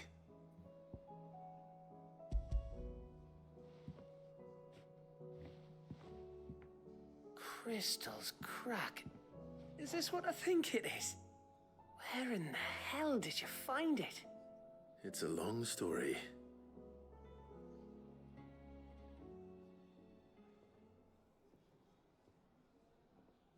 Right there on the road to Eastpool. Who'd have thought it? Everything up there's been abandoned for years. The empty cabin made for the perfect shelter. Though I fear my presence may have forced the poor creatures to look elsewhere. Don't blame yourself, Clive. The Blight's right on Eastpool's doorstep. They'd have had to move on before long, even if you hadn't have turned up. They'll find a new home. Trust me. After all, that's what us endangered animals do. Anyway, what matters is, you managed to nick us one of their quills before they could run off. And now all that's left is to fix it to the carving. I didn't know you could carve. Reckon there's a lot you don't know about me. Like the fact I'm as good with a whittling knife as I am with a sword. And that bone Ember gave me's a dream to work with. What did you say it was from again? An Avis? But it weren't your Avis, Sid. I slew one of my own at last. So all those long nights in the pit finally bore fruit. I'm proud of you, Ember. Don't speak too soon. I ain't done my trial yet. There we go.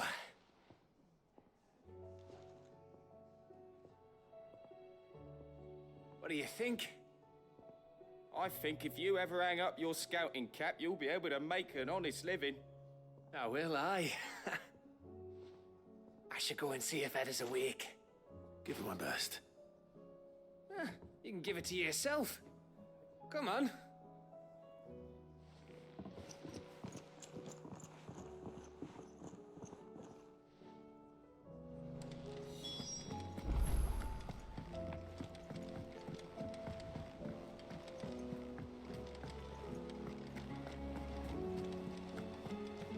There's something about it. I feel like it's...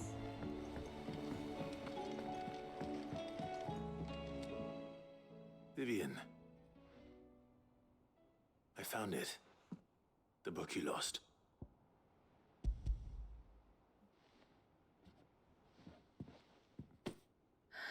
You found it. Thank you, Clive. Even though I asked this of you, I was not entirely sure it would be possible. I feared the executors had seized every copy. I met with one of these executors, and I convinced him to let me keep it. He told me something. That the truth is just a matter of collective belief. And that if enough people believe a lie, that lie becomes the truth. It does. But it also means that the truth is not immutable.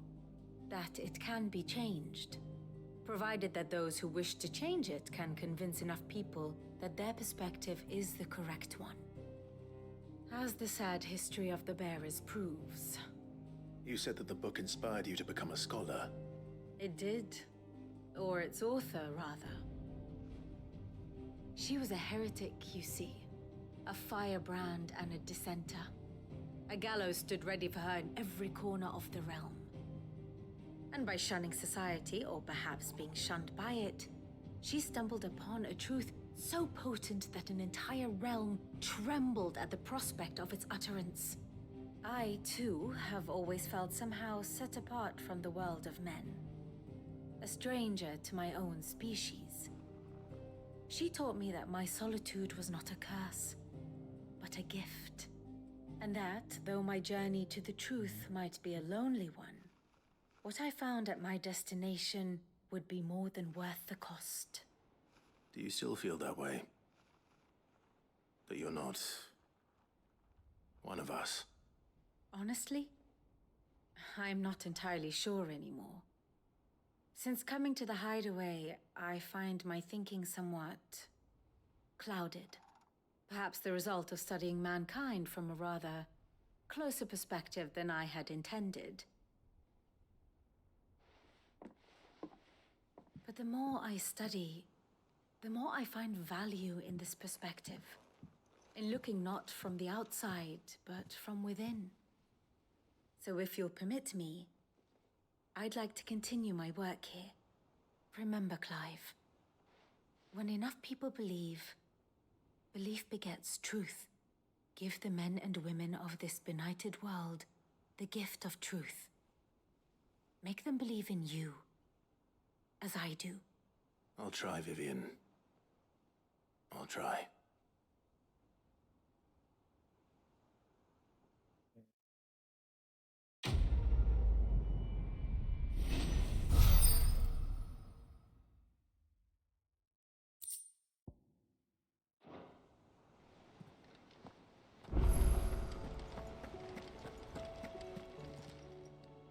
Oh, I wasn't expecting you back so soon. Come to claim your just desserts? You earned this.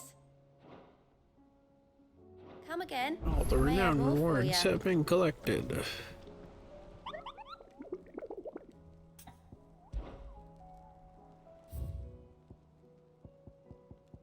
Have a new hunt, huh? Garnick and Waloed. Okay.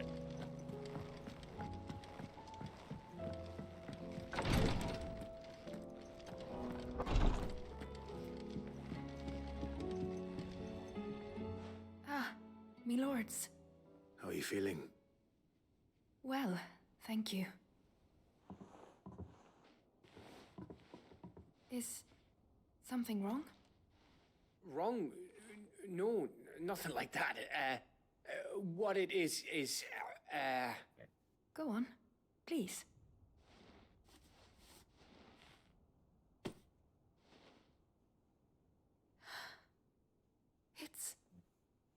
beautiful. Did you make it? We did. Aye. It's from all of us here at the Hideaway. Your new family, like. It's a good luck charm. We may come up north when a band's on the way. I mean a baby. To let him know that they're part of the family too. Oh, I hope you like it. I don't know what to say. I thank you, my lords, for everything.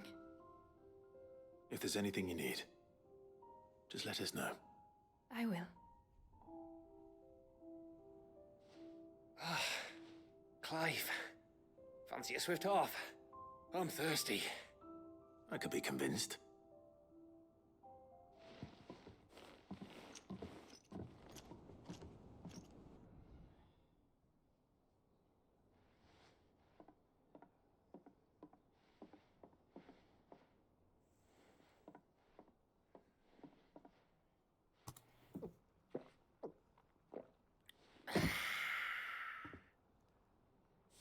Don't you think you've had enough?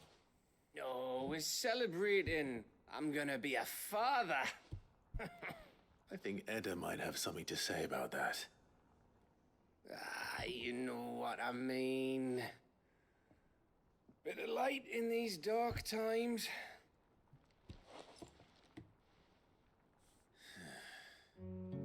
Wasn't long after me 10th name day, my mum told us she was with child again. I was over the fucking moon. I was looking forward to having a little one to lord it over, what with me being the runt of the litter. Thought I'd finally have a chance to prove to the world that I could be a big brother. Imperials came the day she went into labour. Had myself a baby sister, and then I didn't. My whole family gone in a blink, while I hid in the cellar like the spineless little arsehole I was. Great brother I turned out to be.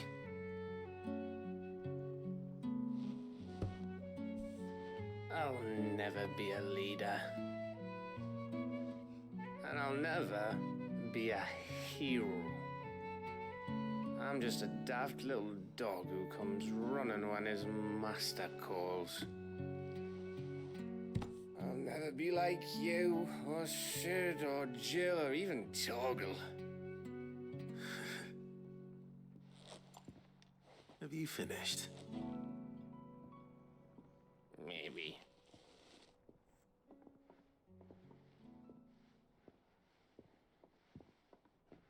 Do you know why you're our best scout? Yeah. Because you don't need anyone to hold your hand. Without your resourcefulness, your courage, your determination, I don't know where we'd be. Maybe hanging off a cliff like,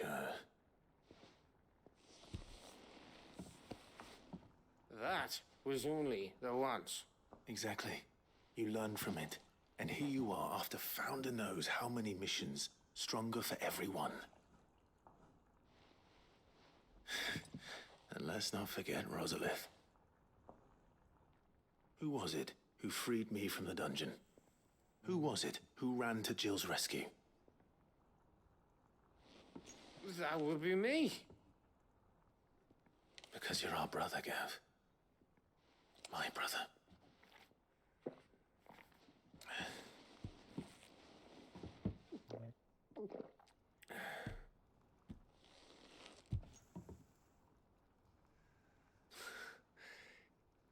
Your brother.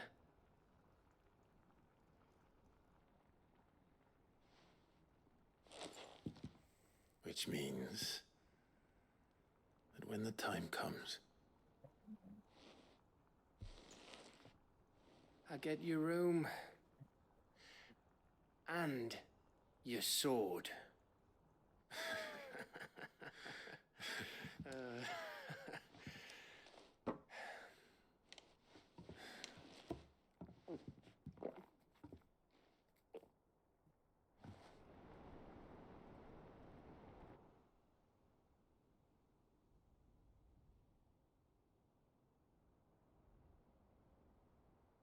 I may have had one too many.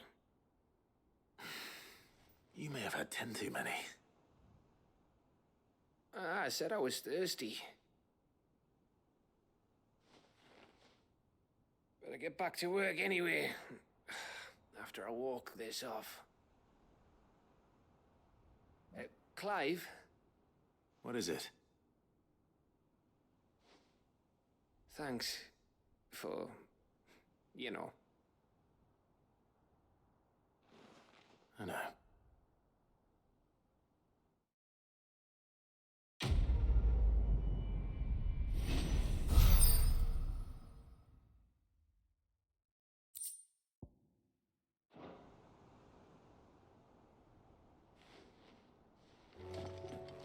Do you think they'll come back?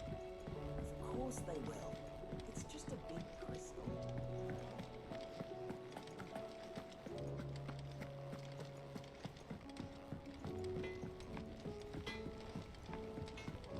Say what you will. Lady Karen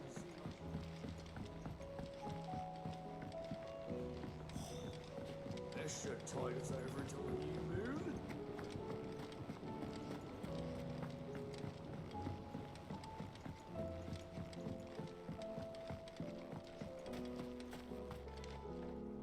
Oh. What brings you down from the heavens, Sid? I need your advice. Joshua and I are looking for a place where snow daisies grow. Preferably in abundance. Snow daisies. Then you'll want somewhere not too hot and not too cold. And where the winds are strong enough to carry the seeds. I reckon Man's Hill would be a good place to start. There in the Royal Meadows, perhaps? Both have similar climbs and the right elevation. If the Blight hasn't claimed them yet. Right. Thank you. Did you learn where we might find our flowers? The gardener here mentioned the Royal Meadows in Sambrek. Ah, the fields beyond Northreach. Well, if that's the case, then Eorzea was right. I recalled that she kept the record of our travels, you see. So I asked her if she'd perhaps noted anywhere that snow daisies grew, and she mentioned Oilefeist Bay. Whose shores border the meadows. Off we go then.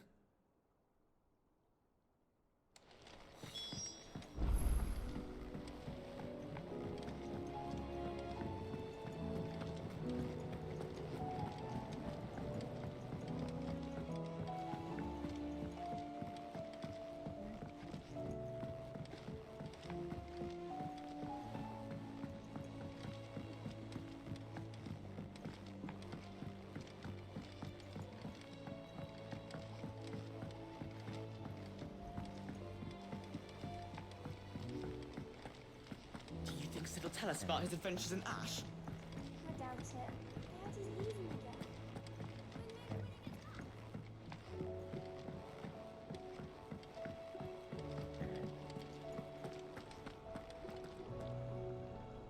I hear that you traveled to Ash, Sid. Did you by any chance recover the names of my fallen friends? I did. Yes.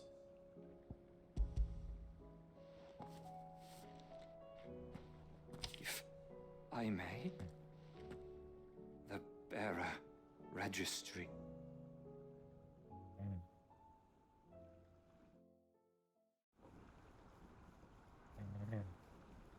The director was a brutal man.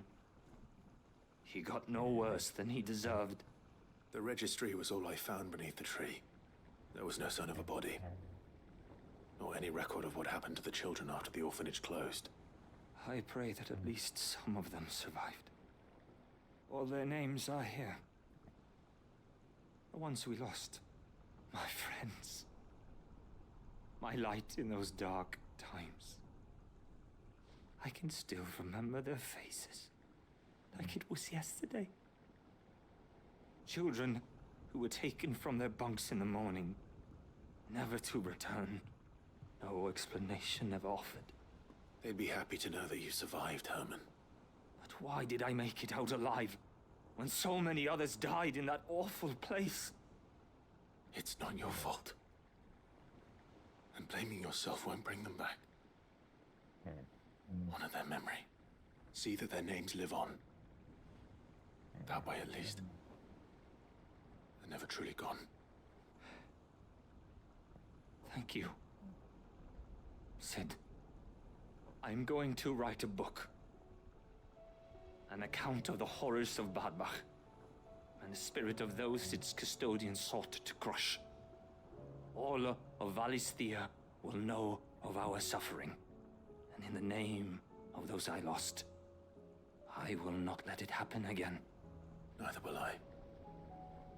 These records would have been buried for all eternity, were it not for you. Thank you.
It's usually me making demands of Hippocrates. I wonder what this is about.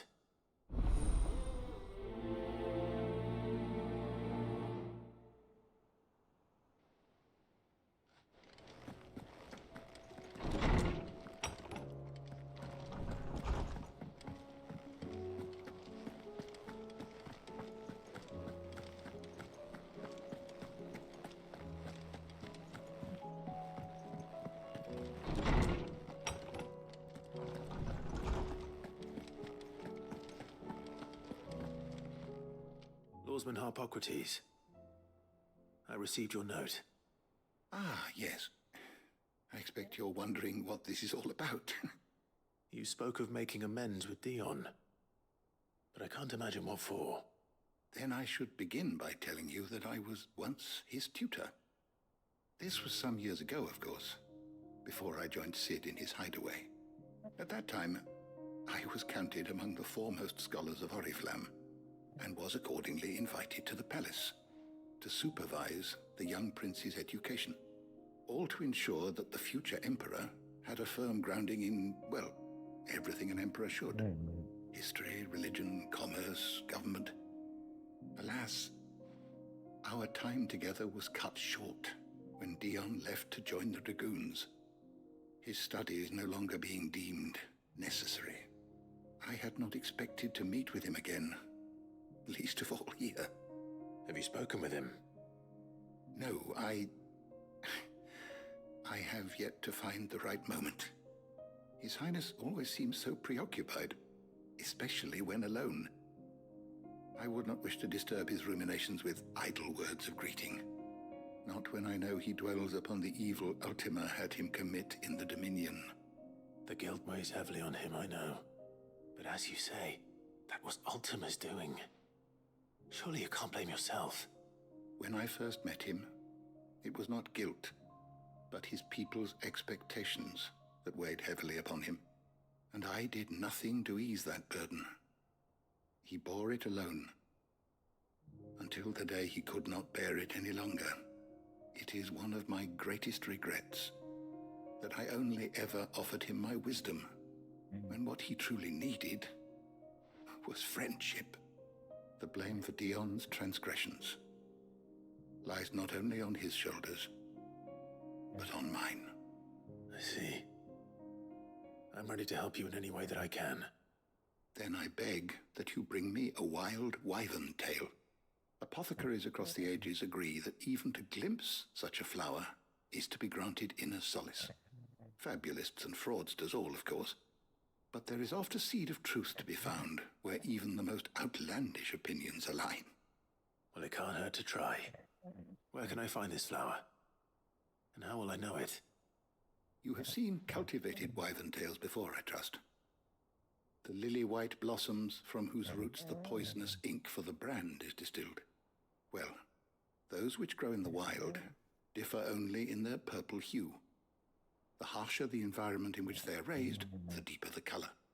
There is a waterfall in Rickmal's roost across the strait, where the flowers once grew in abundance.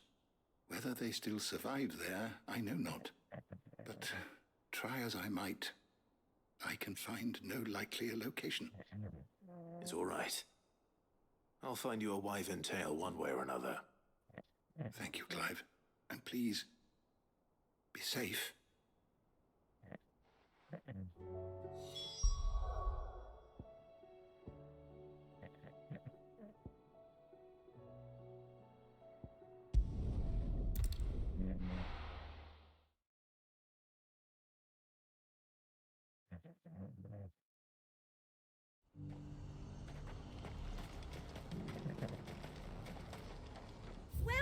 Welcome.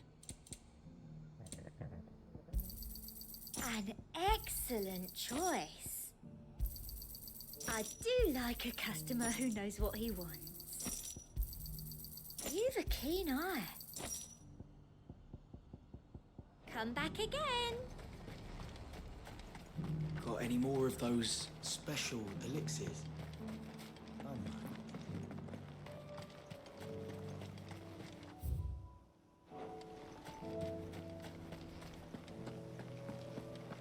I hear the Dukes agreed to let us keep our land. Seems the Duke's had a change of heart.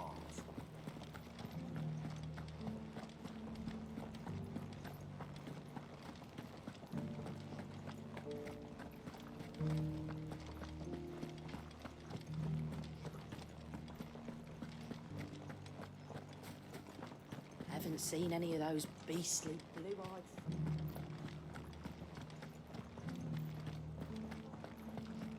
Do be careful. I will.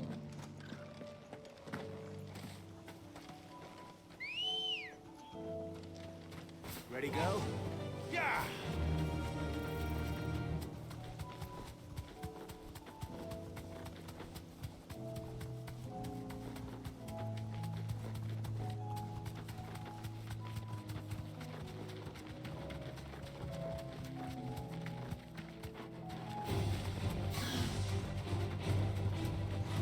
The meadows are vast.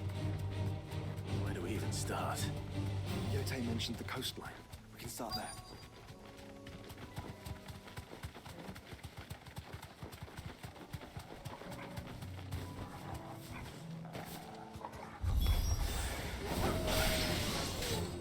See them? I do. Flowers.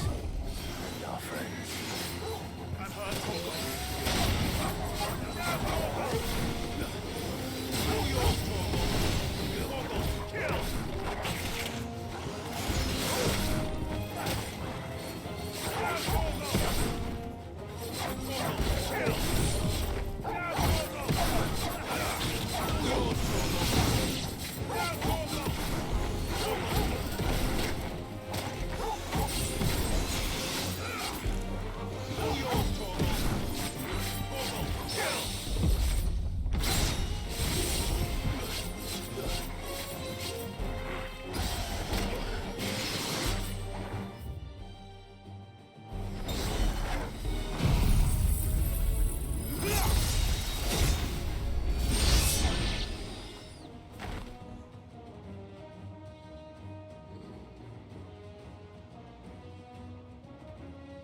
What do you see, boy?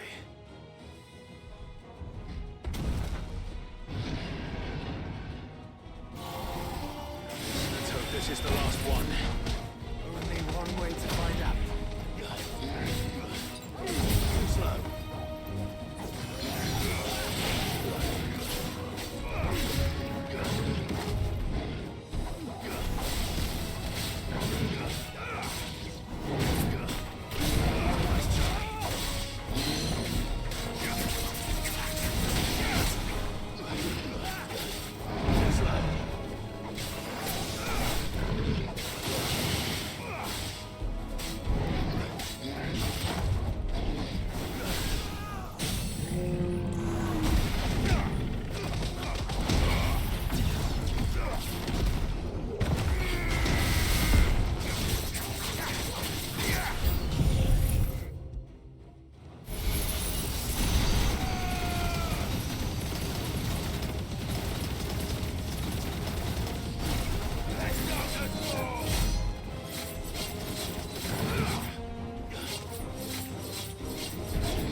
Farewell.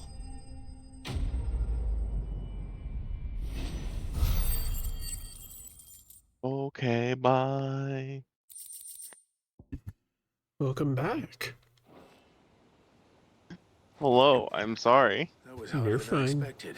I don't know what happened, just like a wave of tire just smacked me in the face. Yeah. And like probably going to call it fairly soon, even though there's still side quests, because it feels like I complete one and another one pops up and it's like, what are you doing? She'll love them. The never-ending side quests. Let's go. Yeah, we'll just have to do our side quest till they stop showing up. Fair. Just gonna keep going until when the next commercial break would be. It's like 20 minutes. Okay. It appears my work is done. The rest, as they say, is up to you. Well, you and the skies. We wouldn't want another thunderstorm now, would we?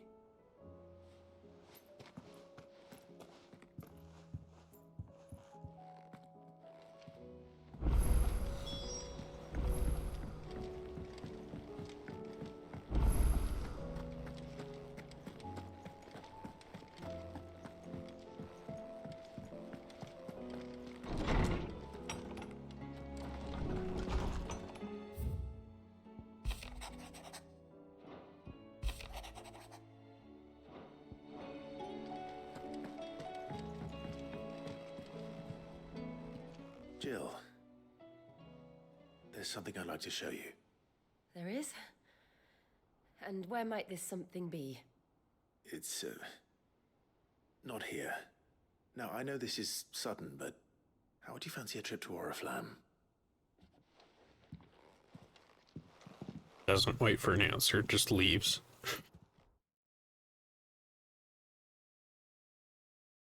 Like, you have to go. No, I don't care.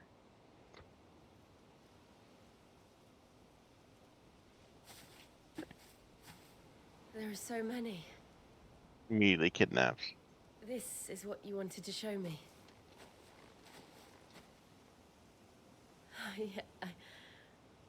I don't know what to say. You don't need to say anything. The smile on your face is enough. We've been worried about you, Joshua and I. Do you remember when I took you to Man's Hill? Or tried to? How could I forget?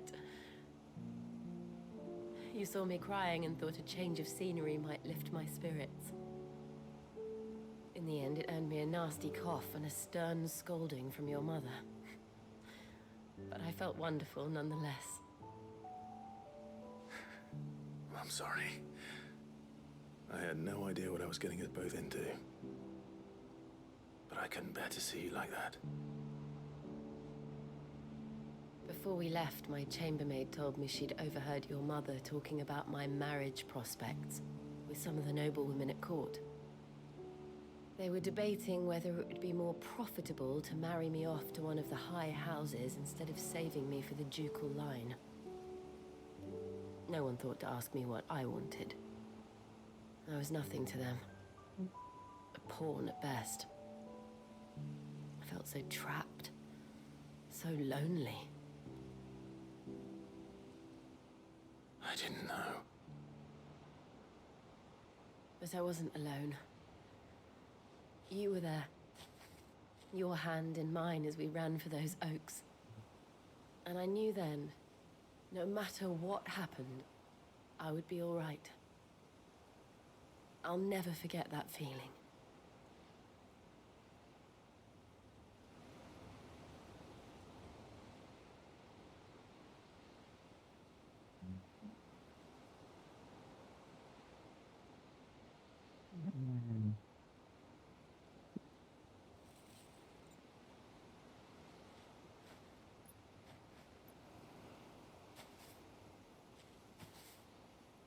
Before we broke camp, the morning after the storm,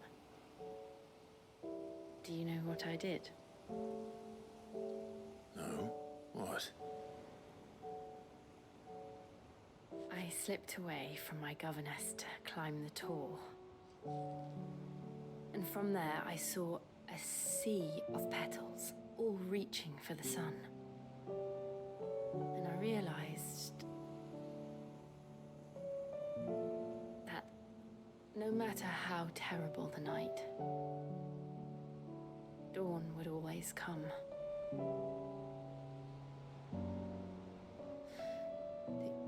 That you would always come for me. And you have. Again and again.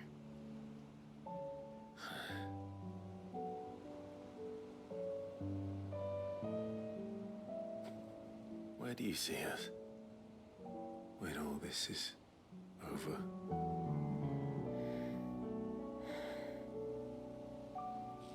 I don't know.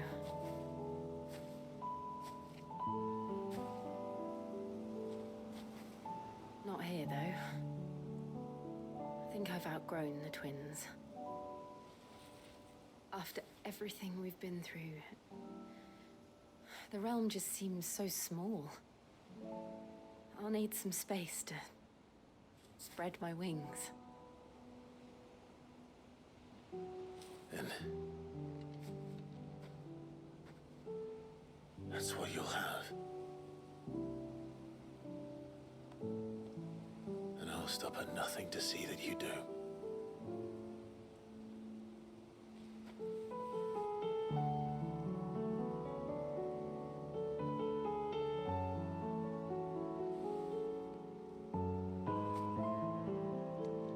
I never was much good at garlands, but it'll have to do. I'll treasure it forever. Thank you, Clive. For this, the flowers, for everything. It's exactly what I needed. You are my treasure.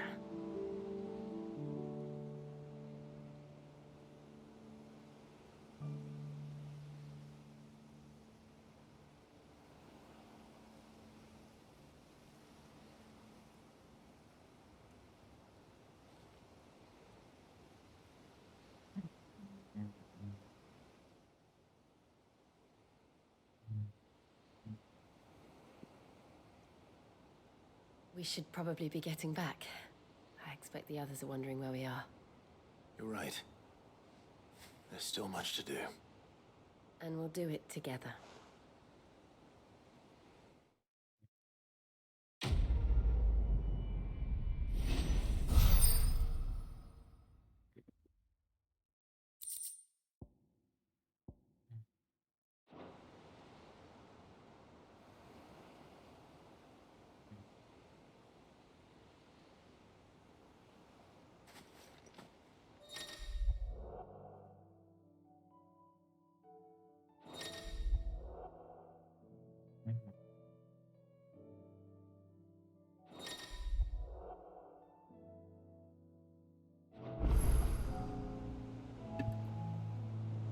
Ray, the DLC is open finally.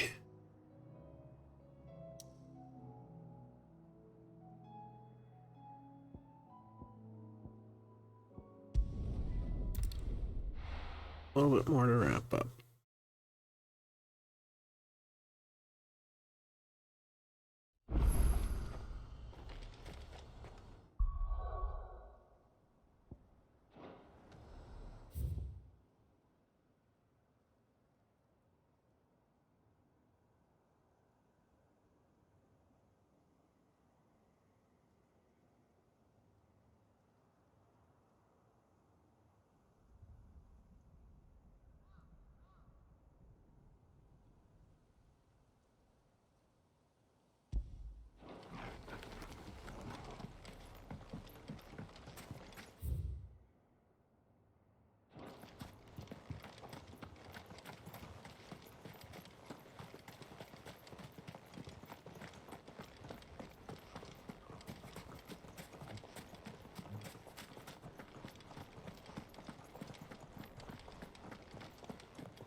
Seems this place has been flooded twice over. Purple flowers blooming next to a waterfall. Shouldn't be too hard to find.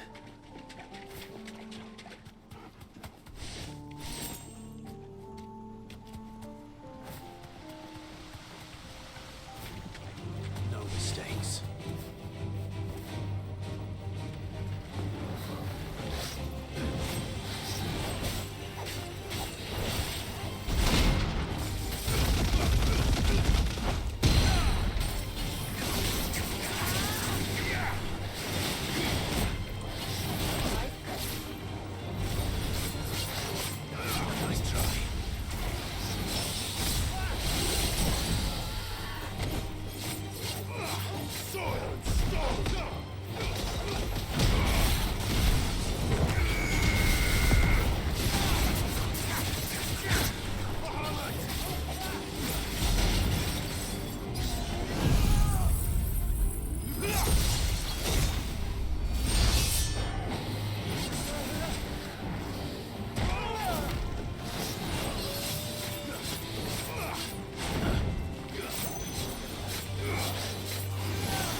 Let's go. Faster!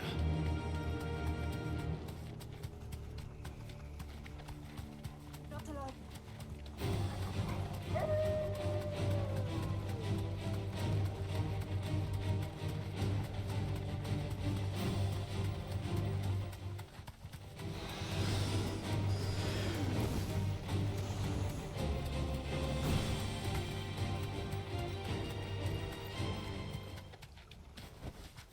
That'll do, girl.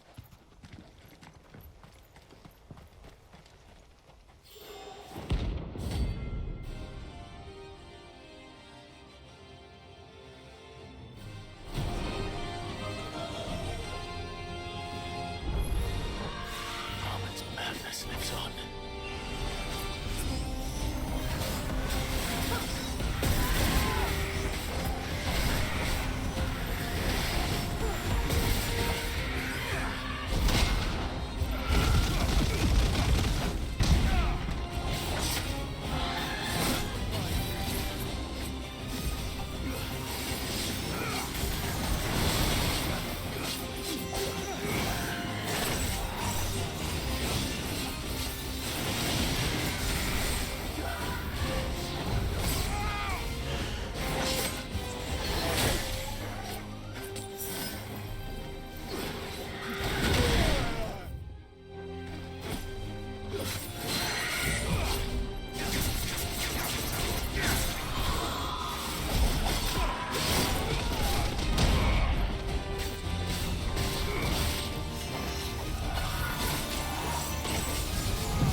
And that's the hunt board cleared.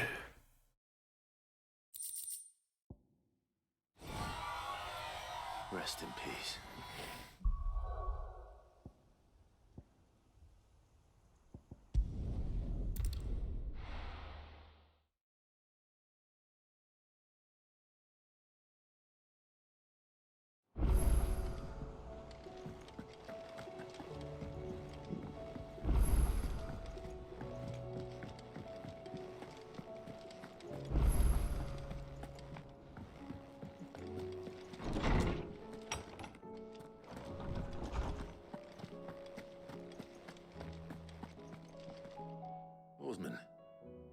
I found the flowers you were looking for. You did? I think I did.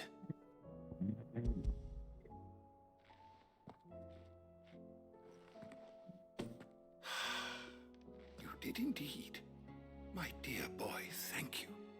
You wanted to make Dion a gift of one, did you not? Shall I invite him to join us? Oh, I don't... It's no trouble. I'll go and fetch him.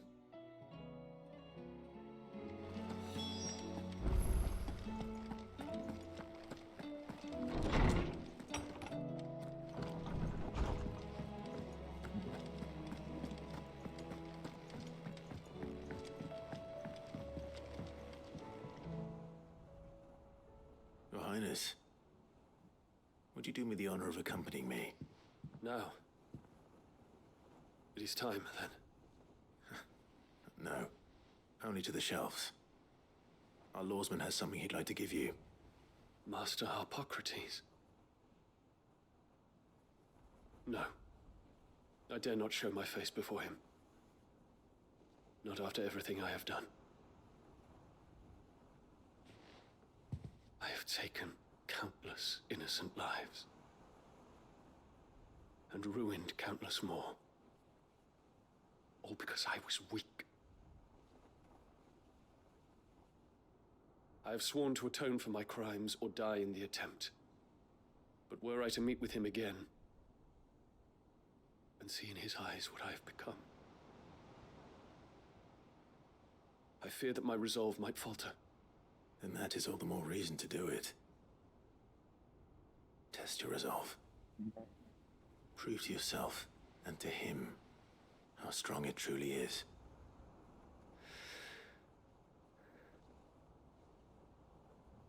You are right. I must, at the very least, offer him my gratitude. Very well, then. Take me to him. Follow me.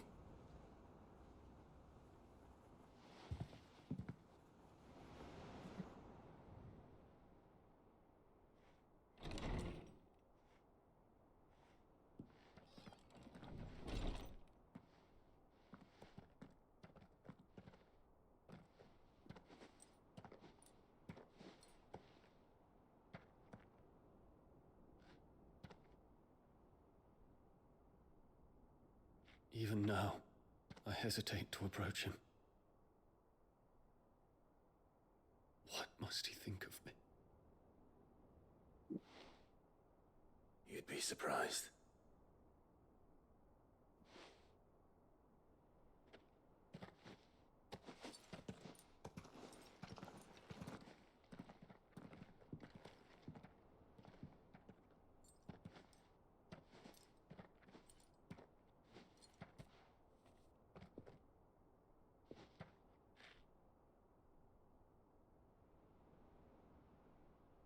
Master Harpocrates, pray, accept my apologies for leaving your tutelage before my studies were complete. Your lessons opened my mind to a world quite unlike the one I had imagined from within the gilded confines of the palace. And I shall be forever grateful for the efforts you made to enlighten me. Lift up your head, Your Highness. The deeds of youth require no apology. That you took the time to visit me says much about the man you have become. Now, there is something I would like to show you.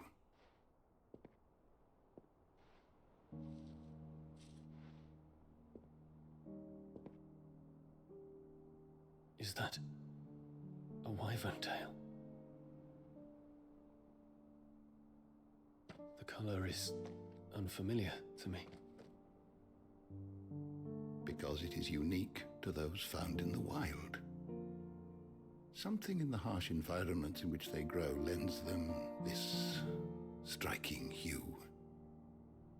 Their roots are indistinguishable from those of their hothouse cousins, but once they bloom, the difference is immediately apparent. In this flower, I see you, Your Highness.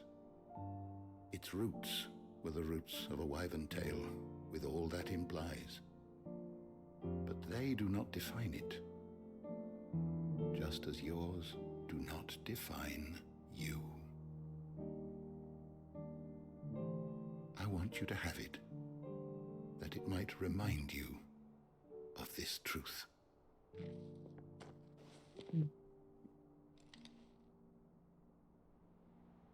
Master Harpocrates, I would ask of you a service.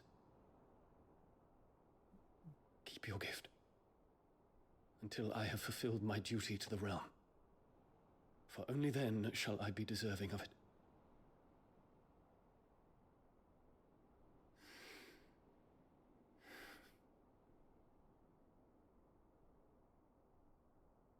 As you wish, Your Highness. I shall await your return.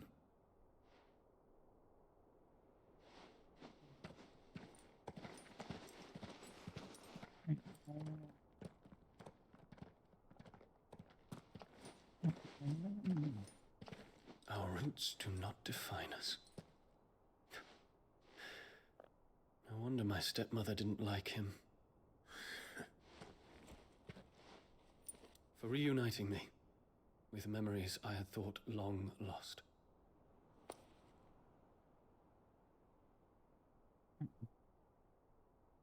I shall not forget this.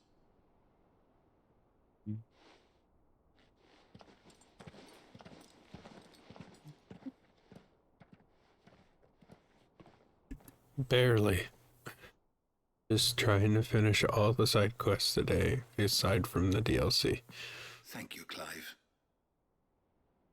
Were it not for you, I fear I might never have found the right moment to speak with him.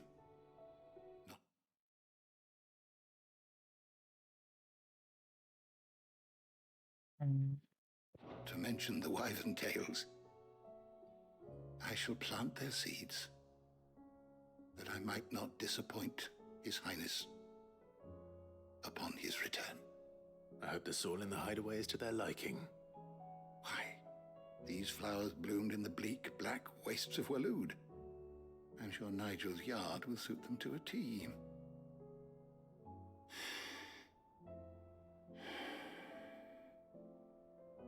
When it comes to expressing one's gratitude, I find that words are seldom sufficient. I'm fine.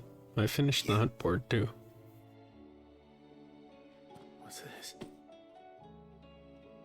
A stolas quill. Or more precisely, my stolas quill. 'Tis said that an owl's feathers are steeped in the wishes it hears over its long lifetime. All those words just waiting to pour out onto the page. So consider this my wish for you.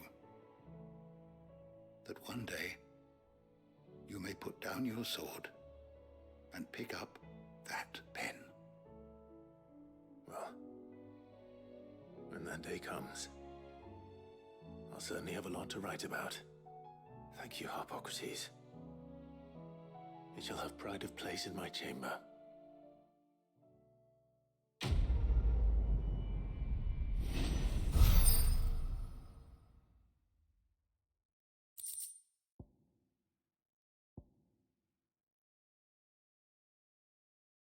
Giga Flare cooldown time.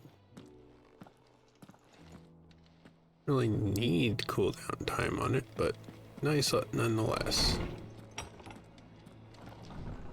We're all wrapped up on side quests now, I believe. We've got the first DLC there, and second DLC there. Double check and see that there's no other side quests.